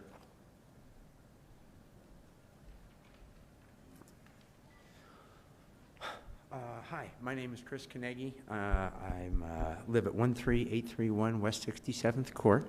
I've lived in Arvada long enough to have safely and enjoyably ridden my bike on Indiana without fear. My wife and I are here because bought a home in Arvada because we enjoyed its quiet bedroom community character, and we would hate to lose that. We knew we live very close. We knew development would come, and we are not against all development. But we do count on you guys to be infilling slowly and prudently. We have seen, many of us who drive around, lots of development currently ongoing, and we ask that maybe we stop and pause and see what the current ramifications of all those current developments are, because I'm thinking all of that is going to bring a lot more traffic, and we don't want to compound our problems. Because I am so close to the development, I have the usual traffic and light noise. My concern for the lights is not what it is on the ground, but what it is as I look out on the horizon. I'd like to still have that kind of dark horizon. I taught my kids how to go crawdadding in the pond or the creek, and I would hate to lose that ability to play, for the kids to play in the creek, in the Ralston Creek, because of oil and other things that are there. At the end of the last meeting, I was so frustrated, I went for a walk in that park that night, and I happened to see an owl right at the corner of that close point, and I wondered if I would ever see that guy again, given light and noise. One thing I do see is that I don't see that there's many limitations being put on Amazon as far as how many vehicles they can run. So to me, that's kind of an open door where they could possibly scale up their operations to whatever they wanted. Amazon, to me, does not seem to be a pro-worker company, as they do not have the union things that FedEx and other ones will, that would pay them a better wage. I feel that Amazon being not local businesses, it won't have the income multiplicative effect within our local economy as local businesses would. They will move the money out of here. Of course, the distance to the highway is a major problem, because I turn on 64th and Ward a lot, and that double turn lane is kind of a nightmare, and I'd hate to be the inside guy with a semi. My son and I have passed out flyers, and I've stood at the corner and held a protest sign for weeks. I've had probably 100 positive interactions of people saying, no, we don't want this facility, and maybe 2 negatives, and one of them was probably a bunch of kids who just wanted to give an adult the finger. I ask that you consider a different location, because I think it could be better, and I appreciate Scannell and everything for bringing Republicans and Democrats together, united against a common threat to our peace. Thank you, sir. Do we have other speakers? If we could line up additional speakers, if we have some. We're at the door back there. Great. We'll have you all come down and line up here. So when I first came here, I was in sunglasses, and I don't think I need these anymore. Probably won't.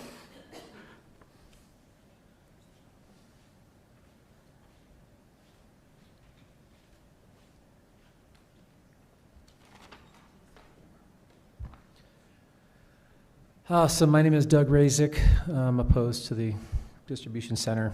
You know, the interesting thing to me, what's jumped out at me is that Scannell admitted that their traffic would exceed the zoning regulations for a period of time. And the exact quote is, quote, land use decisions are not properly made on the basis of rare occurrences, which might sometimes occur. Rather, the impact of uses is determined based on their average or typical characteristics. Now, I want you to think about that for a moment. How many homeowners here would be allowed to violate zoning for a couple of weeks a year? We'd be laughed out of the room. And yet, Amazon walks in here with their razzle-dazzle and their name. Look at what they're afforded. None of us would be granted that. That is not right. I want you to think about this too. Is Amazon growing? Somebody else covered this with their charts, the 13% CAGR. how many trucks are we going to have next year, and the year after, and the year after, and the year after? They're already going to exceed the zoning for several weeks per year. It's just going to get worse. And once they're in, we live with those consequences forever. And the team, they're just doing their job. They leave, but we're stuck with the consequences. I guess the biggest thing that it comes down to is who stands up for the zoning laws. We, the residents, are telling you, please stand up for the zoning laws. We have passed these zoning laws of light industrial. It's now up to you. Do not let the razzle-dazzle of Amazon make you steamroll us. This is our only voice right here. Please stand up for the zoning laws. Thank you, sir. Hi, my name's Scott Osborne. I live at 6491 DeFrame Court in Arvada, and I've bicycled on the Ralston Creek Trail hundreds of times, and I really love the area. So, City Council, I'm still not convinced that the impacts of Project Indiana would be properly mitigated as the applicant claims. I think the impacts to traffic and noise pollution, among other things, will be worse than their studies suggest. And let me just say, no offense to the Project Indiana team, but the company Amazon has been shown to be inherently an unethical company. The company has demonstrated their willingness to poorly treat and exploit their workers in several ways.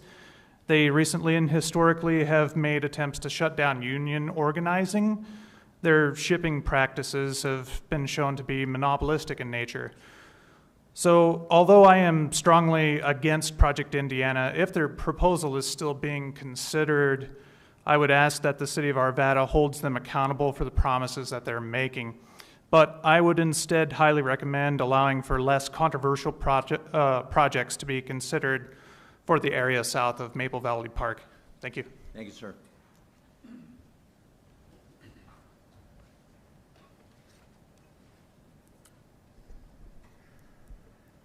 Good evening, Mayor Williams and City Council members. My name is Leslie Walbridge. My family moved to Arvada in the 1970s. I grew up in the city, and I love it. There is a well-known proverb, where there's no vision, the people perish. The people elected you to have great vision for Arvada, to make wise decisions, to be good stewards of our land development. The proposed Amazon facility is incompatible with light industrial use and so damaging to our community in many, many ways. And as Ireland Stapleton has shown, it would be illegal. This is not the vision Arvada residents have for their city. I ask that you deny this request. Thank you. Thank you, ma'am.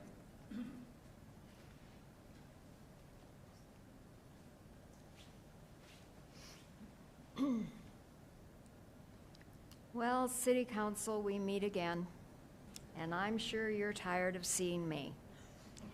But I can assure you, you're not as tired as I am of being here. It's not the trash issue tonight, but nonetheless, another very heated issue. My name is Vicki Walbridge. There are many clear legal reasons you have to vote no on the Amazon issue before you tonight. This 24/7 distribution center with up to 84 semi-trailer truck trips per day, probably more, and over 1,000 parking spots for delivery trucks does not fit the light industrial standards. You should not ignore the rules or standards for light industrial because Amazon says it will only exceed those standards at peak times, which will be several weeks a year. But who's to say that won't end up happening even several times more than what Amazon says? This will cause terrible damage to the citizens of Arvada, the environment, and the already crowded streets in disrepair. Traffic is already terrible on the roads these semi-trucks will use, and the traffic study the engineer hired by the developer presented at the Planning Commission should be thrown out. One of the major arguments that 4 of you on City Council used regarding the single hauler was to cut down traffic and the wear and tear on roads. And now you have before you an issue that makes the single trash trucks, or the trash trucks pale in comparison. This should have been stopped at the Planning Commission level, as it's clear this facility does not meet light industrial standards for this location. Do not make the same mistake you made with the trash issue. Do the right thing. Vote no on the Amazon project. However, if you can't vote no, although I cannot imagine why not, then use the power you have as a home rule city and refer the issue to the registered voters of the city without receipt of a petition pursuant to Section 5.17 of the city's charter. Thank you. Thank you, ma'am.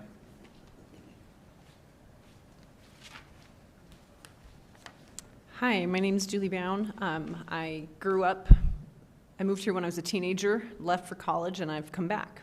Graduated from A-West, so I've kind of sort of been here, plus or minus, almost 20, 30 years here, give or take. I think what you represent, or what we represent here, is passion. We don't have the money Amazon has to fight this like they do. They've brought you their proposals. They can say what they say. I think our counter arguments are pretty fantastic. I don't think that the limited trucks that they say are going to come is what it's really going to be. I think the gentleman who represented the Teamsters had fantastic arguments that the base numbers that they say just aren't realistic. They are going to grow. They're going to get bigger. I live in that neighborhood. That's the last thing I want to be seeing. And I think if you guys, I know some of you live in the area, but for those of you that don't, if that's what you were dealing with on a daily basis, regardless, sorry, that's not a real word, regardless of what any zonings or other arguments might be, you wouldn't want that for you. So why would you vote it for us? This is our home. This is our life. Don't ruin it with Amazon. We love Amazon, actually. Like all of us, we all shop there like crazy. We just don't want it in our backyard. And there are plenty of other opportunities that will come, probably better ones, that will be better for us, better for our citizens. The other gentleman that I just want to applaud, we voted you here. All of us want you here. Don't make us not want you here. Clearly, we are activists. We're the people who get involved. Don't make us get involved against you. We like you. We want you. Listen to our votes. Sustain our votes. Be the officials that we elected to be the voice for us, because we can't do it. You guys do it for us. Thank you. Thank you, ma'am.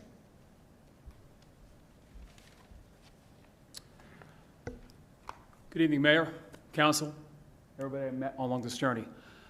My name is Mike Rawlick. I live at 18735 West 59 Drive. I'm an incorporated Jeffco, right on the border of Arvada. I'm an airline pilot, aviation professional, and I see things a little bit differently. Obviously, I'm here because I do not agree with the Amazon project. We got to take a look into the future. They talk about jobs, autonomous vehicles, autonomous drones, and autonomous fulfillment centers. Goodyear, Arizona, and Boston, they both have prototype fulfillment centers that are going autonomous. They have 200,000 robots that are basically Roombas that bring packages around in those facilities. Autonomous driver vehicles. I can't speak to the land vehicles, but I can speak to drones. I gave this to everybody. I believe you have it. Right from Amazon's website. We're excited about Prime Air, a future delivery system from Amazon designed to safely get packages to customers in 30 minutes or less using unmanned aerial vehicles, also called drones. This is coming. It's on their website. Right below, 2016, first Prime Air delivery, fully autonomous, no human pilot. Where are the jobs? Where are the jobs? And you'll be faced with zoning decisions as well. If you look on page 3, docking stations and fulfillment centers. In July 2016, Amazon was awarded a patent for drone docking stations that will be mounted on tall structures such as lampposts, cell phone towers, and churches, where delivery drones could land and recharge, wait for inclement weather, and pick up and deliver packages. Are you all ready to face those kind of decisions with planning and zoning, engineering? Do we want things like that on our light poles here? I don't want it in unincorporated Jeffco. I'm only 2.5 miles away, so they will be delivering over my house as well. We're all in Class Golf airspace. That means it's uncontrolled. Amazon plans to be between 200 and 400 feet. I'm an airline pilot. I've had run-ins with drones before. One more, data collection. Amazon proposes a system for analyzing its drone video data of each delivery destination to order to identify characteristics at that address that could be used to generate product recommendations for future purchases. In one example offered in the patent, a drone flying over customers' property might capture footage of some dying trees. A computer analysis system that is able to recognize the trees as being unhealthy would then generate a recommendation for gardening products to solve the issue, and the company could send that recommendation directly to the consumer. Patent is right here on the back page. That's a privacy concern. We have a lot of concerns looking forward, not just what we've talked about already. A lot of future decisions. Please vote no. Thank you, sir. Do we have anyone else who has signed up to speak that wishes to speak at this time? I don't see any. So thank you all. Very efficient in your presentation. I think, do we have anyone still signed up on drone? I'm sorry. Signed up on, how's that for Freudian? Signed up on Zoom. We have about 10. Okay, very good. The first one is Cheryl Walton. Oh, you know what? We probably ought to go ahead and make our motion, don't you think? With regard to time? Why don't we do that real quick before we... All right, everybody. This is just to clarify through the rules, because typically we're supposed to end at 11, and I don't think we're going to be. So, real quick, I move pursuant to City Council Rule of Procedure 9B to suspend the meeting in time requirement under City Council Rule of Procedure 2B.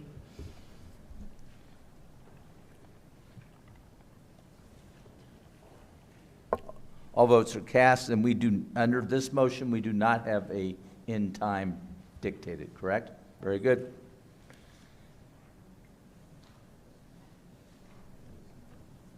That passes 7-0, so we will be here until we're done.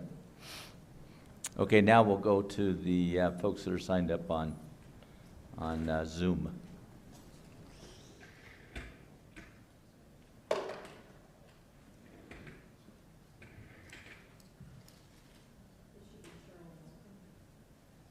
I'm here. Very good. Go ahead. Good evening. Some points that I have to speak about have already been discussed, but I'm going to add a different perspective. I urge City Council to vote no on Project Indiana rezoning and annexation. The reason is that Arvada residents will not benefit from the facility. For instance, first, Arvadans already get their Amazon packages. The last mile facility will support locations up to 50 miles away, such as Berthoud and Grand Lake. 2, Fortune magazine published an article encouraging local officials to close the Amazon spigot. The article pressed for support in promoting local businesses because of Amazon's aggressive tactics. Amazon facilities have devastated local economies, such as Arlington Heights, Illinois, and Fort Bend County, Texas. More locations are identified in the article.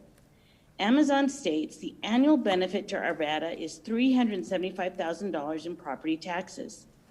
Wouldn't a walkable village be a better option to gaining higher revenue from sales and property taxes? Amazon is about Amazon. Their financial statements state they're committed to long-term thinking. They added online grocers and physical stores as their competition. See their financial statements. Amazon desires to compete with other physical stores. There are 10 physical stores within 5 miles of 64th in Indiana. This may be why Amazon desires a location in the middle of our neighborhoods. The traffic may increase to about 3,500 daily trips if they desire to deliver groceries. A yes vote from City Council is high risk. Amazon leases more facilities than it owns. Therefore, they can also break a lease. If so, what would City Council do? City Council should apply strategies reported in city plans. Remember 66th in Indiana is a possible location for arts and culture? Address transportation issues. Transportation received the lowest rating in the community survey. Plenty of residents think streets are too congested. Please honor the residents committed to consolidating trash hauling. They are trying to reduce the number of trucks on the street. road damage, as well as noise and air pollution. Saying yes to Amazon just reverses that whole decision. I'm going to ask City Council to respect us. Please vote no. A 25-acre heavy industrial parking lot is ugly. It's not consistent with adjacent properties or neighborhood, and it is not even compatible with Arvada. Thank you, ma'am. Our next speaker. Hello, Go ahead. Denise Bohan, 5604 Orion Circle. So I live just south of the proposed area, off of McIntyre. And I would just like to say that I agree with the comments, most of the comments against this that have been said tonight. I especially agree with the 10-year-old's comments, and I hope I live long enough to vote for her at some point. So at this point, I encourage you to deny the Project Indiana proposal. It's certainly not compatible. It definitely is not harmonious. It's not the best and highest use for this prime piece of land, this crown jewel that people have been referencing. And I think a much better use of it would be to try to create the vibrant mixed-use community that's going on in other places in Arvada. Thanks. Thank you, ma'am. Next. Okay, Kate, are you there?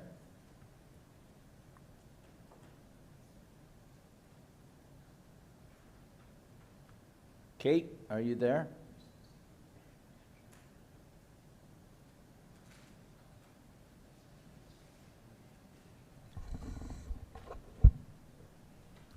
Kate?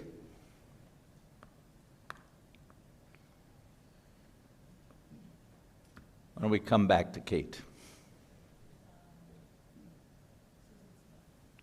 Oh, Susan Okay. Smith. Susan Smith.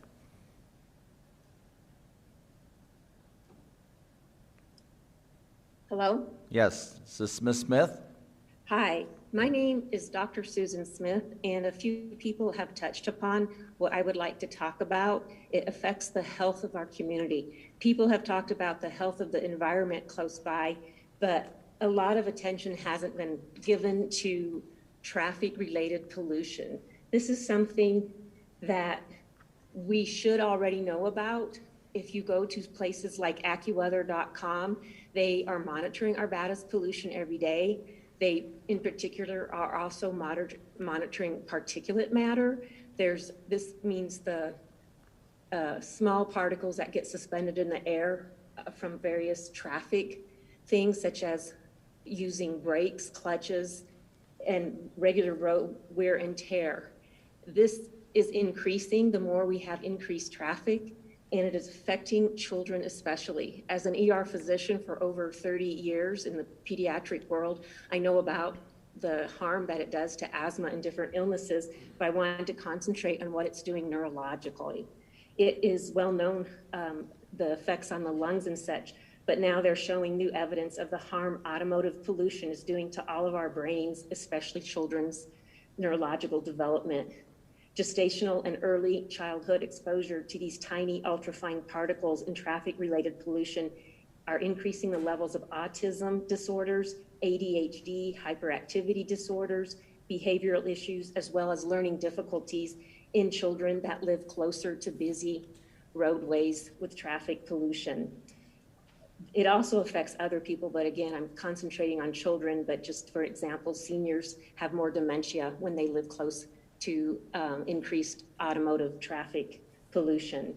So it also is, it's in exhaust and non-exhaust. So even if they talk about electric vehicles, this brake, tire, clutch, and road surface wear and tear is still contributing to pollution from the electric vehicles if they were to materialize. So I would encourage everybody to look at this, especially that our roads that are going to be heavily traveled upon with this excess Amazon traffic and trucks pass by most of our daycares and schools. I made a map and have shown people at the petition tables that have met me, and many, many moms are concerned, and dads too, because their kids go to these daycares. Probably 30 or 40 daycares, most of them in Arvada, are located along 64th Ward, Indiana, streets that are going to be having this impact. So this is something I want you to concern. You can fix a road that has disrepair, but you can never fix a child's brain that has had harm to it from traffic-related pollution because of all the increased Amazon vehicles on our roads. Thank you. Thank you, Doctor. John Nahus? John, are you there?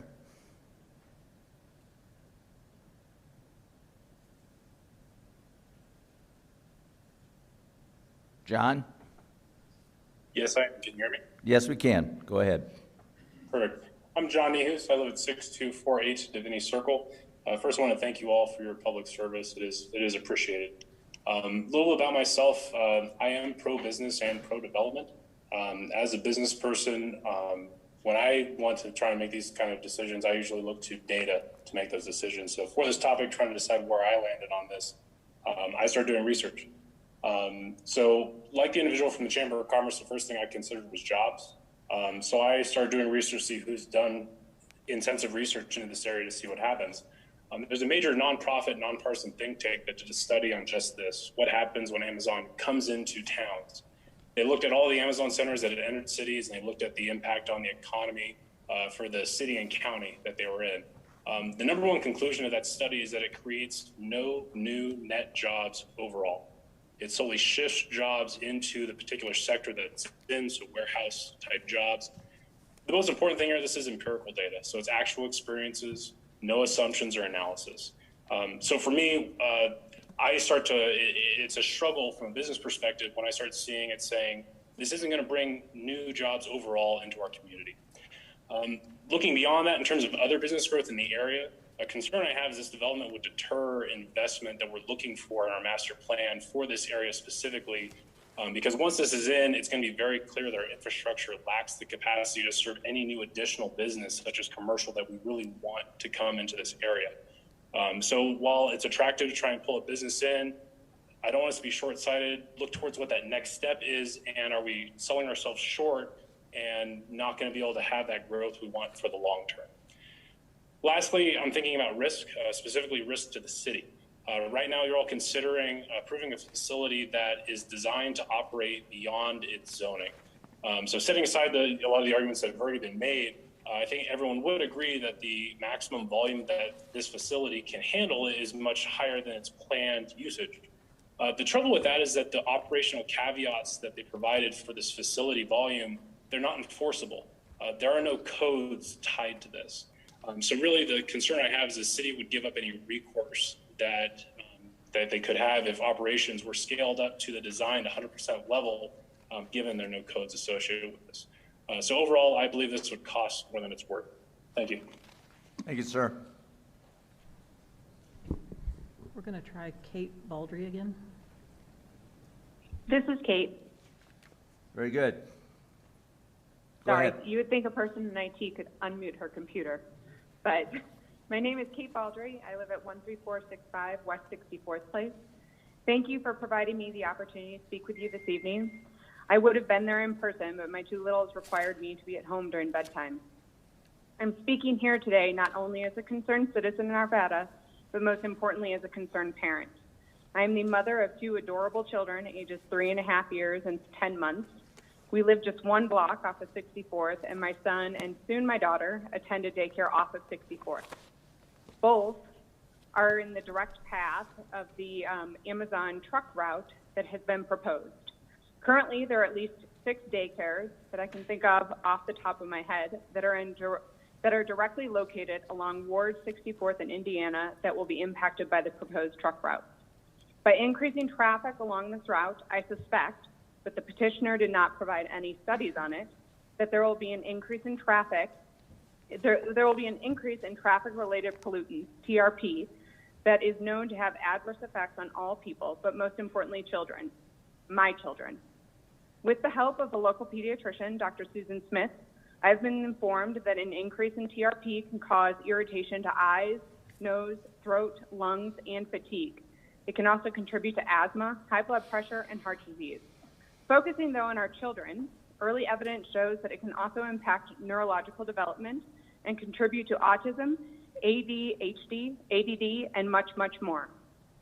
While I appreciate Amazon's dedication to being environmentally conscious, I believe that their goal date was 2044. My kids will be adults by then. I think that they directly contradict themselves when they are proposing a location that requires 42 semi-truck trips to drive 5 miles unnecessarily through neighborhoods. I would like to congratulate the petitioner's colleague on the birth of her child. I spent a good portion of my maternity leave with my daughter inside due to poor air quality and air quality advisories. Ironically, currently, we are under an air quality alert with the particulate matter and the air quality being rated as poor. I can only imagine that the decrease of air quality, but the increase of significant particulate matter that my children will be inhaling due to the increased traffic and trucks braking and idling at stoplights in 64th. I walk to pick my son up from daycare, and I bring his bike with me. He's just learning how to ride his bike. So we take Fig Street to Eldridge and then walk along Yankee Doodle Trail to get home. Luckily for him and me, the traffic is very light. If this distribution center is built, we will stop walking and riding his bike home due to the number of planned trucks going out on Fig Street. In fact, when my husband first heard about this plan, I would like to note, though, that we live 1.5 miles from 6800 Indiana, and were not contacted by the petitioners, and neither was our HOA. Okay, ma'am, your time is up, ma'am. Thank you. Who do we have next? Stuart Schwartz. Mr. Schwartz? Hey, good evening. My name is Stuart Schwartz, and I live in the Maple Valley subdivision. Thanks for the opportunity to share views as you consider this important issue for the residents of Arvada. The community and the constituents have been speaking out against this 24/7 distribution operation on this site for over 6 months. The Planning Commission heard comments from over 50 people. For nearly 5 hours, none spoke in support of the project. And concurrently, we're hearing nearly 10,000 people have added their names to petitions questioning the suitability and compatibility of this project with community interests. So my observations, you've heard numerous experts and citizens raise questions and concerns about the stormwater and water quality in the Ralston Creek watershed, questions about a traffic study whose boundaries barely consider the movements of semi-trucks and delivery vans beyond the border of the project's parking lot. Organizations such as Denver Audubon and Denver Field Ornithologists have provided project comments identifying impacts to wildlife from noise, light, and traffic. Overall, the community, the city, and the applicant don't agree on what constitutes light or heavy industrial land use, and that is a serious concern to the area residents. Economic benefits from the property taxes generating a positive revenue flow have to be questioned here. I don't understand how this is going to offset the cost to maintain the roads, how this is going to negate impacts to the surrounding property valuations. And that's even before considering the overall quality of life of residents. The math just doesn't seem to be present here. So tonight's challenge is about creating a shared vision of what qualifies as good. The comprehensive plan is not a technicality used to shoehorn a project that conflicts with the public interest. It's intended to be reflective of its citizenry and developed using public input. I challenge you to conclude that the project is in alignment when 10,000 citizens have taken the time to tell you that it's not. So council members, we appreciate your service. There's going to be a time when you consider the next office, consider your legacy. Peter Drucker famously said once that management is doing things right, leadership is doing the right things. And tonight, we look to Arvada's council members to be leaders, not guided by what is perceived as permitted or allowed, but by the principles of community service, what is right, and in the interests of Arvada's residents. Please don't approve this project. Thank you. Thank you, sir. Nancy Young. Ms. Young. Hello, can you hear me? We sure can. Thank you. My name is Nancy Young, and I'm representing Arvada for All the People, an organization often associated with Old Town, but we're looking at all of Arvada over 2,000 members. We fully support the position of the Ralston Valley Coalition and agree with all the points made. In particular, the proposed use is clearly a heavy industrial distribution center. Confirmation is the simple fact that requested parking is nearly 6 times the minimum required for light industrial. Furthermore, the user will build the project to support maximum capacity. At the opening, the use will exceed the maximum allowed semi-trips in a light industrial zone during the annual holiday peak season. How long will it take for the actual use to exceed the semi-trips during normal operations? 1 year? 3 years? Clearly, heavy industry. Finally, our group opposes the proposed use due to the heat island created by converting nearly 30 acres of soft surface into 30 acres of hard heat reflective surface. The reflected heat will directly affect adjoining properties and all of Arvada by further diverting storms. This proposal is both an ecological and climate disaster that affects all of Arvada, and it violates the zoning at the start. I urge you, deny the rezoning this land to light industrial for this use. Thank you. Thank you, Ms. Young. Kylie Hammond. Oh, that's me. Can you hear me okay? We sure can. Excellent. My name is Kylie. I've lived in Arvada my whole life. I went to Westwoods, Drake, and Ralston Valley. I don't think I'm going to be able to say anything that you haven't already heard. And it strikes me that at the very beginning of this, the council iterated that they've already gone through all of this data and all of these emails and comments, and they've put so much thought into this before the meeting even started. And so I don't know what you could have heard that would possibly change your mind. I believe that you've already made up your mind and you're going to let this go through.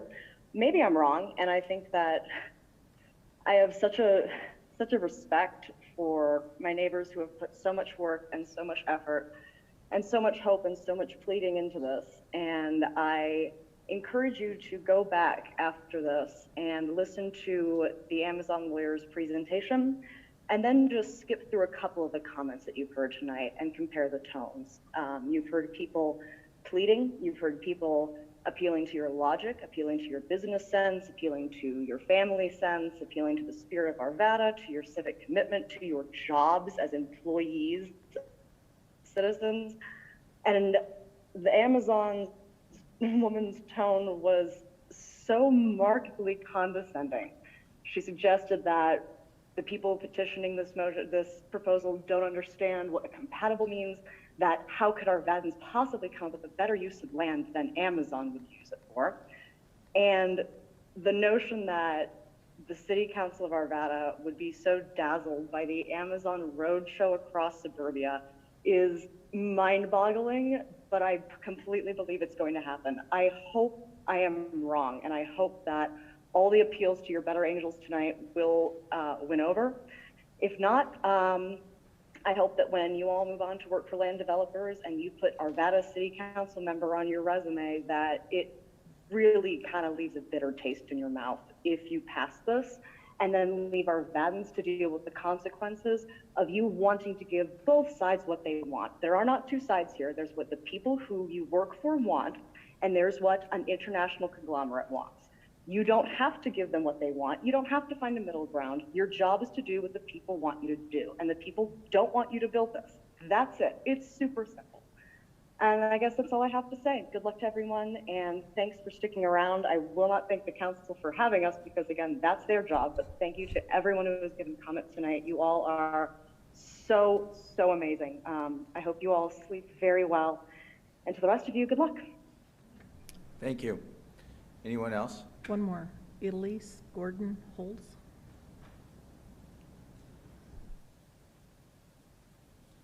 Elise, are you there?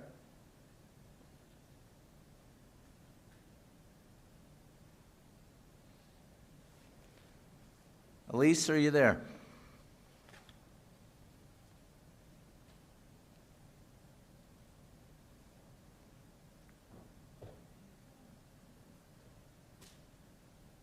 Yes, no? She's not responding. Okay. We had a sign-up sheet from an Elaine Franz Congelton. Is that individual here? That individual signed a sign-up sheet wishing to speak, and that she's against the issue. That will be noted in the record that she was opposed. One more chance for the last speaker. Are you there?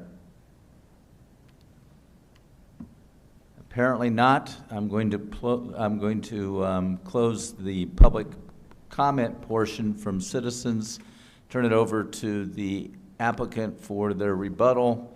33 minutes. Mr. Mayor. Yes. Before they get started, I was going to ask if we could bring our friends in from the courtroom and just consolidate the folks that are here. And so we're going to ask you guys just to squeeze together a little bit, maybe push to one side, and then we'll bring the courtroom folks in, and then we'll all be together. Thanks.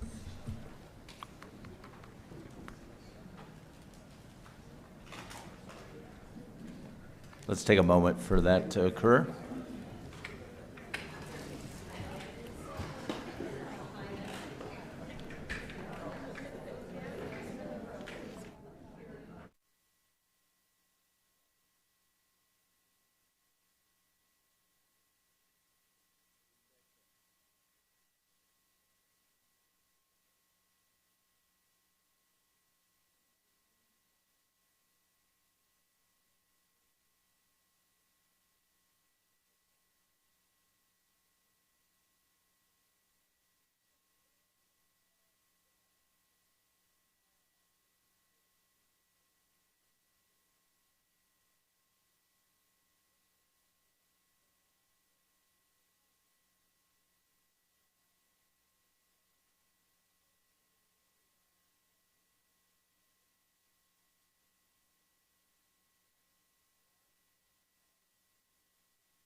Okay, so if I could have everybody's attention, we'll get reconvened, and I'll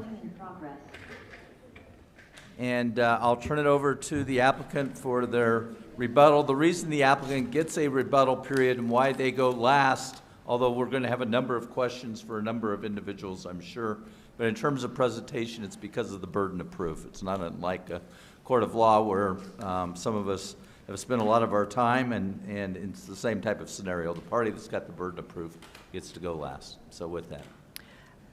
Mayor, once again, Carolyn White on behalf of the applicant. Before we start the clock, you did mention earlier that you would entertain a request for additional time if warranted. I'd like to request for additional time up to potentially 45 minutes. I'd be glad to explain why I believe that is necessary. We have our traffic engineer here. A number of the issues were raised, particularly question the credibility and methodology of that traffic study. I'd like to make sure he has ample time to address those points. I estimate about 10 to 15 minutes for him. We also had several comments made about the potential end user of this site, Amazon. I have 2 representatives from Amazon participating remotely. It may take a moment to get them connected, but I anticipate that they would need about 5 to 7 minutes to address those issues. In addition, I am prepared to address the legal questions that were raised, truck trips and so on, and all of the environmental issues and et cetera. I'll give you up to 45 minutes, but I would request that you not use that full time if you can avoid it. We will absolutely do our best. Thank you. Thank you, sir. All right. Yes, once again, Carolyn White for the Land Use Council for the applicant, and we do appreciate the opportunity to speak to you this evening, not only to speak to you generally, but to have the opportunity to follow the conversation around the public's feedback and to begin to address those issues for your consideration. I also very much appreciate your time and attention to this matter. I recognize that it's complex and technical, and that you've spent a great deal of time reviewing our voluminous materials, along with staff who has spent months addressing all of the comments, concerns, and technical issues associated with this presentation. So thank you very much, all of you. For this presentation, I'm going to focus just on those comments and concerns and questions that are related specifically to the 8 criteria that we all agree are applicable here and that we've all discussed. Many of the arguments against Project Indiana turn on the question of whether this is a heavy industrial use or a light industrial use. Many of the arguments also are against any type of industrial development in this vicinity.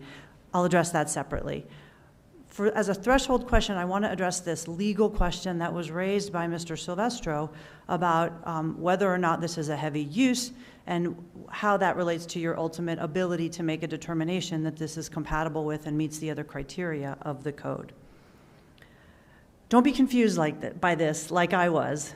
This project is definitely light industrial, and here's why. In the city of Arvada, for at least the last 10 years, your zoning code has chosen to draw the line between heavy industrial and light industrial based on the number of semi-truck trips that go to and from the property. If it's more than 50, then it's heavy industrial. If it's less than 50, then it's light industrial. This property is designated in your comprehensive plan for light industrial. We all agree with that. There's no dispute about that. Although I think some folks would rather see it not developed at all or developed for some entirely different use. As was presented by staff at the Planning Commission, staff has historically interpreted this requirement for trips to mean round trips. The neighborhood group and the attorney for the neighborhood group correctly quoted my letter when they said that I wrote that there were 82 trips involved here. That is because I, like others, was confused about what constitutes a trip for purposes of zoning. I made that same mistake originally, and I wrote that in my letter. And I, too, was educated at the Planning Commission and immediately prior to the Planning Commission when this issue was raised, and it was discussed extensively. And so I now understand that in the city of Arvada, for the purposes of analyzing the zoning, what type of use it is, you use trips to mean round trips. For the purposes of doing a trip generation analysis, according to the International Traffic Engineers Trip Generation Manual, you use a one-way trip to mean a trip.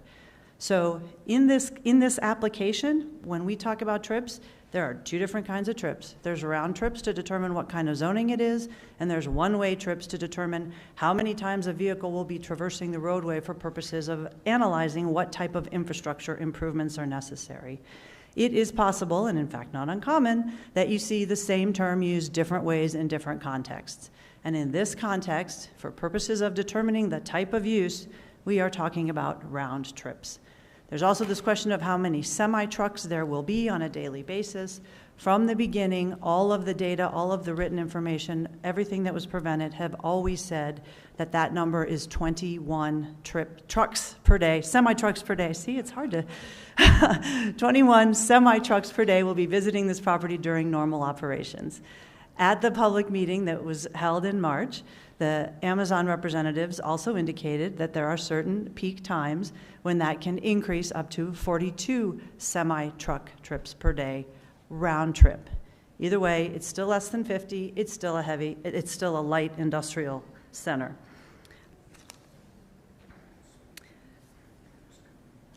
I'm going to ask the audience to please refrain from any commentary. In a moment, I'm going to ask our traffic engineer, Curtis Rowe from Kimley Horn, to come up and address some of the other traffic-related points. But because that's sort of a fundamental legal-related point, I wanted to get to that immediately right off the bat.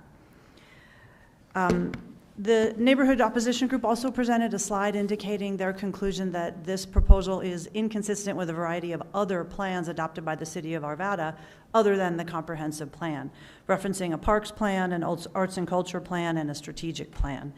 I actually have some detailed information about why that's actually not quite a correct interpretation of what it says about all those plans. But importantly, none of those are land use plans related to the criteria in the land use code. The comprehensive plan designates the use, and that is the guide star for what the proposed use should be, and that is the yardstick against which you measure it.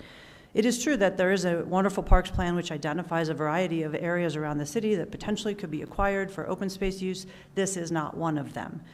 Additionally, the arts and culture plan has noted that it would be ideal to have some additional areas around the city dedicated to arts and culture. This is one area that was considered as a possible potential end use for that. but it has not been so designated in the comprehensive plan. There is no actual proposal for that type of use in this location. This plan identifies future possibilities. It is not an actual proposal upon which you can take action. So I'd like to turn now to the 4 areas of concern that were identified by the neighborhood groups throughout this process, and particularly at the Planning Commission. And those 4 areas, again, are traffic and parking,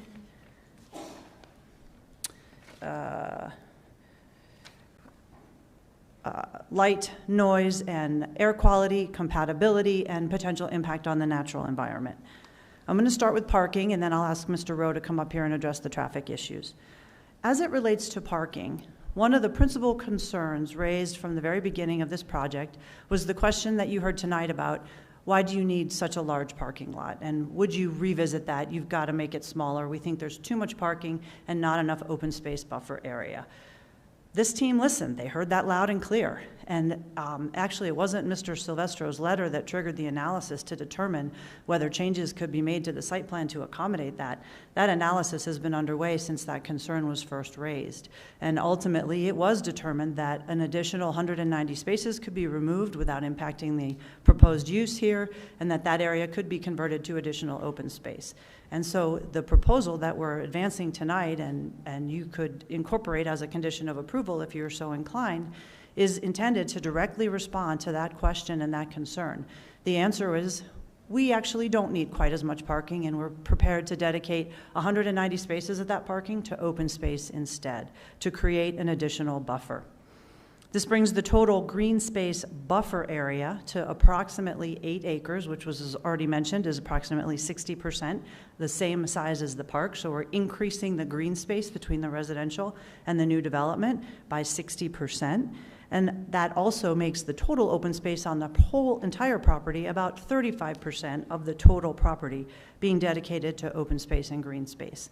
There's been a fair number of commentary this evening about alternative potential developments that could occur here, like a variety of small businesses, individual parcels, much smaller developments instead of a single user. If that were to occur, it would be very difficult, if not downright impossible, for this type of buffer to be provided, because any individual user that's going to develop a 5-acre piece or a 6-acre piece or a 10-acre piece is not going to be able to dedicate 8 acres of it to open space. They're going to need to use that for their intended purpose. The only way that you can construct the infrastructure that's necessary on Indiana Street to accommodate traffic, the only way you can construct the new trail connection on Fig Street, the only way you can construct the sidewalk connection on Indiana Street that could address the safety issue that was raised by one of the most recent commenters, is to have this property developed by a single user into a cohesive overall site plan according to the goals in the comprehensive plan. All of those uses that might potentially be envisioned here that would fit within the zoning still would generate the need and the demand to construct these improvements, but they would not generate sufficient revenue to do so, and they would not have sufficient land to do so. The only way that that's going to be achieved is if this is developed as a single overall whole.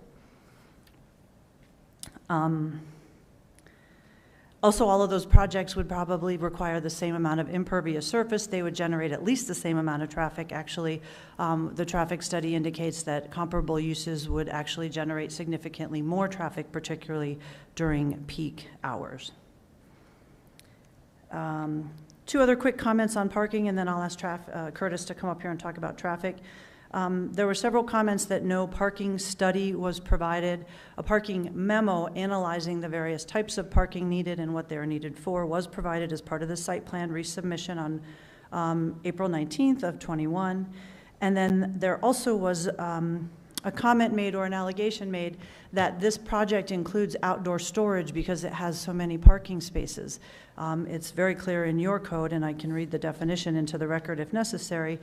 You have a definition of outdoor storage. It specifically says that a parking lot for the temporary storage of vehicles who are attending or visiting or going to and from a use is not outdoor storage.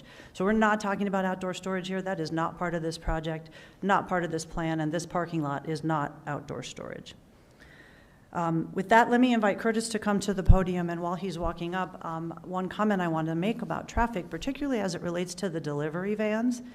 The development of this project is not going to change, increase or decrease the amount of goods and services that people are ordering online. Rather, those delivery vans from Amazon and any other delivery use are already traveling on this road network. What is going to happen is they'll be traveling in this measured fashion that we're talking about, and these additional improvements are being constructed. But the same number of vans are still going to be driving in this vicinity, delivering these same products to these same end user consumers. I'll let Curtis address that a little bit further. Thank you. Good evening, Mayor and members of City Council. I'm Curtis Rowe with Kimley Horn and Associates.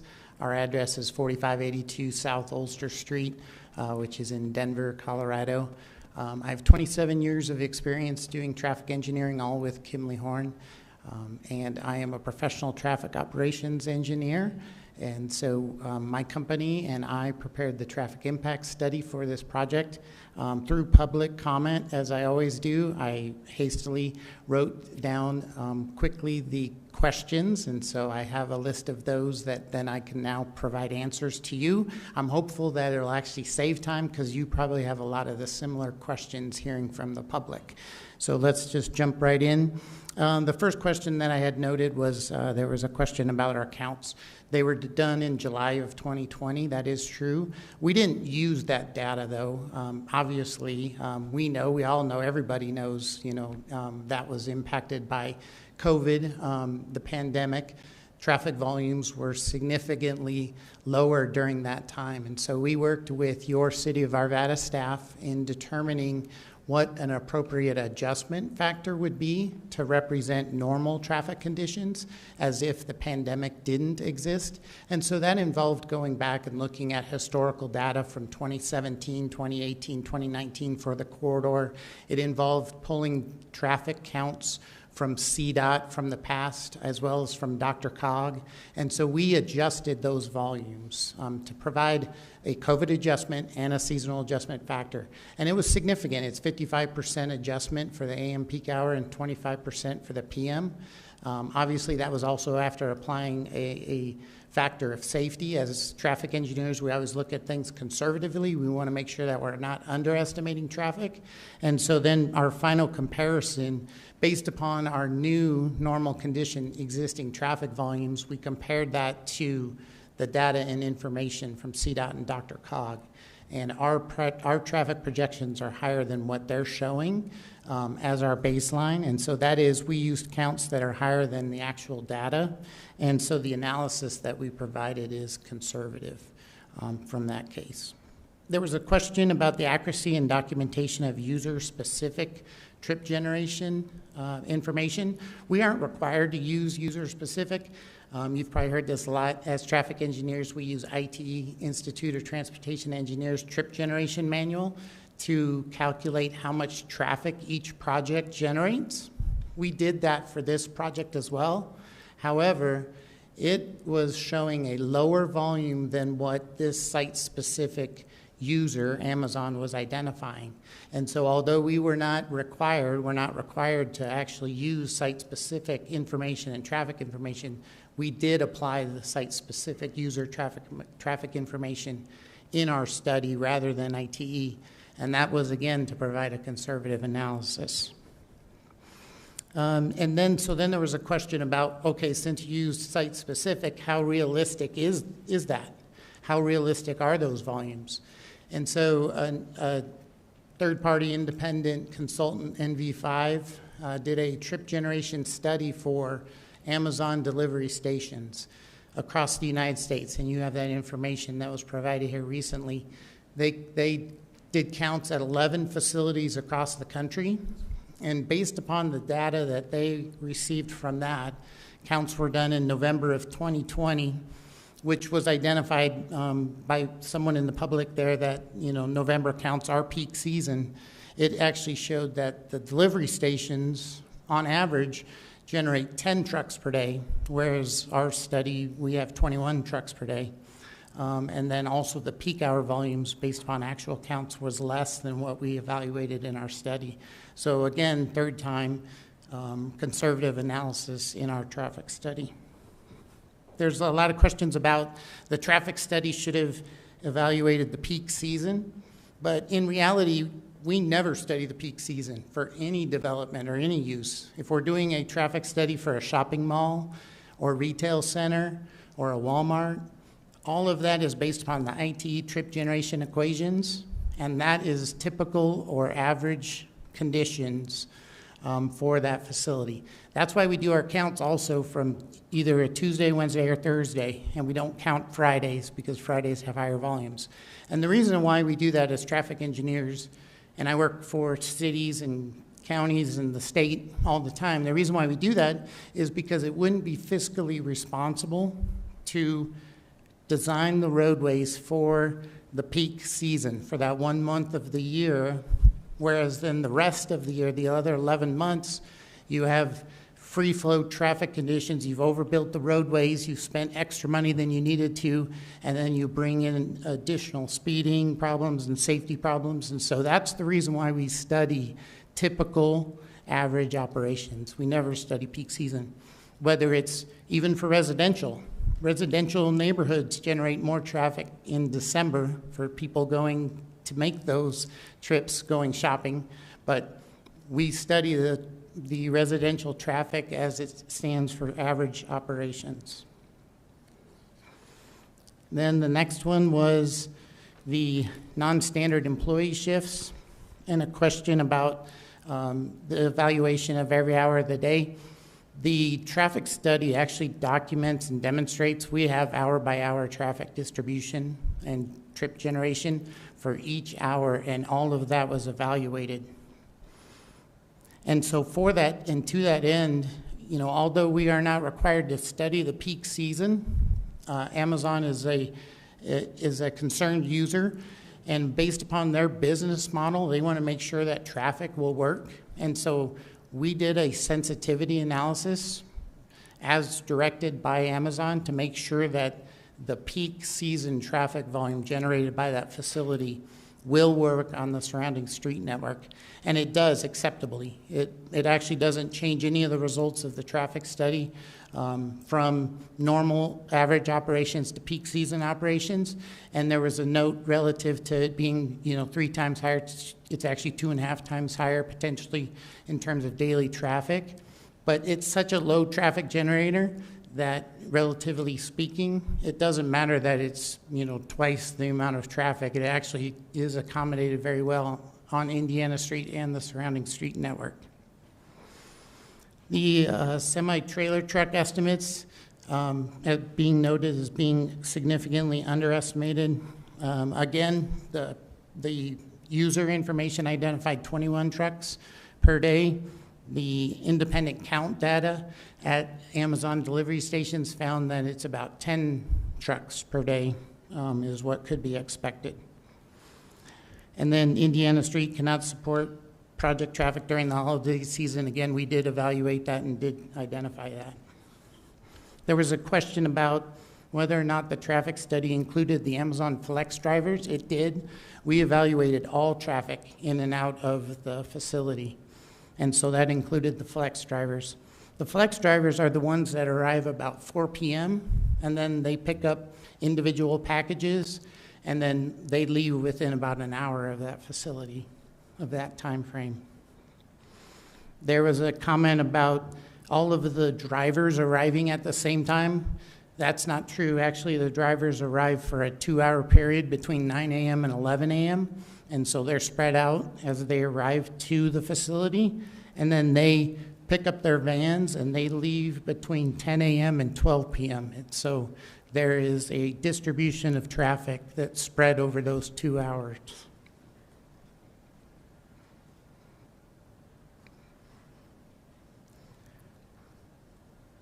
A question about the scope of study and the surrounding network. We evaluated everything that was in the scope of the traffic study as requested by the City of Arvada staff, and that included Fig Street as questioned whether or not we evaluated that intersection, and that was included. Question about the cut-through traffic. All traffic for this facility, this is a controlled, closed facility with employees and associates and drivers of Amazon. And so unlike a retail center, if there was a retail center proposed here on this site, you would have customers and visitors that could be arriving through unique conditions, using Google Maps, however they need to get there. But in terms of this facility being controlled and contained with the associates and the employees of that facility, that can be monitored and governed. Regarding the questions about the escalation of traffic, the traffic that we evaluated in the study is what we anticipate this facility operating at its peak condition. And so there will be a gradual increase in traffic volumes that get to that level. Day one, it's going to be much less. And so there were comments about assuming that the volumes that we studied were at day one. That's not true. The escalation of traffic will take us to that volume, and that's what that facility is being designed for. The comparison of traffic volumes were from two different project proposals. So one comment about the trip generation comparison, if you recall those bar charts. Again, this is a low traffic generator compared to what could be generated on the site. And so two of those that were in there were actual proposals for this site over the last 15 years. I'm not trying to ask you to hurry up. We're getting the slide up that you're talking about. Okay. There was a question about the traffic signal and why it was at 68th in Indiana instead of 69th in Indiana. Well, the fact of that, it's CDOT, as you know, it's State Highway 72. And CDOT governs signal spacing at a half-mile distance, and so 68th is the only place that traffic signal can go. It can't be installed at 69th. It just doesn't meet the half-mile spacing between 64th and 72nd. So divide that in half, you get 68, and that's the reason why that intersection there is the proposed traffic signal. And that will benefit the industrial on the west side of Indiana, as well as the school bus yard lot. And so it'll be more than just this facility, and Joyce comes down and connects to that road. Regarding the number of trucks and the hourly distribution of those, we expect that there'd be 5 trucks between 7 a.m. and 6 p.m., so during that 11-hour time period. So that's 1 truck every 2 hours. And then there'd be 16 trucks between 6 p.m. and 7 a.m. So that 13-hour time period, there's 16 trucks, which would be about 1 to 2, a few hours, we'll have 2 trucks. And it is spread out. They do spread them out evenly over the entire night.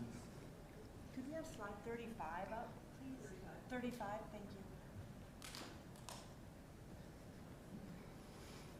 Yes, thank you. Yep. So the local super center and the local commercial center, the trip generation shown in the 2 rows, second from the bottom, in the red color, and then the one below it in the green color. Those are actually from traffic studies that were prepared for this property, for this site. And, there was a note relative to a mixed-use facility, if we could get residential. Any of those users would generate more traffic than what this facility does. This delivery station, the employees arrive, and then they're there for the whole time for their shift until they leave. And it's the same with the drivers. They arrive and they leave in their vans, and they don't come back until they're done delivering. And so there are many hours of the day where the facility really sits quiet. There's no traffic in or out. And so that's why you can see from that's the daily traffic projections. One thing to note is from the actual counts done for the trip generation study, the daily volume actually in that is about 990. So we are conservative, and we are overestimating the daily traffic volume. It'll actually probably be less than what we've studied on our report. So in summary, the traffic study was prepared correctly. It was prepared to national standards. It was prepared to City of Arvada standards. And in that traffic study, it identifies that the traffic generated from this project will be successfully accommodated on the surrounding street network. All intersections and all movements operate with an acceptable level of service.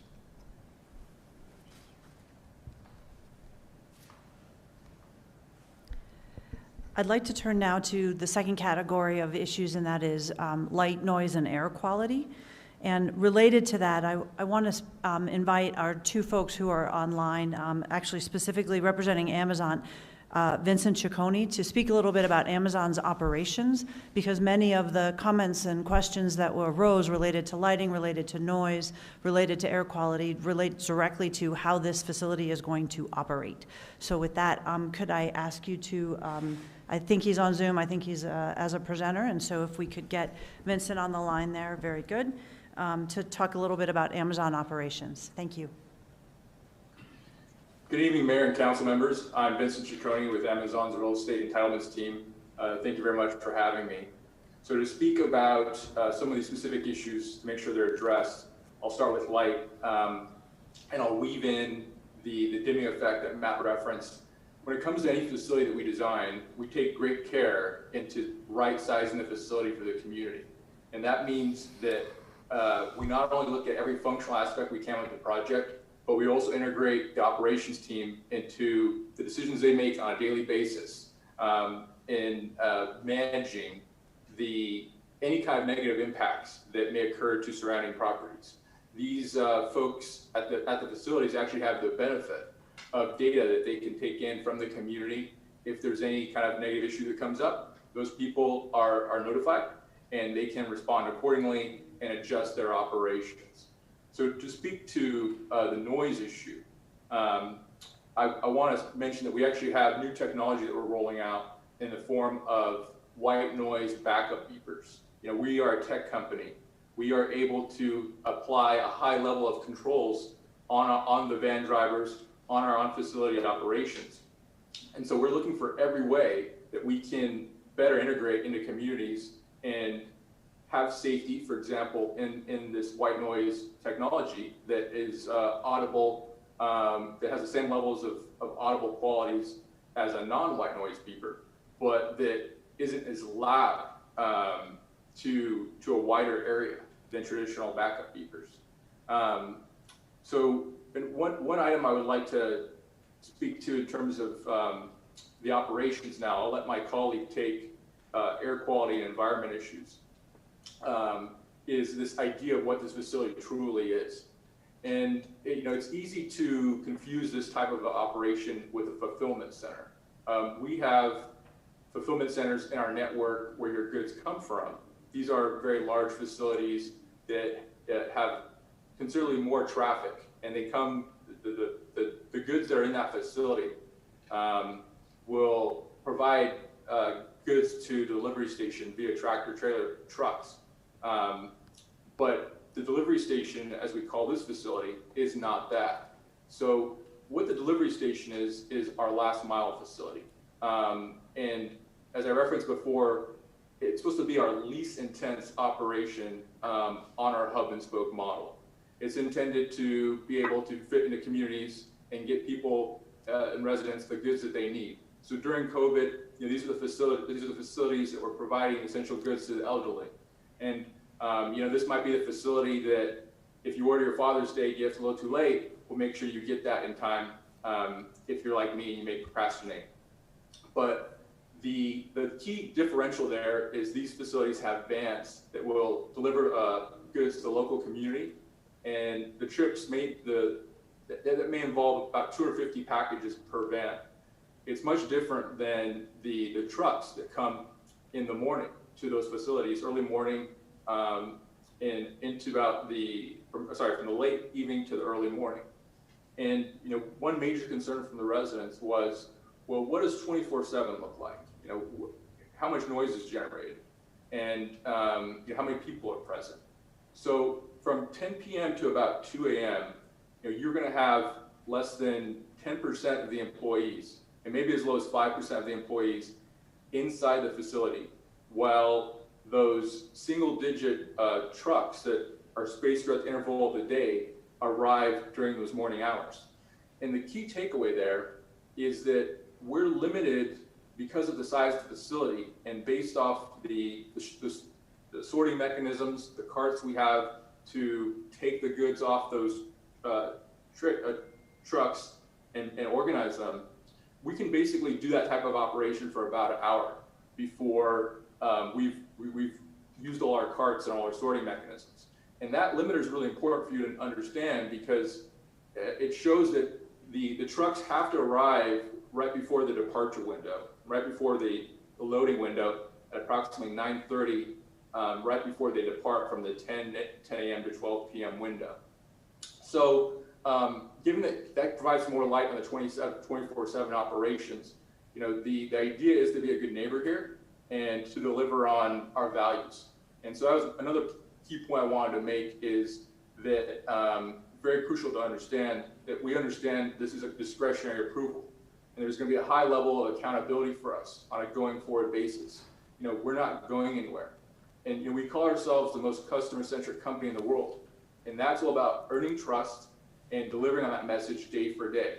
It's not just how we deliver packages to you, but it's how we operate in your communities. And so in dealing with the many project approvals we deal with throughout the United States, we have to be a good neighbor. We have no choice. That use permit is just like any other permit.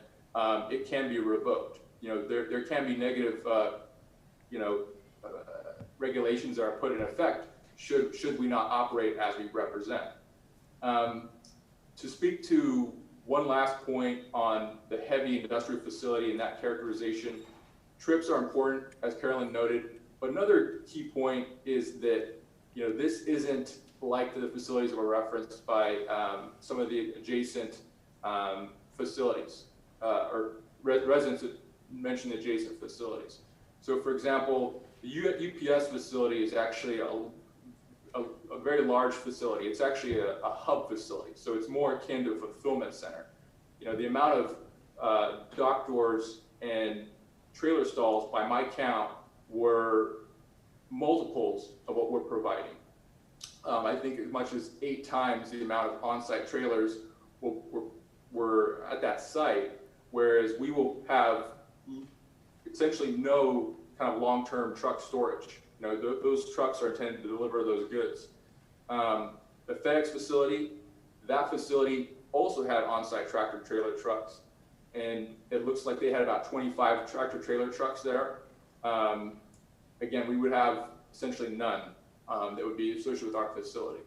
So, it's really important to frame what we do and kind of how our network is kind of essential to the community, and it's essential to the kind of the life that people live nowadays.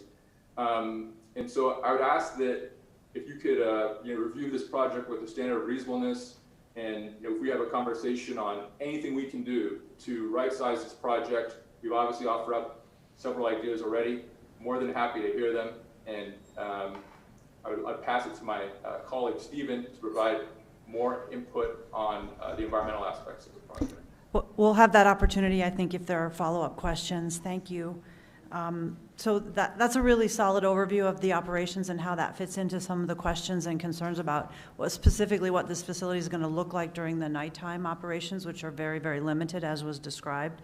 The last thing I want to mention about this particular category having to do with the sound study, there was a sound study actually originally conducted, a very short form study as they call it, back at Planning Commission. The conclusions of that study were offered through testimony at Planning Commission in response to concerns and questions raised by the neighborhood groups since Planning Commission.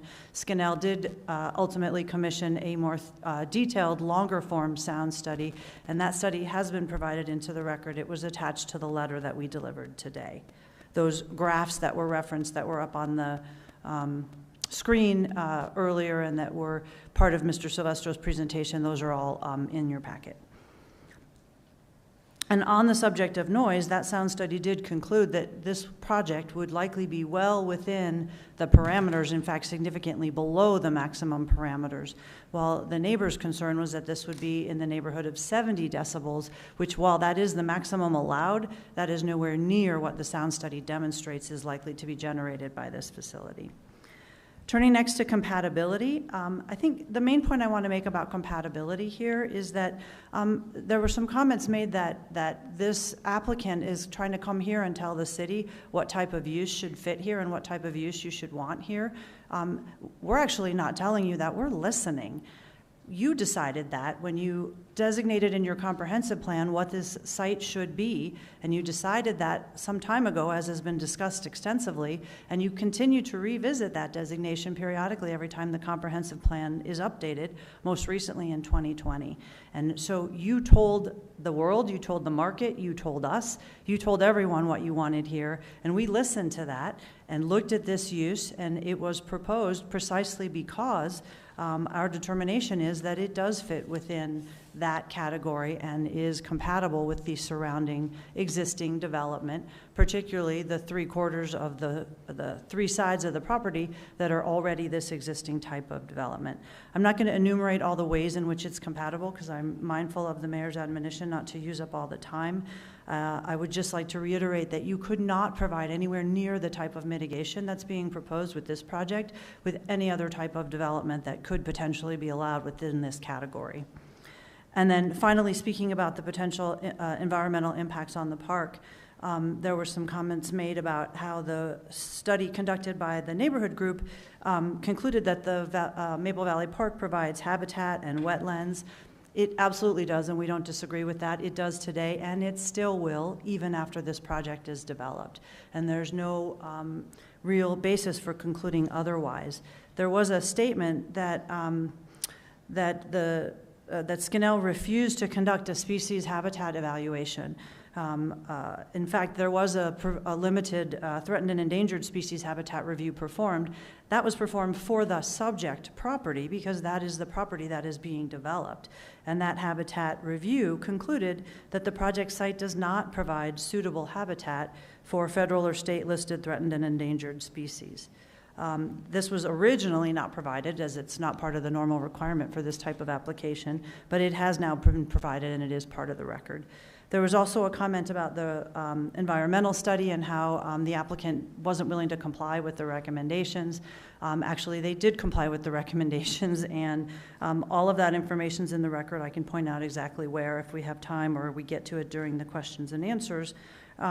But the conclusion from the additional tests performed by Terracon was that further investigation of potential impact from the off-site conditions, none of the conditions identified exist on the property, further investigation was not warranted. So that issue has also been addressed.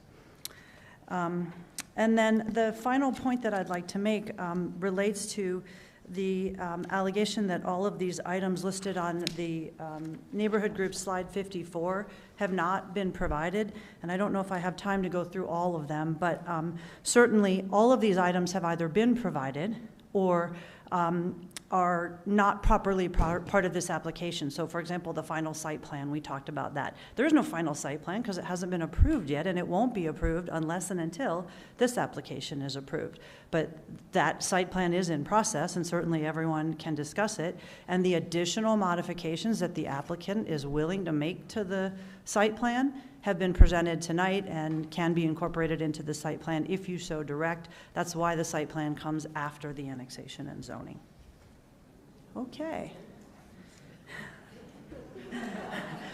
Apparently I'm getting the hook. Well, it's not. It's all right. The last comment I wanted to make is only that if and to the extent there are specific issues that have arisen during this evening, as was commented by the Amazon representative earlier, you certainly have the power to impose conditions of approval on this matter as you consider it. And if and to the extent you wish to do so, We certainly, the project team and the applicant is open to the idea that there may be additional ways that this can be refined in order to further address concerns that have been identified. And we would just ask that if you intend to impose some additional conditions, we have the opportunity to briefly address them.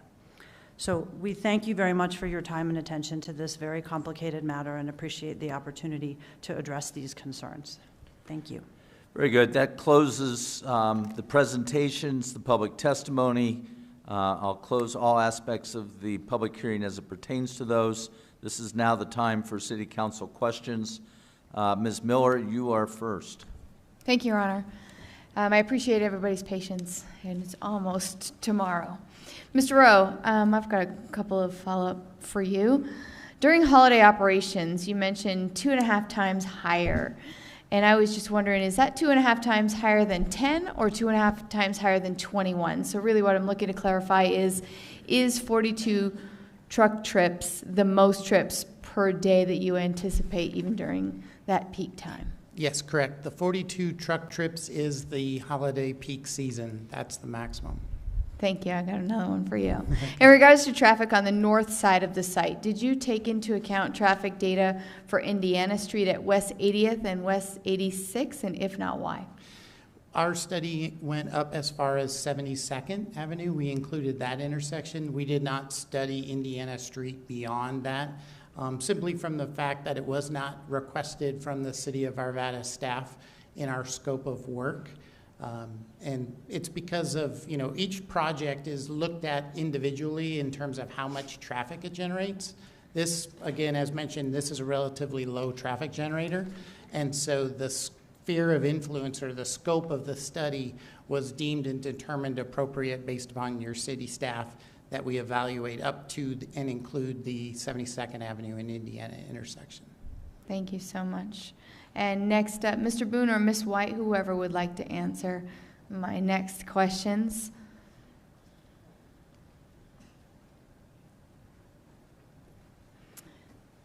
First up, how much, if any, of the property involved in these applications does Skinnell own? If you give me just a moment, I can grab the complete list, but it's only one of the 10 parcels. Skinnell is under contract to purchase all of the rest of the parcels. Thank you. I think that answers my next question, which are what are Skinnell's plans for acquiring any property that it does not own?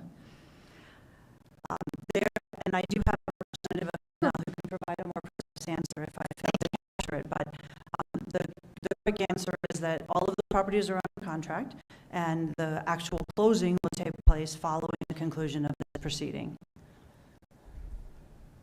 Thank you. The Land Development Code requires that if the annexation is approved, that any area within the floodplain area be dedicated to the city. Will Skinnell agree to dedicate any areas on the property within the floodplain to the city? And if so, when do you anticipate doing so? Councilwoman, yes, absolutely. That is the plan. It has been so all along, and the plan is to dedicate those on the plat when the plat is finally submitted and approved, which again would happen following the conclusion of this process. Thank you. That's all my questions. Okay, Mr. Pfeiffer. All right, I'm going to start with the city team. Rob Smetana, ready?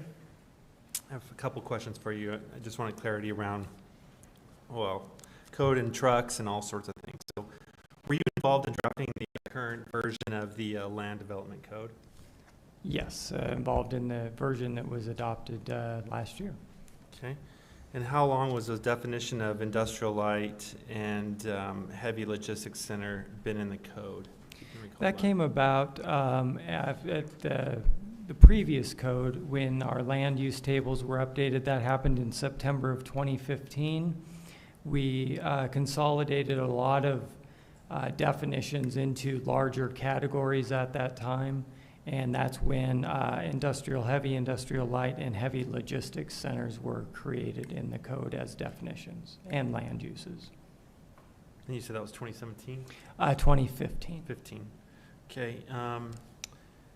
How long, or let me reword this. How has the city team interpreted the term truck in its content of those definitions? Why has that term trucks been interpreted that way? That even predates that 2015 code, but the definition there is no definition, and there was no definition in the code for trucks or vans or any other really type of vehicle, because the city determined that we didn't need to, adopt a whole dictionary for definitions. So we define the definitions that are directly related to code and somewhat unique to Arvada. Otherwise, we the director has the discretion to look at the Merriam-Webster dictionary and the planner's dictionary, a couple of documents that we can reference.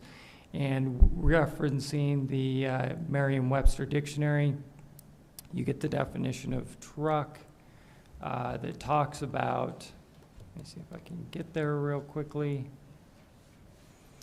That definition is a wheeled vehicle for moving heavy articles such as a strong horse-drawn or automotive vehicle, such as a pickup, for hauling, or an automotive vehicle with a short chassis equipped with a swivel for attaching a trailer, or used especially for the highway hauling of freight. So that's the definition of truck that we have used. Okay, and how has the city team interpreted the terms trips as used in the definition of industrial light and heavy logistics centers, and why has the term trips been interpreted that way? Again, we refer back to the dictionary in that situation, as it's not defined in the Land Development Code. And the Merriam-Webster dictionary defines that as a single round or tour on a business errand. We went a little further, and if you look at some other sources, the Cambridge Dictionary defines it as a journey in which you go somewhere, usually for a short time, and come back again.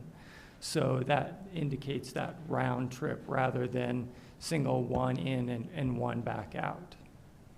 So that's considered a single trip. Okay.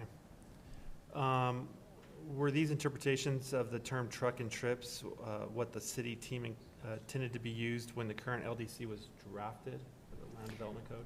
That's correct, and they predate, again, even that 2015 code update. All right, and then has the city team used this interpretation of trucks and trips when analyzing other business applications in the immediate area? We have that applied to the Prescient development, where they have a number of trucks going in and out. I forget the exact number.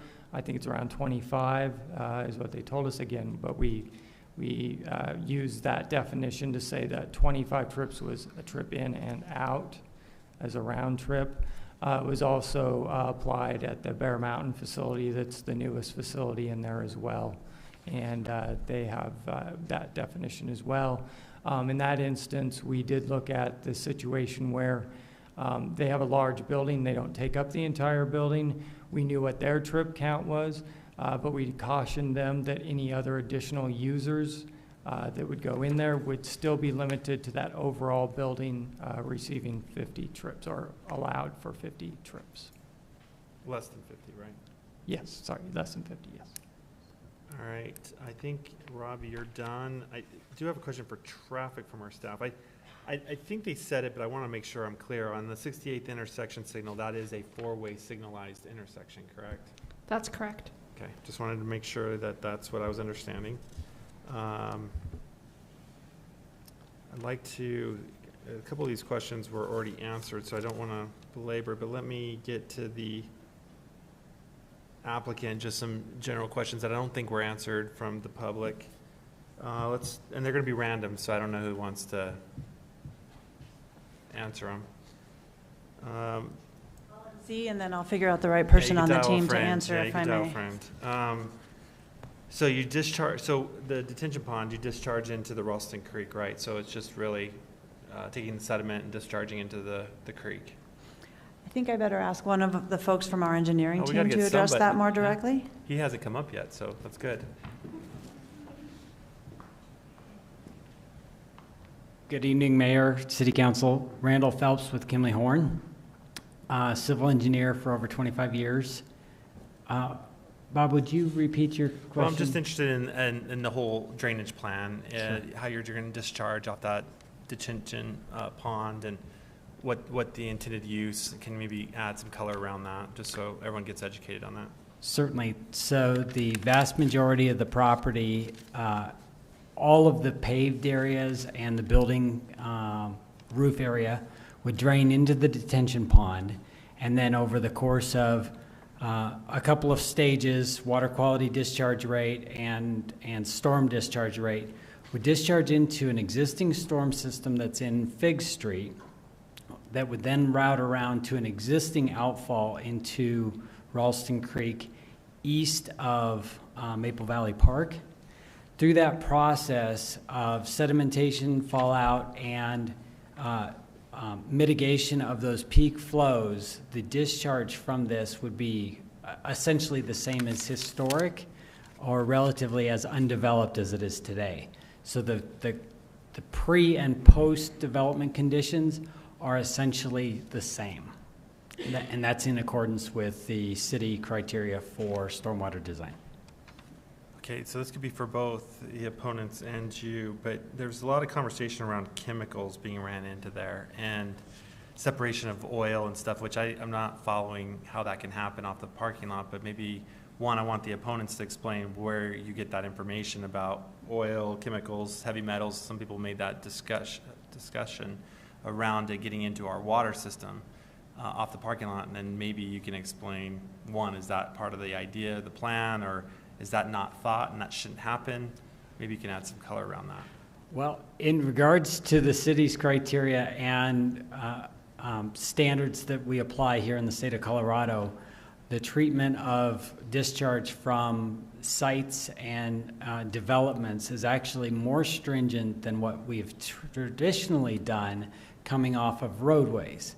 So roadways have a lot of sands and salts and so forth, and those have traditionally discharged directly into our streams.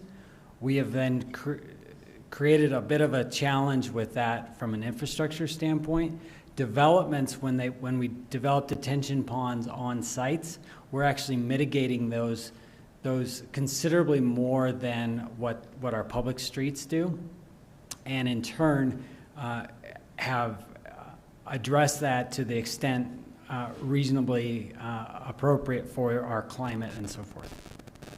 I don't know if there's anyone from the opponent, because that came up a couple times, I think, in your presentation. So didn't know if you wanted to clarify what you meant by that, and where did you get that information that oil and other things were going to be in the water?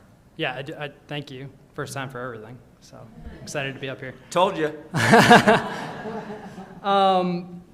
So, I mean, I think what they're proposing is to put 500 delivery vans in a parking lot when they're not being used.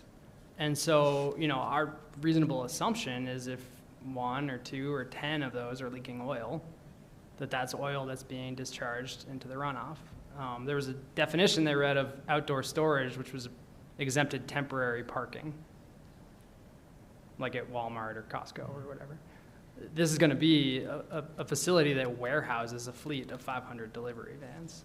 And so as it rains, as it snows, brake dust is going to fall off, you know, whatever parts from the undercarriage of the cars. I mean, this is where those delivery vans live. And so we don't feel like it's been adequately addressed. I mean, there's talk about how it won't be too much worse than the existing site conditions. I don't think that is what the code requires when it talks about no adverse environmental impacts. Okay. I just want to make sure I understood your perspective on that statement. Thank you. Thank you. A couple things that I didn't hear answered just yet that were made on the applicant side. It said 250 trees are going to be removed. Can you clarify that? Yes, and I might actually ask Randall to come back and help me with these numbers, but what I would say is that the original proposal indicated the need to remove approximately 450 trees. Okay. In response, the plan was to plant approximately 832 new trees.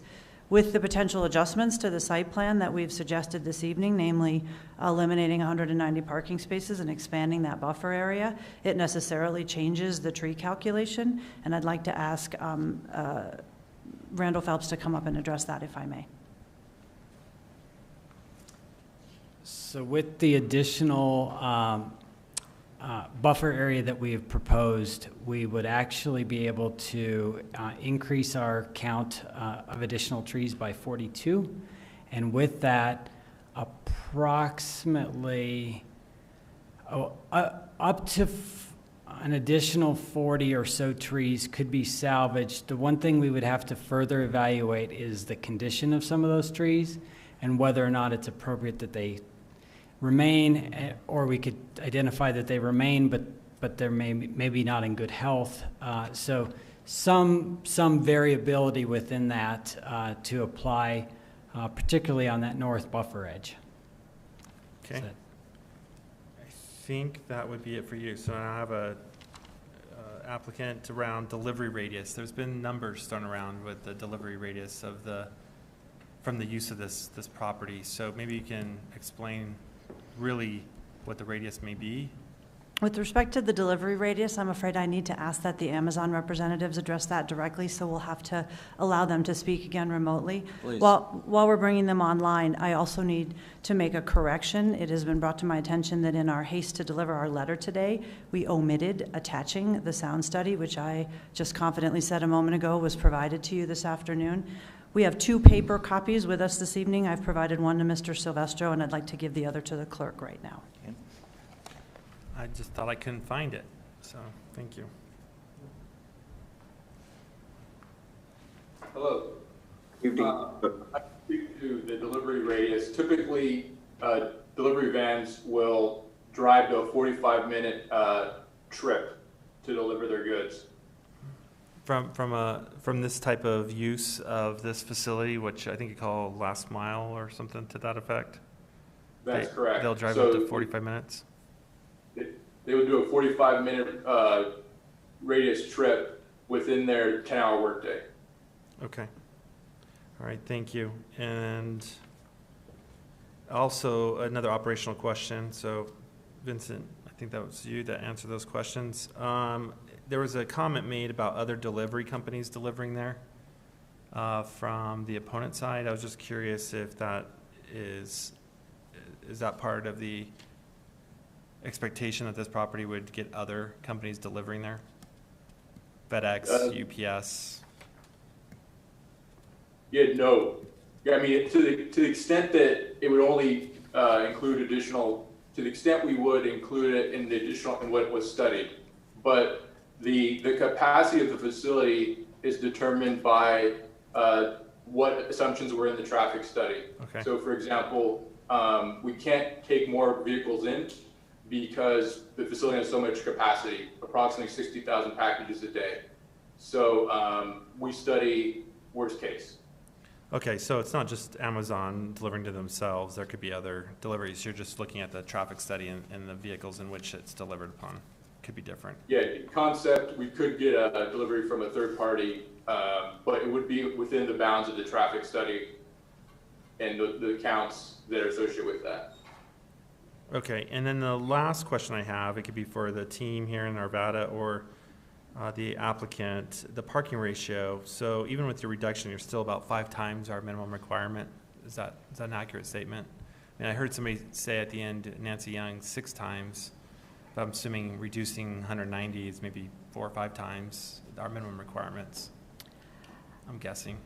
I think we better not ask the lawyer to do any math, and I'm going to once again ask our engineer to help address that question. If the question is measuring it with respect to what your code is and what the percentage is. Yeah, or just, you know, how much over our minimum requirements per our code you're exceeding our minimum requirements. Certainly.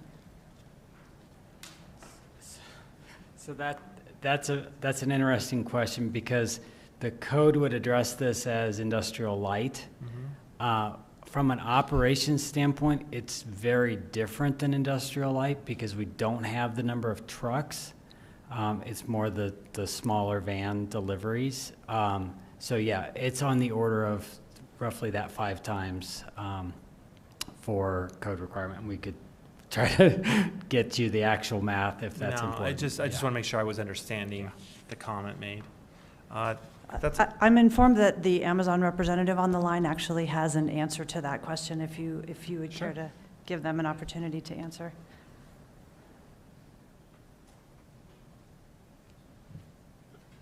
Good evening, Mayor Williams, fellow council members. Could you repeat that question? Well, I was just confirming the parking ratio that you exceeded our minimum requirements per our land development code. And I was just confirming that you're exceeding it, 5-6 times our minimum requirement. Just kind of trying to understand the magnitude of the parking ratio. Well, when you consider that we have just recently decided to really, work with our residents, our fellow residents, to push back with 190 spaces. Generally, what happens is that we tend to park for our highest level of parking needed, primarily because what we don't want to do is have overflow parking into our communities, and so. In this instance, yes, we're probably about 6 times what the code requires, but that is very typical of the Amazon facility, primarily because what we want to make sure we do is that we want to make sure that our operations are fairly enclosed at the site and do not go out and impact their neighbors in a negative way in terms of vans or vehicles parking off site. And it really allows us to really control the activities of not only our employee vehicles, but also our van drivers. All right, I appreciate it. Thank you, Mayor. I'm done. Very good. Mr. Marriott, you're next. Thank you. I have a number of questions.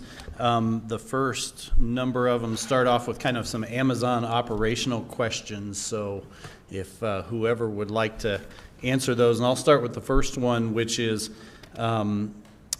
whether all the trucks that will come delivering product or packages to this center, will they all come and then leave with a trailer, or will they come and drop a trailer and leave and then somebody else will take the trailer away? How exactly will that flow of semi-trucks work? So in all cases, trucks will come in and leave with their same trailer.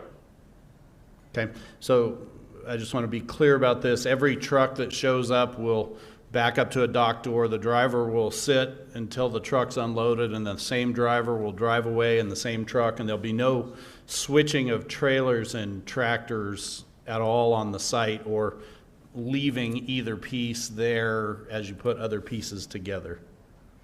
That's correct. Yeah, the nature of a delivery station with its flow at the last mile is intended for the goods to be dropped off, and then that truck can go back to the fulfillment center. Okay. And then let me ask you another question. With this being a last mile center, does everything show up at this center, I guess for lack of a better term, individually boxed and ready to go, or does within this center are goods brought in more of a raw form and then they're packaged for the final delivery in the center?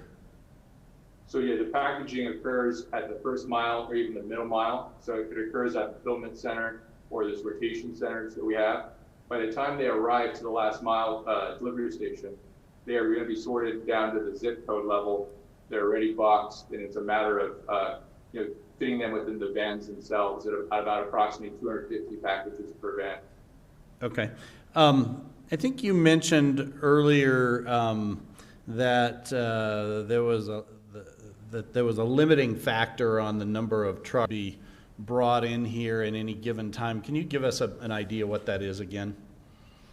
So yeah, the idea is that we have certain types of equipment in the facility. We have carts and only so much space, you can imagine. And essentially, we only have enough carts to stack about an hour's worth of work. So if we had goods inbound from a truck, the rate of work isn't such that multiple trucks can come and leave a large amount of goods there. We just don't have the room for it. These facilities aren't built for that. They are intended to get the goods sorted to the zip code level in the vans, and that's why you have the the in-house crew arriving just before departure time at 10 a.m. They arrive about 9 o'clock, the van drivers, to get their vans filled, and off they go. Okay. So what limits you from either applying, different technology or applying more human resources to just pick up the pace? And so I think in somebody's testimony, they mentioned that, this is about the size of a Home Depot store, a Lowe's store, or something like that. And I got to think a Home Depot store must have 100,000 SKUs in it, or I don't know, 200, some very large number. And with the volume of these type of buildings where things can go vertical and whatnot, what keeps this center from just having either technology or human resources applied to it to pick up the pace, double the pace? And obviously that happens during the holiday season, but what stops it from doubling again in a holiday season 5 years from now versus what the demand is today? I'll speak briefly to that, and I'll let my colleague address just with any thoughts he may have. But essentially, you have to imagine in these facilities we have material handling equipment, conveyor belts, et cetera, making most of the facility. So there isn't a lot of racks. There isn't a lot of capacity to high cube this as you would have in a quote unquote high cube warehouse. The limits are these goods have to get in the facility and out in a relatively short time. And so without any kind of storage capacity in the site, it's all about goods movement and organization and dispersion at this last mile facility. And it's actually the best from a traffic perspective. You could have a better use for a local community if in fact you want to distribute goods to them in the most sensible way.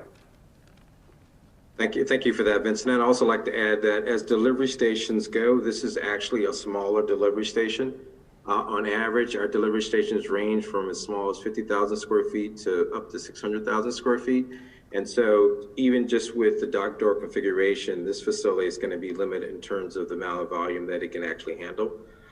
The other thing I want to add is that as some of you know, we are constantly expanding that network. And as we build more delivery stations, what actually happens is that you'll see down the road the volume taper off because there's actually more delivery stations in the region, and we've already started to see that happen in some metro areas across the U.S. So I think to automatically assume that the volume at the station is going to grow geometrically, in 10 years is not necessarily accurate and from what we're starting to see. Okay, I'm glad you mentioned that. That was kind of leading me towards one of my next questions, and that's, do you guys have in your long-range planning where other of these delivery stations will be?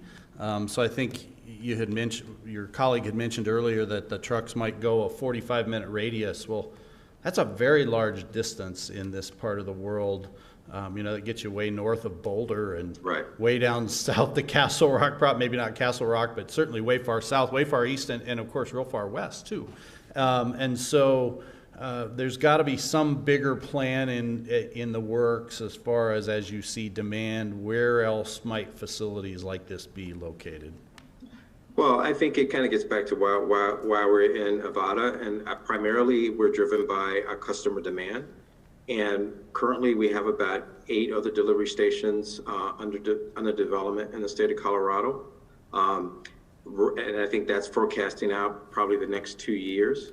And again, once all those delivery stations come online, you'll probably see a tapering off in the overall volume of all the stations, because basically we would have responded to all the near-term demand that we've seen in the marketplace.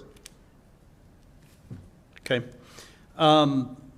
Maybe go back to truck deliveries. I think someone had mentioned that there would be some semi-truck deliveries during the day, that they would happen at night, but that some number of them would happen during the day. Can you just re-clarify that for me?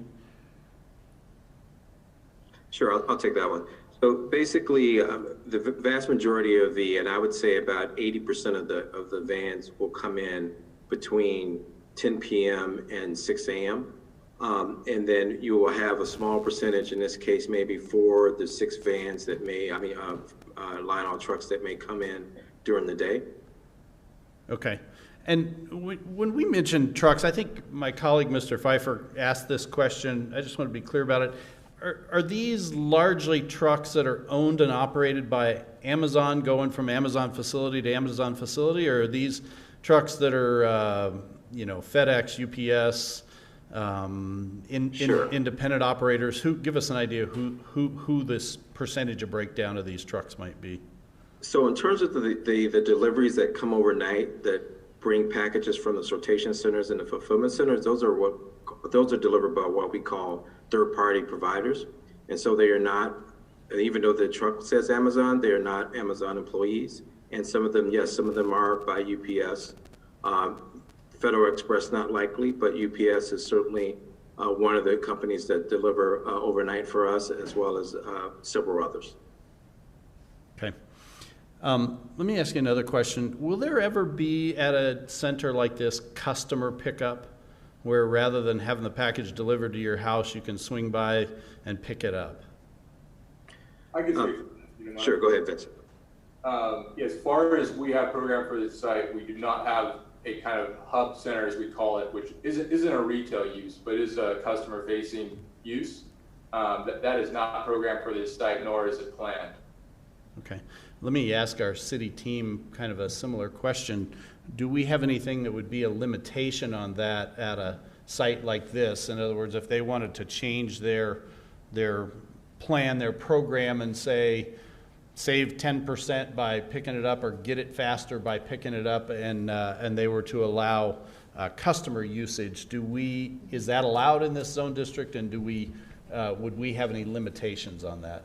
Yeah, I mean, it wouldn't be necessarily considered retailing, but in terms of zoning, we do technically allow retailing in the zone district, as well as other commercial uses. Our biggest concern obviously would be at least on site, would be the parking.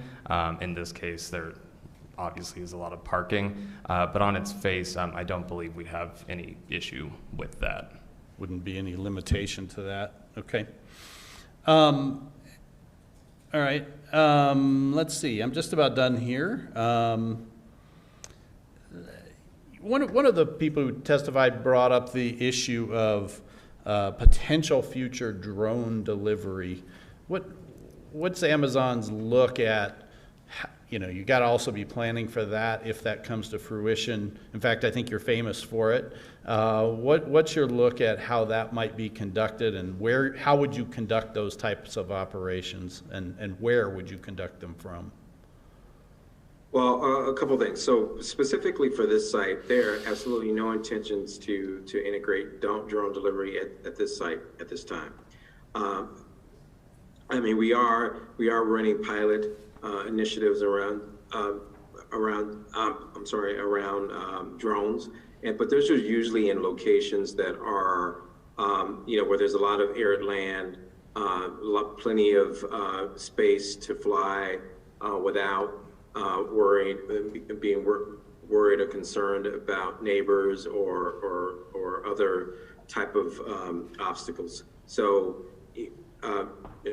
as of now, drone technology is still relatively early stages, and for at least from Amazon purposes, still very much in a pilot phase. Okay, and so let me go back to our city team and ask about that. Do we have limitations on that type of a future operation at this point? And if Amazon were to advance that technology, where it were to become practical, would they be allowed to do that out of a facility like this? At this time, the city does not have any ordinances specific to drone use in the city. We do just rely on the federal regulations, but it is something that we have actually brought to you in the past, talking about possible drone ordinances, but at this time it hadn't been decided that it would be necessary. So it would be something we would have to address in the future, but they would be required to follow all federal regulations. Right, okay.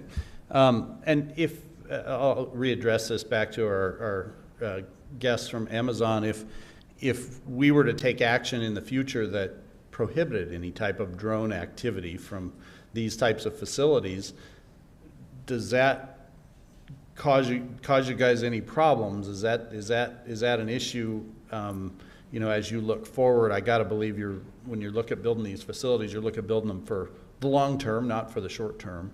And so would that type of constraint be an issue?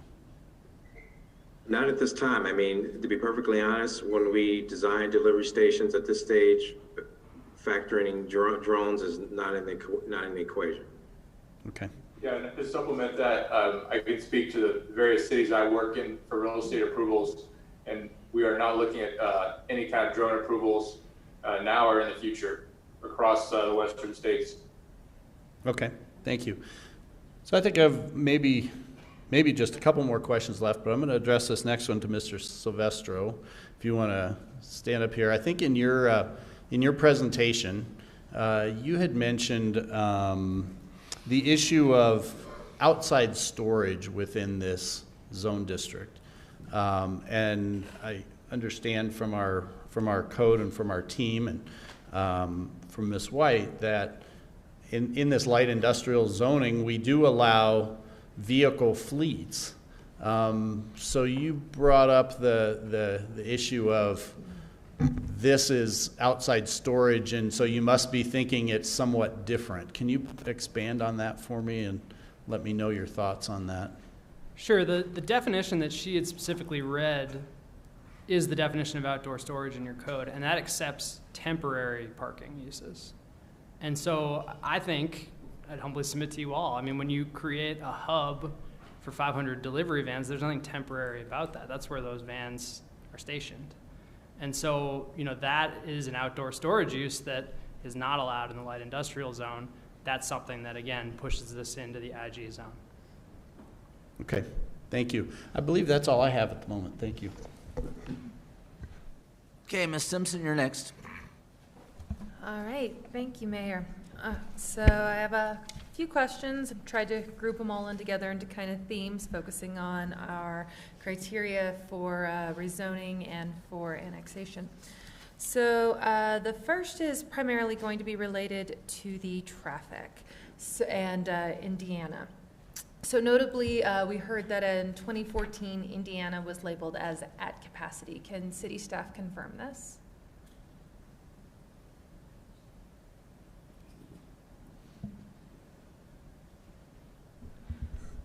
I don't know that I can confirm we're at capacity on Indiana. I know that there is quite a bit of traffic on Indiana, and there, you know, are plans to improve that as development comes into the city. Okay, thank you. Yeah, there is a lot of traffic. In fact, the joke that ran through my head was a 45-minute delivery radius. That's definitely 50 miles on I-70, but it might actually be a last mile on Indiana. Sorry, apologies. So, yeah, so looking at that, and I just wanted to clarify one more thing we heard from Scannell. Is there potential for more trucks down the line, or is 42 the absolute limit we could ever see at this facility?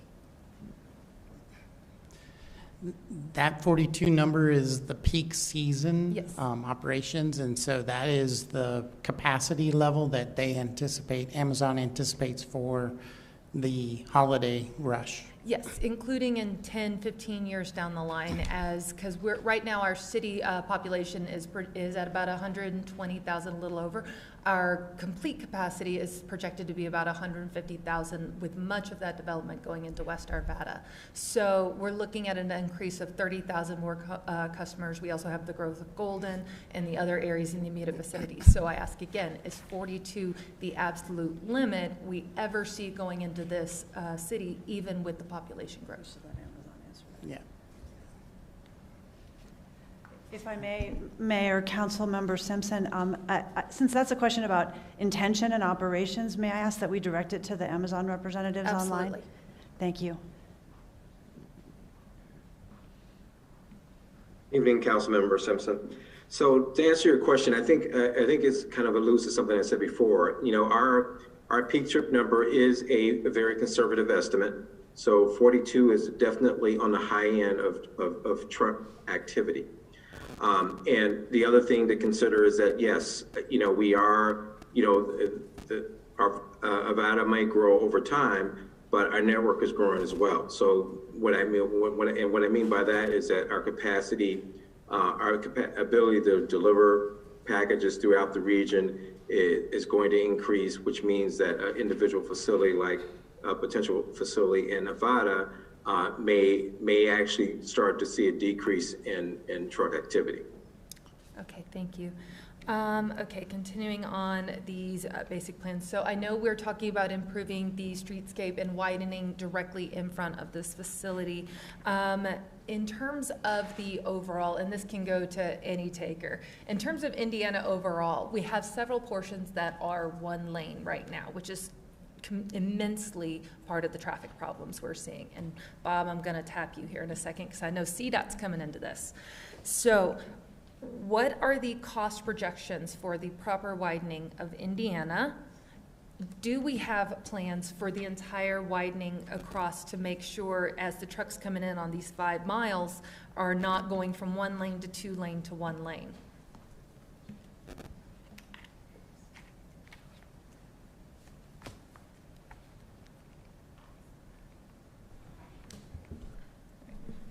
Thanks, Ryan. So we don't have an engineer's estimate for all of Indiana from, say, 64th to 86. However, we have looked at it in kind of component pieces and rough estimates. And the rough estimates numbers that we have get us in the neighborhood of $125 to $150 million to improve Indiana along that entire corridor.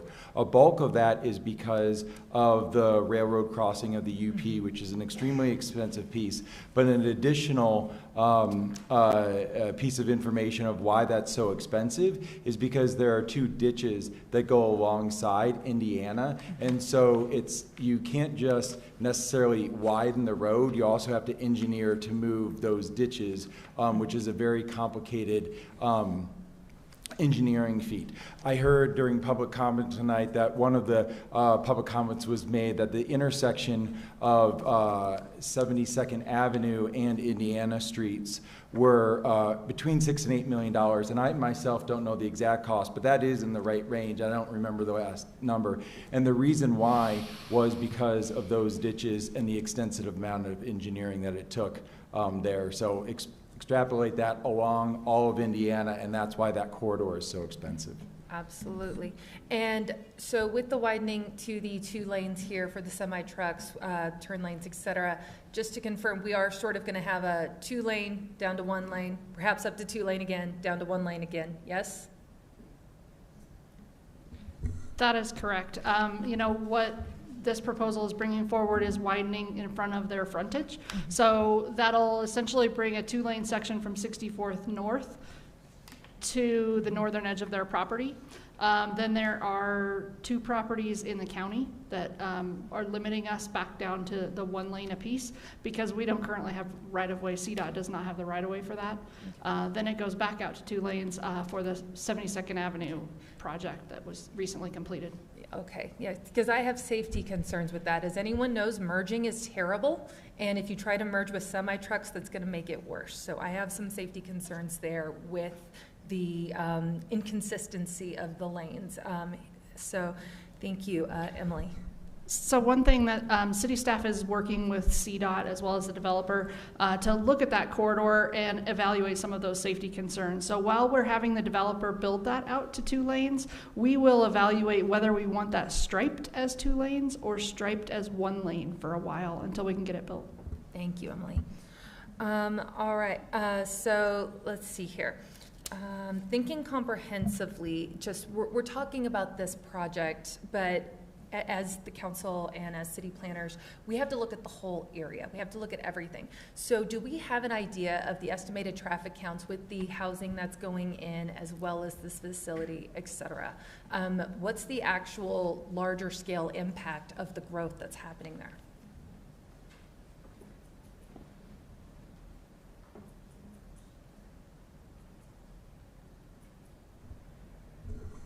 I don't think we have, I don't have in front of me the traffic numbers. I'm not sure if the developers and engineer may know those Dr. Cog numbers or CDOT numbers for that corridor. So are you looking for the daily traffic volumes on Indiana? I'm looking for that, and then also what the projected increase is going to be. Because obviously this is one piece, but we have to look at all the puzzle pieces and how they're going to fit together. Sure, okay, yep, understand. One clarification as I looked that up for you with regards to the semi-truck traffic. They're not expected to travel that portion of Indiana to the north. They come in from 64th to the east, if you recall from the presentation, so they'll arrive from the 64th and Ward direction. So they won't be in that section where it goes from 2 lanes back to one. Thank single. you, I misspoke, thank you. Yep, you bet. Okay, so the existing adjusted, so that means normal traffic conditions. If things were normal, we'd be at 19,900 on Indiana Street. And so this traffic, this project would add 450 trips to that 19,900. So 450 of 20,000-ish. And do we know with projected build out what we're looking at? Indiana Street as a 4-lane roadway can accommodate a volume up to roughly 36,000. So we're about 60% of capacity. That's the key, is the 4-lane section, which they're developing adjacent to their property. Thank you. All right, switching away from traffic, just in terms of looking at the community, what's the word I'm looking here? Sorry. The scale and character of the existing neighborhoods and being complementary to that. So I know we already have fulfillment centers in this area. So to me, the use seems to fit, at least in terms of the functionality of the proposal. But how tall is the neighboring fulfillment center versus what would be the height for this one? Just bear with me 1 second. I actually got that prepared for you.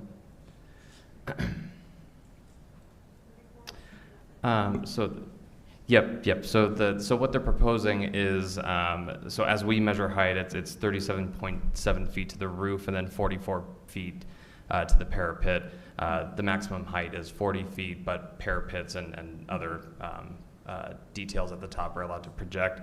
And then Bear Mountain accessories, which is the existing, they are 30 feet to the roof and then 38.8 feet to the parapet. Okay. So it will be a little bit taller when viewed from grade to the parapet. Okay. And does Bears Ears or any other facility in the area operate 24/7? Yeah, Prescient does. Okay. And how large is Prescient? Prescient, is about 150,000 square feet.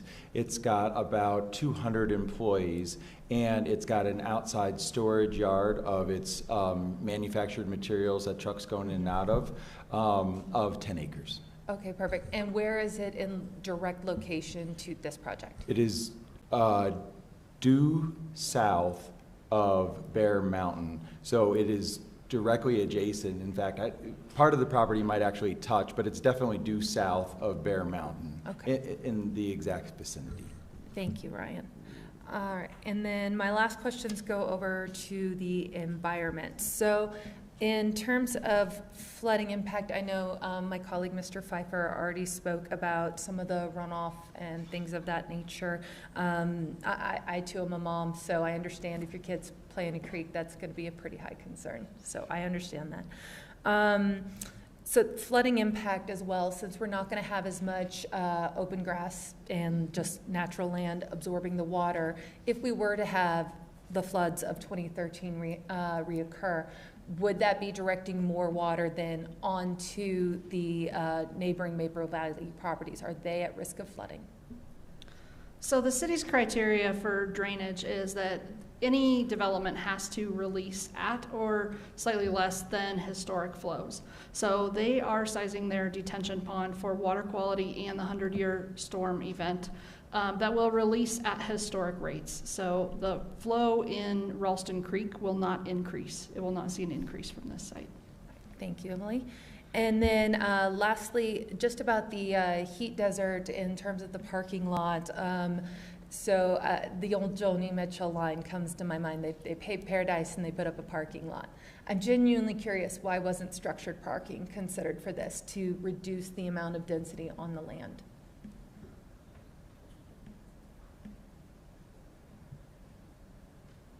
Ask Matt Boone on behalf of Skinnell Properties to address that really briefly while he's walking up, since there's been some debate back and forth about the definition of outdoor storage. Before I did not read the definition into the record, I summarized it. Since this is an issue, I feel it necessary to read just the last sentence. Please, go ahead. In addition, outdoor storage does not include outdoor parking of motor vehicles regularly used in connection with the operation of an establishment or parked for less than 48 hours for maintenance service.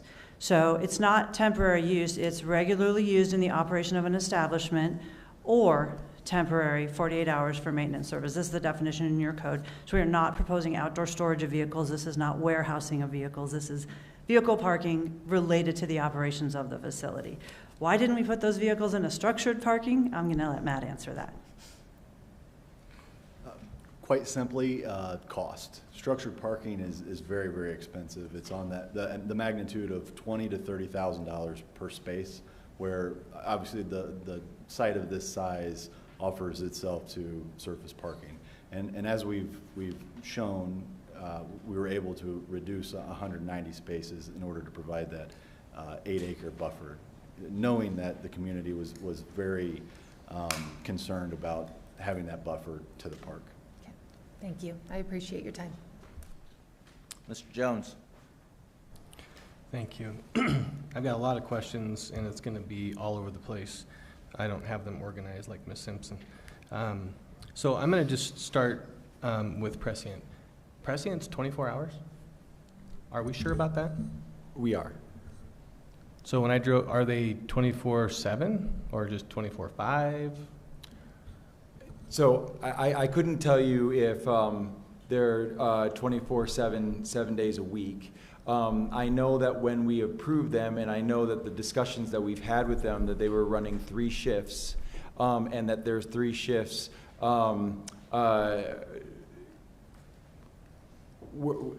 provided a 24/7 event.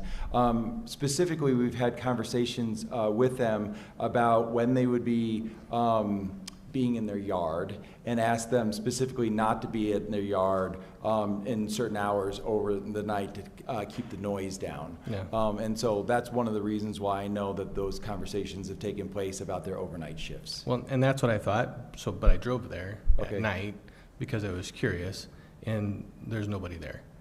Now, they may be inside, but they may have walked to work because there was no cars in the parking lot. So I was curious when you said that. I didn't, because I thought I had remembered that they were 24/7 as well, but as evidenced by my drive-by at 9:30 at night, there was nobody there. Well, the other thing that I can say is that the pandemic very well could have changed business models, and so Fair enough. You know, my information is over time, not necessarily immediate. Yeah, no, and that's fair. I just, when you said that, it caught my attention.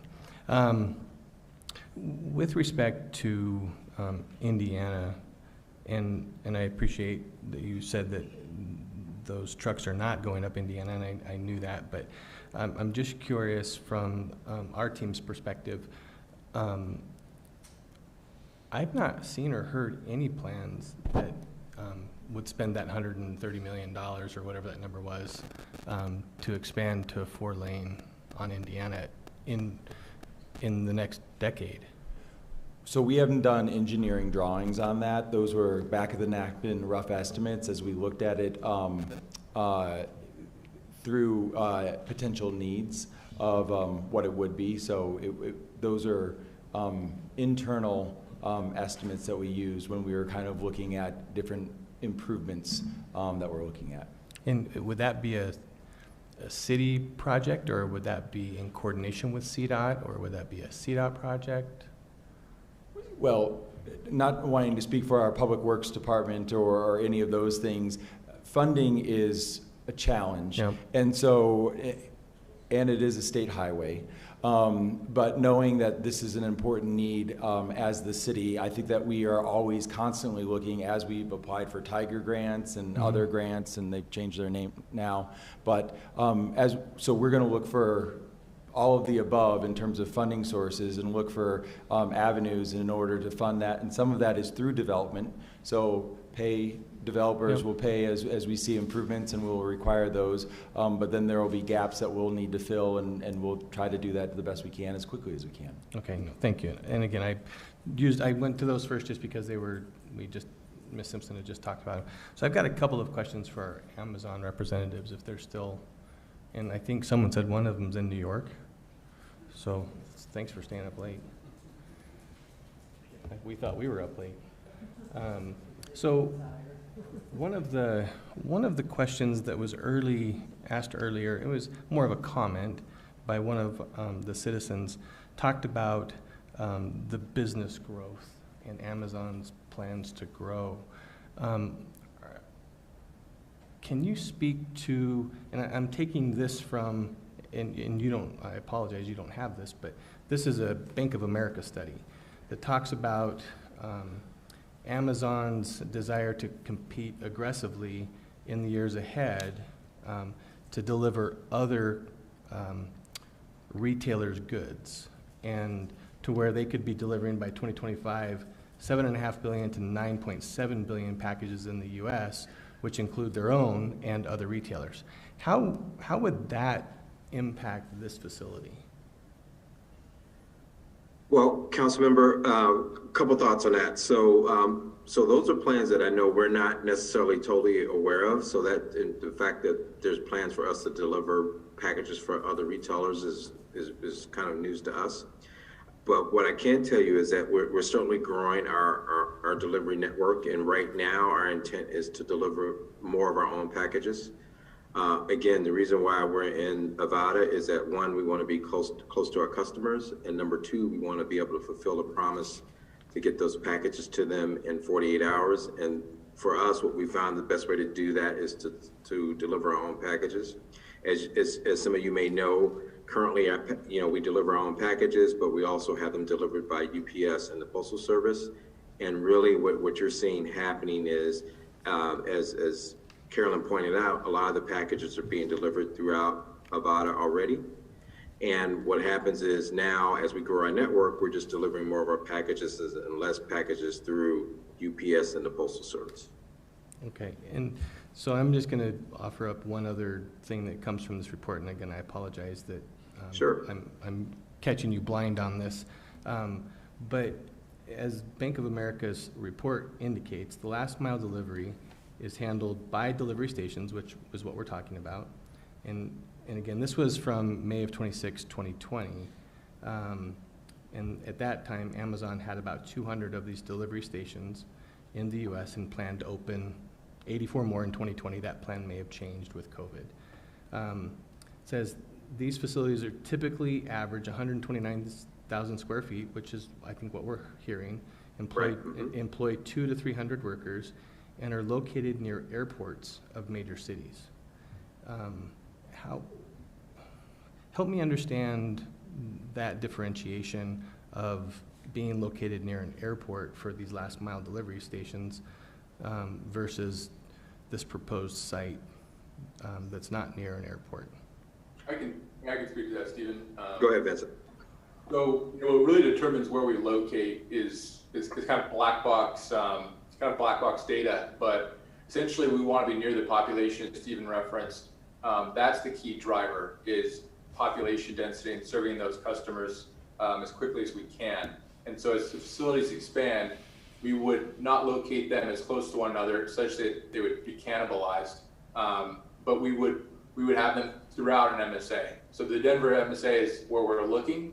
It is true that there is an airport, major airport here, but it's not the key factor in getting the goods from the fulfillment center, which is in the area already, and we don't need to necessarily serve that facility from the airport. Okay, so really, go ahead. I was going to say that's pretty accurate, and I think the other thing to consider is that as we get closer to our customers and really try to fit into the community, it's really difficult to find space. And so airports, again, we're actually receiving packages from our sortation centers and our fulfillment centers, and not necessarily via air. But I mean, we're all challenged about by finding appropriate sites that, you know, that one that is owned properly, and number two, that have the appropriate size and are close to our freeways and things like that. Well, I appreciate that. Thank you very much. And again, I apologize for hitting you cold with that study that nobody has seen except me. So, oh, great question. No, great question. We definitely appreciate it. So now I want to go to traffic, and this is going to be first directed to our team. And I want to focus more on the I-70 to Indiana conversation that several people spoke to. And the applicant spoke to the fact that they followed the guidance of the city team on how they should kind of approach that study, specifically with regards to intersections, and I think that goes to Ms. Miller, some of Ms. Miller's questions as well. One gentleman talked about the rolling of the corners, and we've all seen it. I followed a truck this morning from that center and rolled that corner at 64th and Ward. So my question is, did we not ask for that study to incorporate 64th and Ward, or 58th and Ward, or, you know, as we go closer to I-70 and what those traffic impacts are? Because again, we've got at 58th and Ward or 56th and Ward, as somebody indicated, we've got a new development going in there with several hundred homes. And so what are the impacts? And this gets, I think, to what Ms. Miller was asking as it relates to the impacts to Ward Road with these new developments that are coming online, both in Arvada and Wheat Ridge, as well as kind of the impacts to those intersections. Sure. It's a long question, I apologize. I won't make you repeat it. Thank you, because I've already forgotten it. So we asked this developer to analyze traffic along 64th as far as Eldridge, but not any further east than Eldridge. So we did not ask them to analyze the traffic at Ward Road or any stretch of Ward Road. And the reason for that was because we looked at the trip generation and compared that to the existing background traffic on the road. And the further away you get from the site, the more negligible that becomes. So, you know, for example, if you're looking at truck traffic on Ward Road from I-70 to 64th, for example, you have trucks going, you know, not only to this site, but to all the other commercial in the area, as well as along that corridor. So the truck traffic becomes negligible. All the traffic becomes negligible the further you get from the site. So that's how we determined how far to have them study the traffic. And I guess my question, and I appreciate that, is to the long-term maintenance and dollars that need to be spent along 64th and Ward. Again, I think that that's a CDOT maintenance responsibility. It is. And what coordination have we had with CDOT to understand kind of what the long-term maintenance plans for those roads are? Because as somebody clearly identified, it's not perfect today. We have had conversations with CDOT about the maintenance condition of Ward Road, and then also really the whole Highway 72 from Ward Road to Indiana from I-70. And what we understand is that there is a resurfacing project that is scheduled for 2022. And do we know when the last time that was resurfaced? Because isn't that's from Ward Road to Indiana, that resurfacing project? It's from I-70. My understanding is from I-70 up Ward Road and then down 64th to Indiana. And is that a complete like mill and overlay, or is that a patch and fix kind of thing? I don't have a. I sure hope they patch it better than they did this time. Right. Yeah. The cold patch didn't work. The only information I have is it's a resurfacing. So I'm you know, I can't give you the details on their specs or anything along those lines.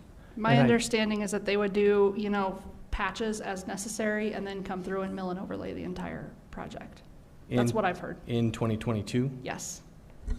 Okay. Now I just want to speak, it was brought up both the applicant and I can't remember how the mayor referred to you guys now. Loyal opposition. Loyal opposition. I thought that was really cool. About the Arvada Parks plan and the Arts and Cultures Master Plan, and I wish Gordon was still here, but I guess my bigger question is the comment from, I've just lost her name. I'm sorry, Ms. Miller, White, thank you. Miller's over here. That those are not part of the LDC. Those are plans. But what was the purpose of those master plans? Why did we ask those committees to do those plans? So with respect to the Arts and Culture Master Plan, that was something that was created under a newly formed committee created by the City Council, the Arts and Culture Committee. And they really wanted to create a strategic visioning document for themselves. And so part of their work in getting out was having community conversations, and they hired a consultant to do a visioning exercise, which led to the concepts that were articulated in that plan. And one of the concepts that was articulated by the community and shared with or by the Arts and Culture Committee was this idea of a cultural hub both on the east side, which is the Arvada Center, and then something on the west side. And so as a sample, as an example, they said, you know, wouldn't it be great if it went somewhere on the west side, and they identified this property not necessarily as the place that it needs to be, but as a place that it could go because they identified it vacant land. And so that was never necessarily vetted with the property owners. It's certainly not consistent with the comprehensive plan. It's not consistent with zoning. And also in that master plan, it said that it would be a community-driven, and funded implementation of that vision. And so it was really done as kind of an overall visioning document of what could be, looking at different arts and culture amenities that would be available, and done that as a visioning document. And that created a lot of confusion, I think, because we have a community that is now looking at that as saying, hey, we've got an either or, why aren't we taking the or? Because of what the Arts and Cultural Commission had presented. And my question was, how could they look at that private property and say, hey, this is a great space to do that and commit? And I think they listed 2 or 3 different properties in there, all intended to be examples. Okay. I just think that creates a lot of confusion for our residents when we have these kinds of things, and then we have situations like we're in tonight. So going to Fig Street, and the road maintenance on Fig Street, have we taken a look at what our long-term costs for maintenance are for Fig Street? And I'm specifically the route that the trucks will take as they come in off of 64th and Indiana and into the center, and then back out, in their little path.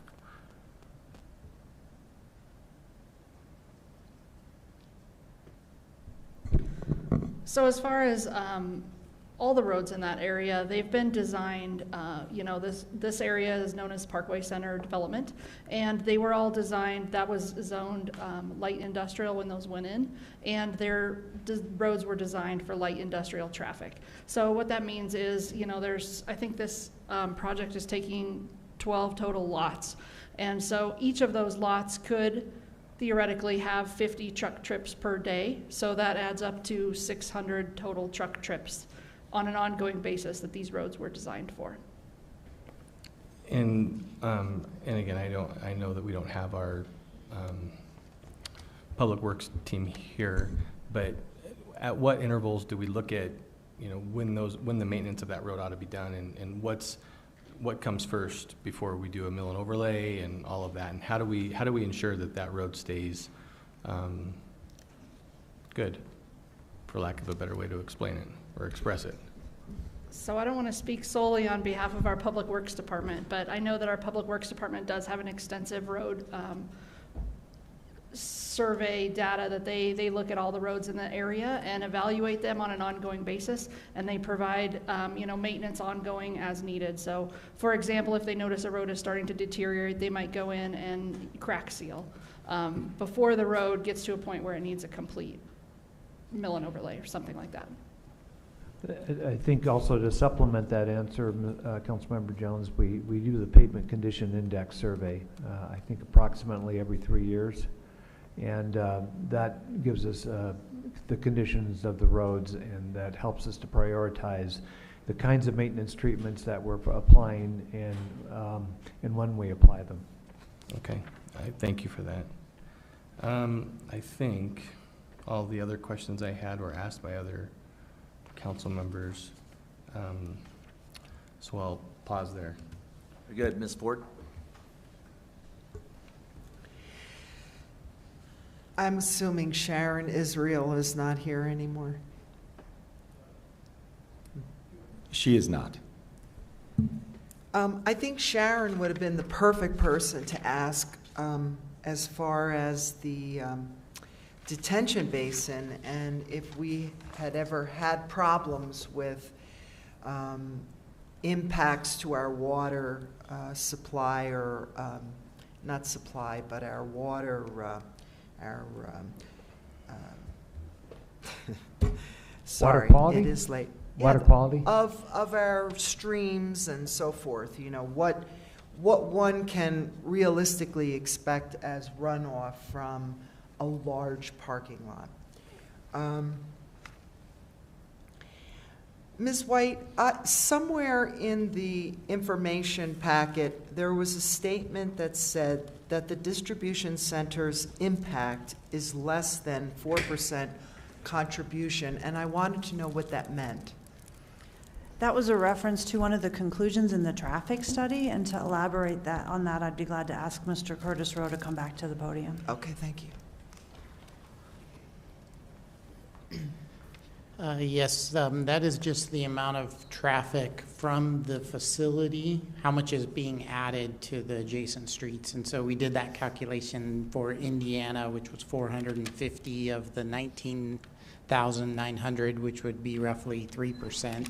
But that's where that 4% number comes from. That's how much traffic is added to the surrounding area. Okay, thank you. And then, Patty, do we have anything written that says that CDOT or whomever is going to do work on Ward? Yes. We do? Yes. Okay.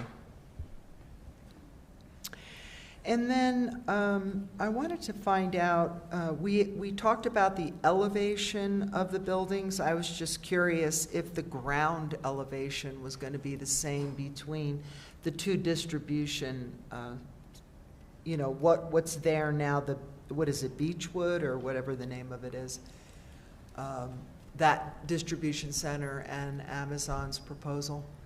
I'm sorry, just so I can clarify the question and get the right person. You're asking if the ground elevation of our proposed building will be the same as the adjacent existing Correct. Industrial building to the east? Mm-hmm.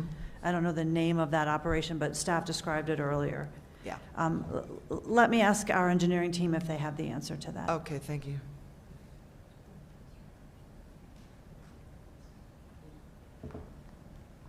So just to be clear, and I thank you for the question. So just to be clear, this is the building south of 67th Avenue that's just recently being constructed west of Feg Street. Is that the building you're referring to? Paramount Accessories. Oh. That one. Yeah, so we don't have survey information that far over relative, but in general, properties west of Bear Mountain will be higher, and properties east will be lower just because of the general topography. Okay. So we would be higher. So in addition to the fact that your building height is higher, it'll be higher because of the elevation, the ground elevation. But relative to the street, it would only be the difference in the height that Jeremiah spoke of. Okay. In this picture here, I noticed that you do see, looking from the park up, because there's that kind of hill, and where the proposed, not fence, but screen wall. Screen wall, thank you. This photo here shows that you will see the lights of the vans. Is that pretty much the case? Are you referring to headlights? Yeah, because I was looking at this pretty closely, and you could pretty much see, well, at least this one particular one in the middle. I was just curious, do you know for a fact that you won't see the headlights directly with that? Our most recent adjustment to the site plan with the increased buffer and the mounding and associated screen wall would completely eliminate any vehicle generated light. Okay, so you would still see a glow probably from, or I should ask, would you see a glow, not necessarily direct headlights, but would you still see, bright light from that area? Not that most people are on the trail at nighttime, but I'm just curious. Right. So keeping in mind that there would be limited number of headlights turned on for any length of time because they're in a parking condition, then they shut off. So there would be potentially some glow from there, but very minimal. Okay. Thank you. And then I just wanted to ask a question. Since it came up that as part of that runoff, it could be the oil and other kinds of things from vehicles. Who does the maintenance for the Amazon vehicles? Is that a local? Would that be local mechanics, or does Amazon have their own? Mayor, Councilmember Ford, to address that question, I'm afraid we'll need to guess the Amazon representatives to join us again. Thank you. Back to them. Yeah, I can speak to that. So, no maintenance would be done on site, and it is the case that local businesses are used for maintenance. Stephen may want to supplement that in terms of the economic development perspective of that, but local businesses are used for maintenance. Yeah, nothing to add to that. That's fairly straightforward. That's been our practice, and we will certainly reach out not only for maintenance and vehicle washing, but gas purchases, gasoline purchases, things like that locally. And going back to the drone question, it's my understanding that it just isn't efficient for a company like Amazon to use drones to deliver packages. Is that true? That one's probably to be perfectly honest, that's probably out of my own wheelhouse to answer that type of question. I think it's still early from a technological perspective to really say how that's going to unfold over the next ensuing years. Okay. And I can supplement that by, you imagine there's 250 packages in a van, and the quality of care you can get from someone who is a van driver that's using Amazon technology and has that active communication with the delivery station, that's a pretty hard barrier to meet. So technology will have to go quite a ways before it can meet that personal touch. Okay. I think that's it. Thank you for your response. Thank you. Mr. Marriott, your second bite at the apple. Yeah, thank you. My colleague, Ms. Simpson, asked some really good questions, and it prompted a follow-up question for me. And I'd like to direct this question to Ms. White, if you don't mind. And so I'm kind of taken by, when you look at this, that the road improvements on Indiana stop at 68th, at the intersection of 68th, kind of at the edge of the Amazon property, but yet there's now a little bitty segment there that is, existing unincorporated Jefferson County plus then the little segment across the park. And if we were to make as a condition of approval that your client were to escrow the funds with the city to complete that section, so that that little chunk of Indiana that would not be improved could then be improved later by the city, is that something that you guys are willing to do?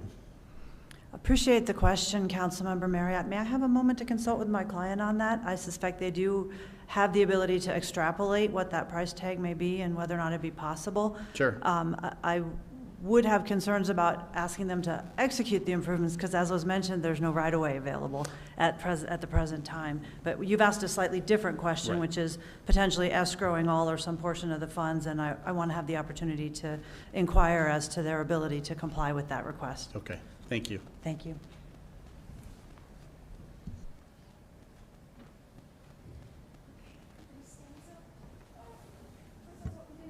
Mayor, can we just take a 5-minute stand-up or 3-minute stand-up? That'll be fine. Yeah, let's take a 5-minute break.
Okay, we'll reconvene.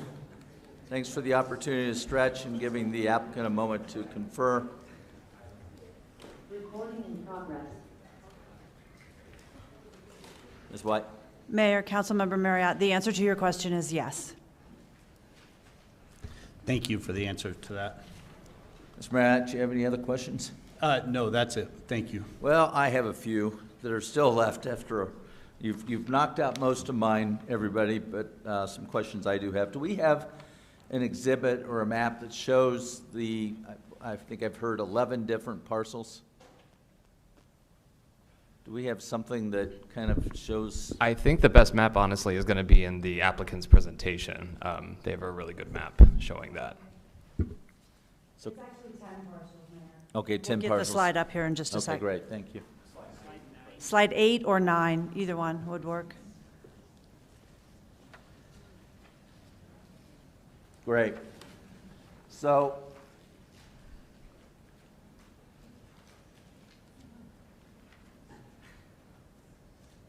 the largest parcel is that blue parcel, is that right? That's the zoned IL. Are you asking the Yes, applicant? yes. Yeah, it does appear that the largest parcel is the one in the middle, the blue one. That one is proposed to be annexed. It is not presently in the Right. city and proposed to be zoned IL, correct? Okay. And so, for our team at the city, under the setback requirements, how close to the park and fence line could a building be constructed on that site if this project were not approved? So that would just need to meet either, I mean, kind of dependent on a few things, but it would be either a side or a rear setback. It would be either 10 feet for a rear setback or 5 feet, I believe, for a side setback. Okay. And then on the purple ones that are already zoned IL, that same 10-foot setback? Correct, yep, assuming that I should have prefaced, assuming that the larger parcel is also zoned IL. Those are zoned IL as well, and they have the same setback requirements. Okay. So, and as we get further along in the discussion, I just want to put out there that watch out what you wish for, because the potential of a denial could end up with buildings much closer than what this application is purporting to put forward. Is that accurate? Sorry. Yes, that is absolutely correct. Okay. So for the applicant, is my understanding is the fueling will therefore not take place on site, from what I was just hearing from, that you'll be purchasing fuel from providers in the area, or, but you won't have fueling stations on site? As the Amazon representative has confirmed, that is the case for this facility as proposed. Okay. And I also saw in the materials that the intent is to convert to electric vehicles perhaps about the same time this thing's opening up. Indeed, and if you'd like some more information on that, I would defer to the Amazon team to give you the details. Can you gentlemen give me some sense of what your timing is on that? Sure. So as you can imagine, and as you probably have heard, we've ordered over 100,000 electric vehicles from the company Rivian. But as you can imagine, with new technology, there certainly are some challenges in terms of timing, but our intent is to roll out our fleet starting in 2023. And ideally, the way that rollout is going to work is that the first year, the fleet would be 30% EV, second year, 60%, and by the third year, 100% EV. Thank you. So by 2025, the site in Arvada would have 100% EV fleet, and up until that happens, a portion of the fleet will still use combustible engines and utilize local gas. Okay. And then on your traffic pattern and your traffic counts, do you have any sense of what percentage of the van traffic would be going northbound on Indiana and what percentage would be going southbound on Indiana?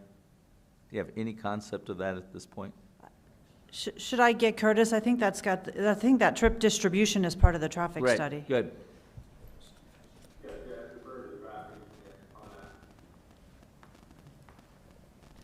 Yes, great question. I'm going to look it up so I can. It's tell you always good exactly. when somebody's testifying that the question asked by one of us is a good question. That's really smart. Yeah. Sorry, just trying to give a little frivolity at 1:27 in the morning. Yes, that's right. So 45%. We expect 45% of the traffic to and from the north on Indiana Street. Okay, so 55 to the south. Yes, correct. And then for the city team, have you looked at how the zoning of this facility compares to other similar facilities in other cities?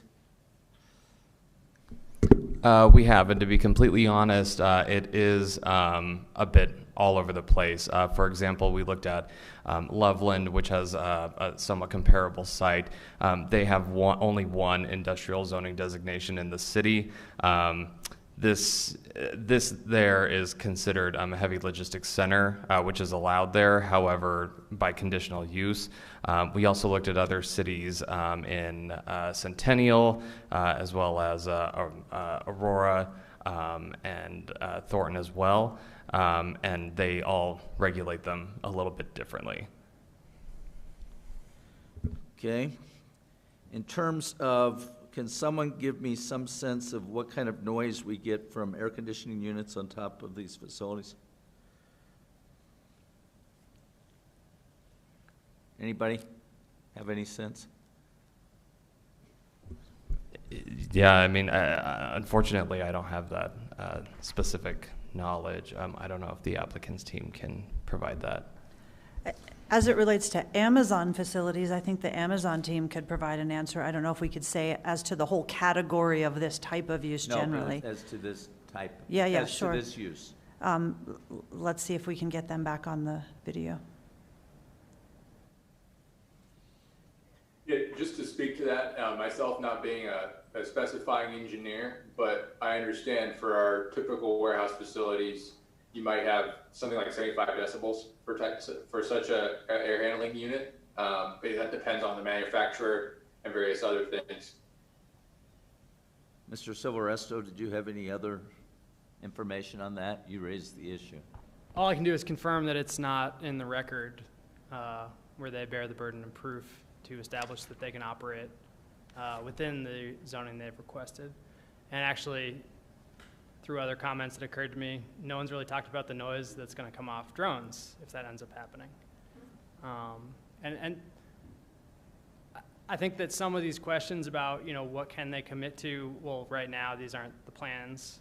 Right now, we're not planning to go above 42 round-trip trucks. These are all things that you have the power to put conditions of approval on.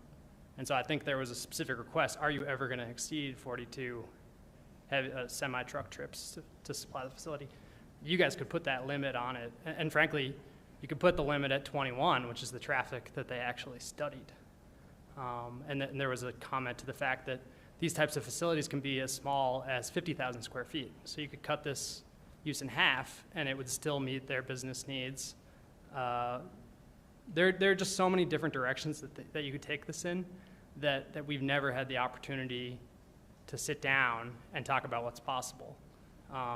And there was a comment that it wasn't me that generated this new buffer. My only point there was, why did that come up at 3 o'clock this afternoon?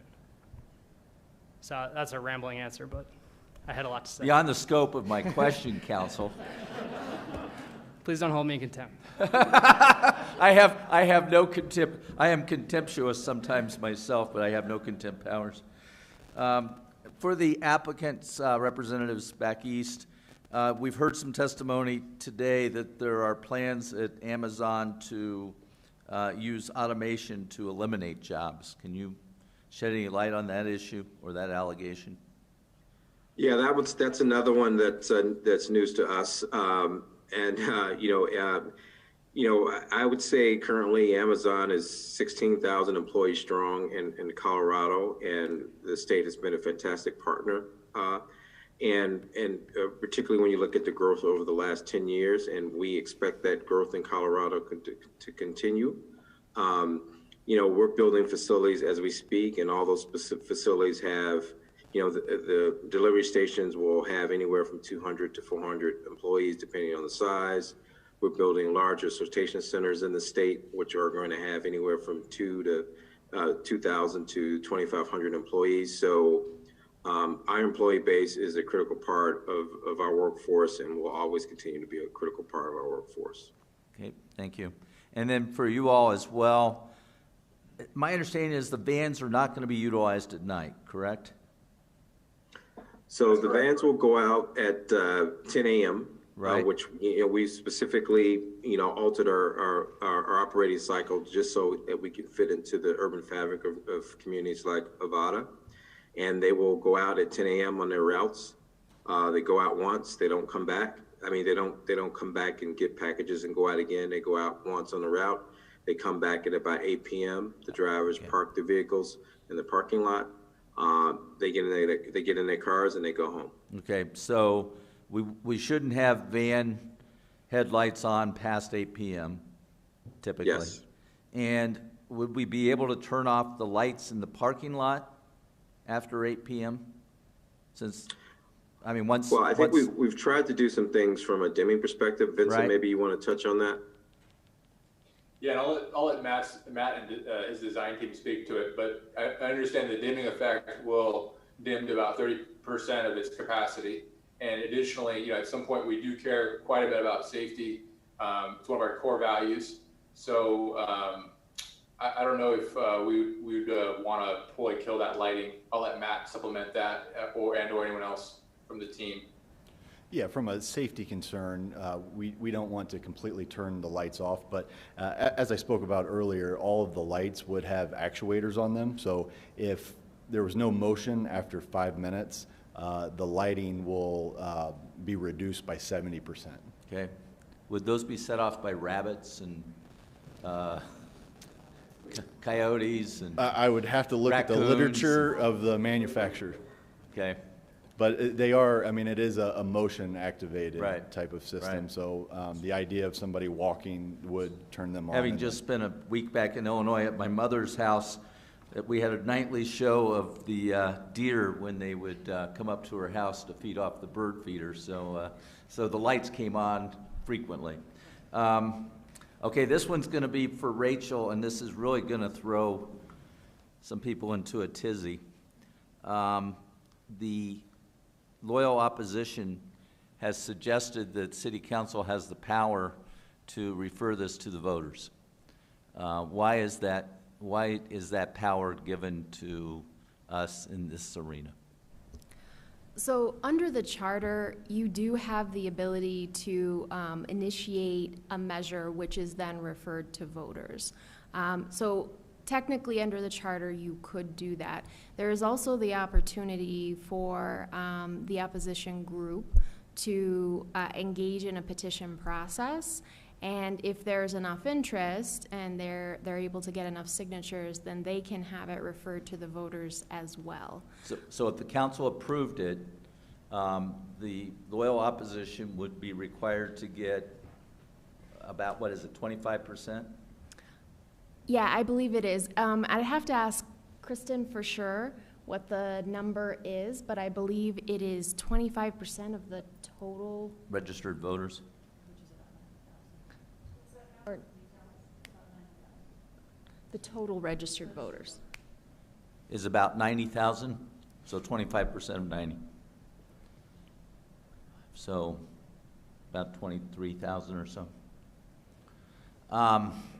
Okay, well, that will give me some food for thought. Okay, Ms. Simpson, you had additional question? Yes, actually. Ryan, just a quick clarification. What is the decibel sound limit for this zoning? Remind me, please. Oh, I'm sorry, you're asking the question about what's the decibel sound limit at the property line, excuse me, for this zone limit? Yes.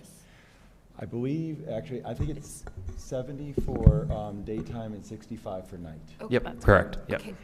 That's kind of what I thought. I believe the Amazon representative just said that the air conditioners are at 75. Well, no. No. Okay. A couple things. So we have some phone friends here, and our chief building official, Brita, let us know that typically at the machine itself, it would be closer to 60. Okay. However, as you get further away, the noise trails off quite a bit. So the numbers I just gave you are at property line, and so where this would be if you were standing next to it, it may be at 60, and then as you go away from it, it would it would filter down. And Jenny just reminded me that there's a concrete parapet wall surrounding these as well. Perfect, thank you. I just wanted to clarify that. Thank you. Okay, I see no other questions being asked of council. Mr. Marriott, would you like to proceed with the motion? Thank you, Your Honor, I will. So I'm going to start off with our first issue, which is a resolution setting forth findings of fact. And I'm going to move that Resolution R21-087, a resolution setting forth certain findings of fact and conclusions as to the annexation of certain land into the city of Arvada, Colorado, 6700 Indiana Street, 6702 Indiana Street, 6710 Indiana Street, and a portion of 6720 Indiana Street, both are be approved. Okay, discussion on this motion. This is merely the determination as to whether or not this property is eligible for annexation. It is not the ordinance annexing the property. Any discussion on that? Seeing none, you may vote. All votes are cast. That passes 6-1 with Mr. Jones voting no. Mr. Marriott, you wish to proceed? So move on to the next one. So I move that Council Bill 21-018, an ordinance annexing certain land into the city of Arvada, 6700 Indiana Street, 6702 Indiana Street, 6710 Indiana Street, and a portion of 6720 Indiana Street into the county, in the county of Jefferson and state of Colorado, be rejected. And I want to speak to my motion. I'll tell you why. Here's a couple things. So one, I believe this is a very difficult case, maybe one of the most difficult ones I've faced in my time on council. My motion to reject is not based on a couple of things. It is not based on the business practices of Amazon. It's not based on environmental concerns. I believe the applicant has addressed those, and I believe that any development would have some of, if not all of the same concerns, and I'm not swayed by any of those. It's not based on lighting, noise, the size, or the ability to develop these parcels. I believe all of those things are valid. But here's what it is based on. I think this particular application is an anomaly in so many different ways. We have this measure of truck trips as kind of our only empirical measure to judge this light industrial versus heavy industrial. But yet we're almost being asked to completely ignore the hundreds of delivery vans because that's not in our specifications. But yet I can't do that. I can't get past that. This is not like other similar businesses that may have delivery operations that have a number of delivery vans but not hundreds and hundreds of delivery vans. Also, I think the outside storage question to me is also an anomaly. I understand that industrial businesses need to be able to store their fleets, but again, their fleets are not hundreds and hundreds. I believe I tend to agree with Mr. Silvestro that this is not temporary storage. This is permanent storage for more hours of the day than not. There are hundreds of vehicles parked here. So I think for those two reasons, the accumulation of all those factors leads me to our applicable criteria, our criteria number one, that this is not in accord with the comprehensive plan. It isn't in the best interest of the city. I think it also, applicable criteria number two also meets that as well for those same arguments. So again, this is very difficult, but I just cannot get past the different way that this center operates than any other light industrial. So for that reason, I will be voting yes on my motion to reject the annexation. Mr. Pfeiffer.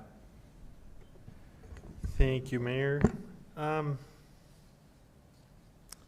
know, we're really talking about the annexation, and we'll be getting into the actual rezoning. I think for where I land is really when it talks about does it fit the character of existing or planned development adjacent to the property and surrounding areas. And I think where it's not necessarily the residential, because this area has always been planned for something to happen. It's more of the fact that when you look at the use of the use, which is really the operations that John's referring to, it's not necessarily compatible to the other industrial light zonings that are larger and have less parking. And so I think for everyone here, I looked at not necessarily that the residential is north of this property, because there is a buffer, it's called a trail, and it does fit a lot of that information. It's the rest of the industrial area we've created. We've reserved this area for job creation and so forth, but when you look at the use of the use, and that's the only thing I could think of all night long, it's not compatible with its neighboring light industrial. So therefore, I'll be supporting John's rejection for annexation. Thank you. Ms. Simpson, you were next. Thank you. So I actually think my colleagues summed up my thoughts extremely well, so I'm not going to belabor the point. It's already 1:44 in the morning here, guys. But I did want to add that, you know, my thought is a lot was made of the comprehensive plan and how this has been designated since the 1970s. Well, in the 1970s, we had a whole lot of other ag land and other things in this area. Maple Valley, in most of your houses, if not all of them, they weren't built yet. And so sometimes it behooves us to go back and look at the long-term plans and go, this made sense 45 years ago, which, I mean, that's longer than I've been alive. And so, but does that make sense now for the families that are here, that live here now, and for the Arvada that exists now? And we can look at the future. We can say, well, you know, be careful what you wish for, because something else might not go in that you like, and that is potential, that's a possibility. But once again, it comes back to the central question, what are we looking at now? What is the question at hand now? And so, you know, the situation is different than it was before when we laid down this comprehensive plan, and I will be supporting Mr. Marriott's motion to reject, because we have to look at the facts of finding we have right now. Ms. Miller. Your Honor, I'm going to be a black sheep on this one. I feel like the applicant did meet the burden of proof and that this project fits the description of light industrial use. I think that you also met the applicable criteria. I think this proposed development is one of few uses that would allow for minimal traffic impact during peak rush hours, so I will be rejecting the motion to reject. Mr. Jones. Wrong button. So I probably made a rookie mistake on the first motion, and I'm not really a rookie. So, because yeah, I probably should have voted that it is eligible for annexation, so my mistake, but it's okay. And again, I think that the things that have been said sum up exactly where I'm at and where I've been as I've gone through my own process of trying to identify what was the intention of this zoning, and what is the intention of the zoning criteria. So I will be supporting Mr. Marriott's motion to reject. Okay, let me speak to this. I mean, this is a tough one. I've been sitting up here for 22 years. I've been here during a big part of the discussion where people would come forward. I'm sorry, Ms. Ford, I missed you. And you're taller than me, so, but I didn't catch your light on, so I apologize, Ms. Ford. I actually just turned it on, Mayor. Oh, so, okay. You're fine. Okay, good. So, this is a very difficult decision. I do think that the applicant had a very good application.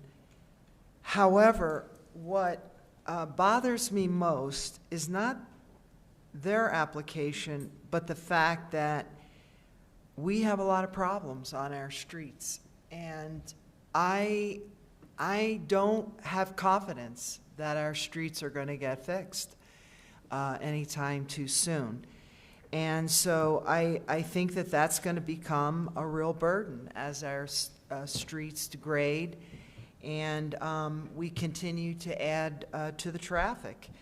So I'm going to be voting in agreement with Mr. Marriott's motion. Very good.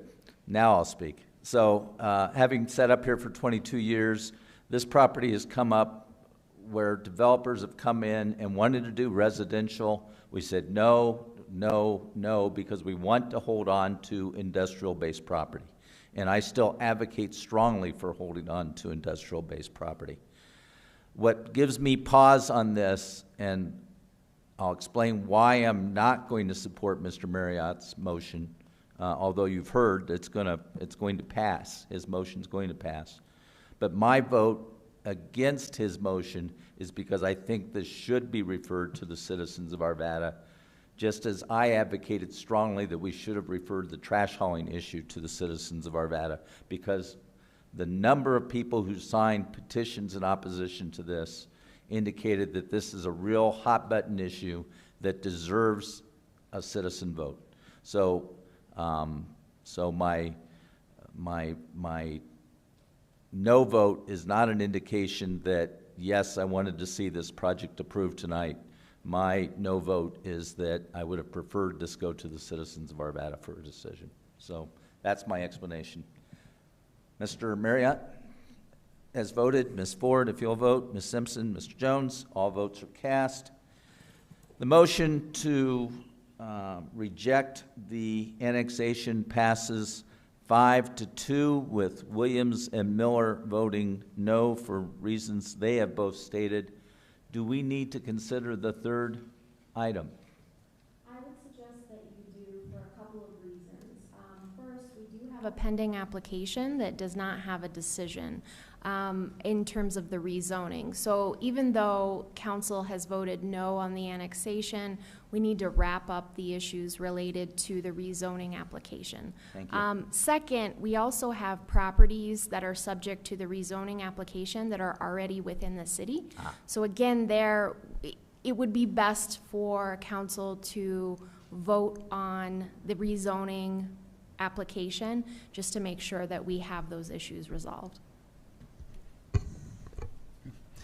Your Honor, I will move that Council Bill 21-019, an ordinance rezoning certain land within the City of Arvada, Project Indiana, from Jefferson County A2 Agricultural to City of Arvada IL Industrial Light, and 5 parcels from the City of Arvada CG Commercial General to City of Arvada IL Industrial Light, and amending the official zoning maps of the City of Arvada, Colorado, generally located at 6730 Indiana Street, 14725 West 66th Place, 14785 West 66th Place, 6700 Indiana Street, 6702 Indiana Street, 6710 Indiana Street, and a portion of 6720 Indiana Street be rejected.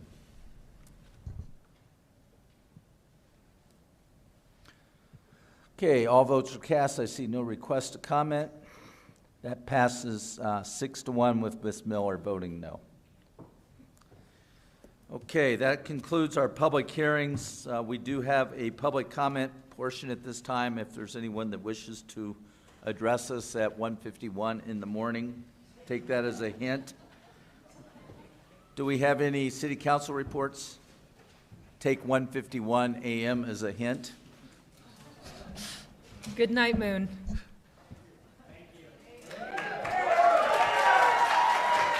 Again,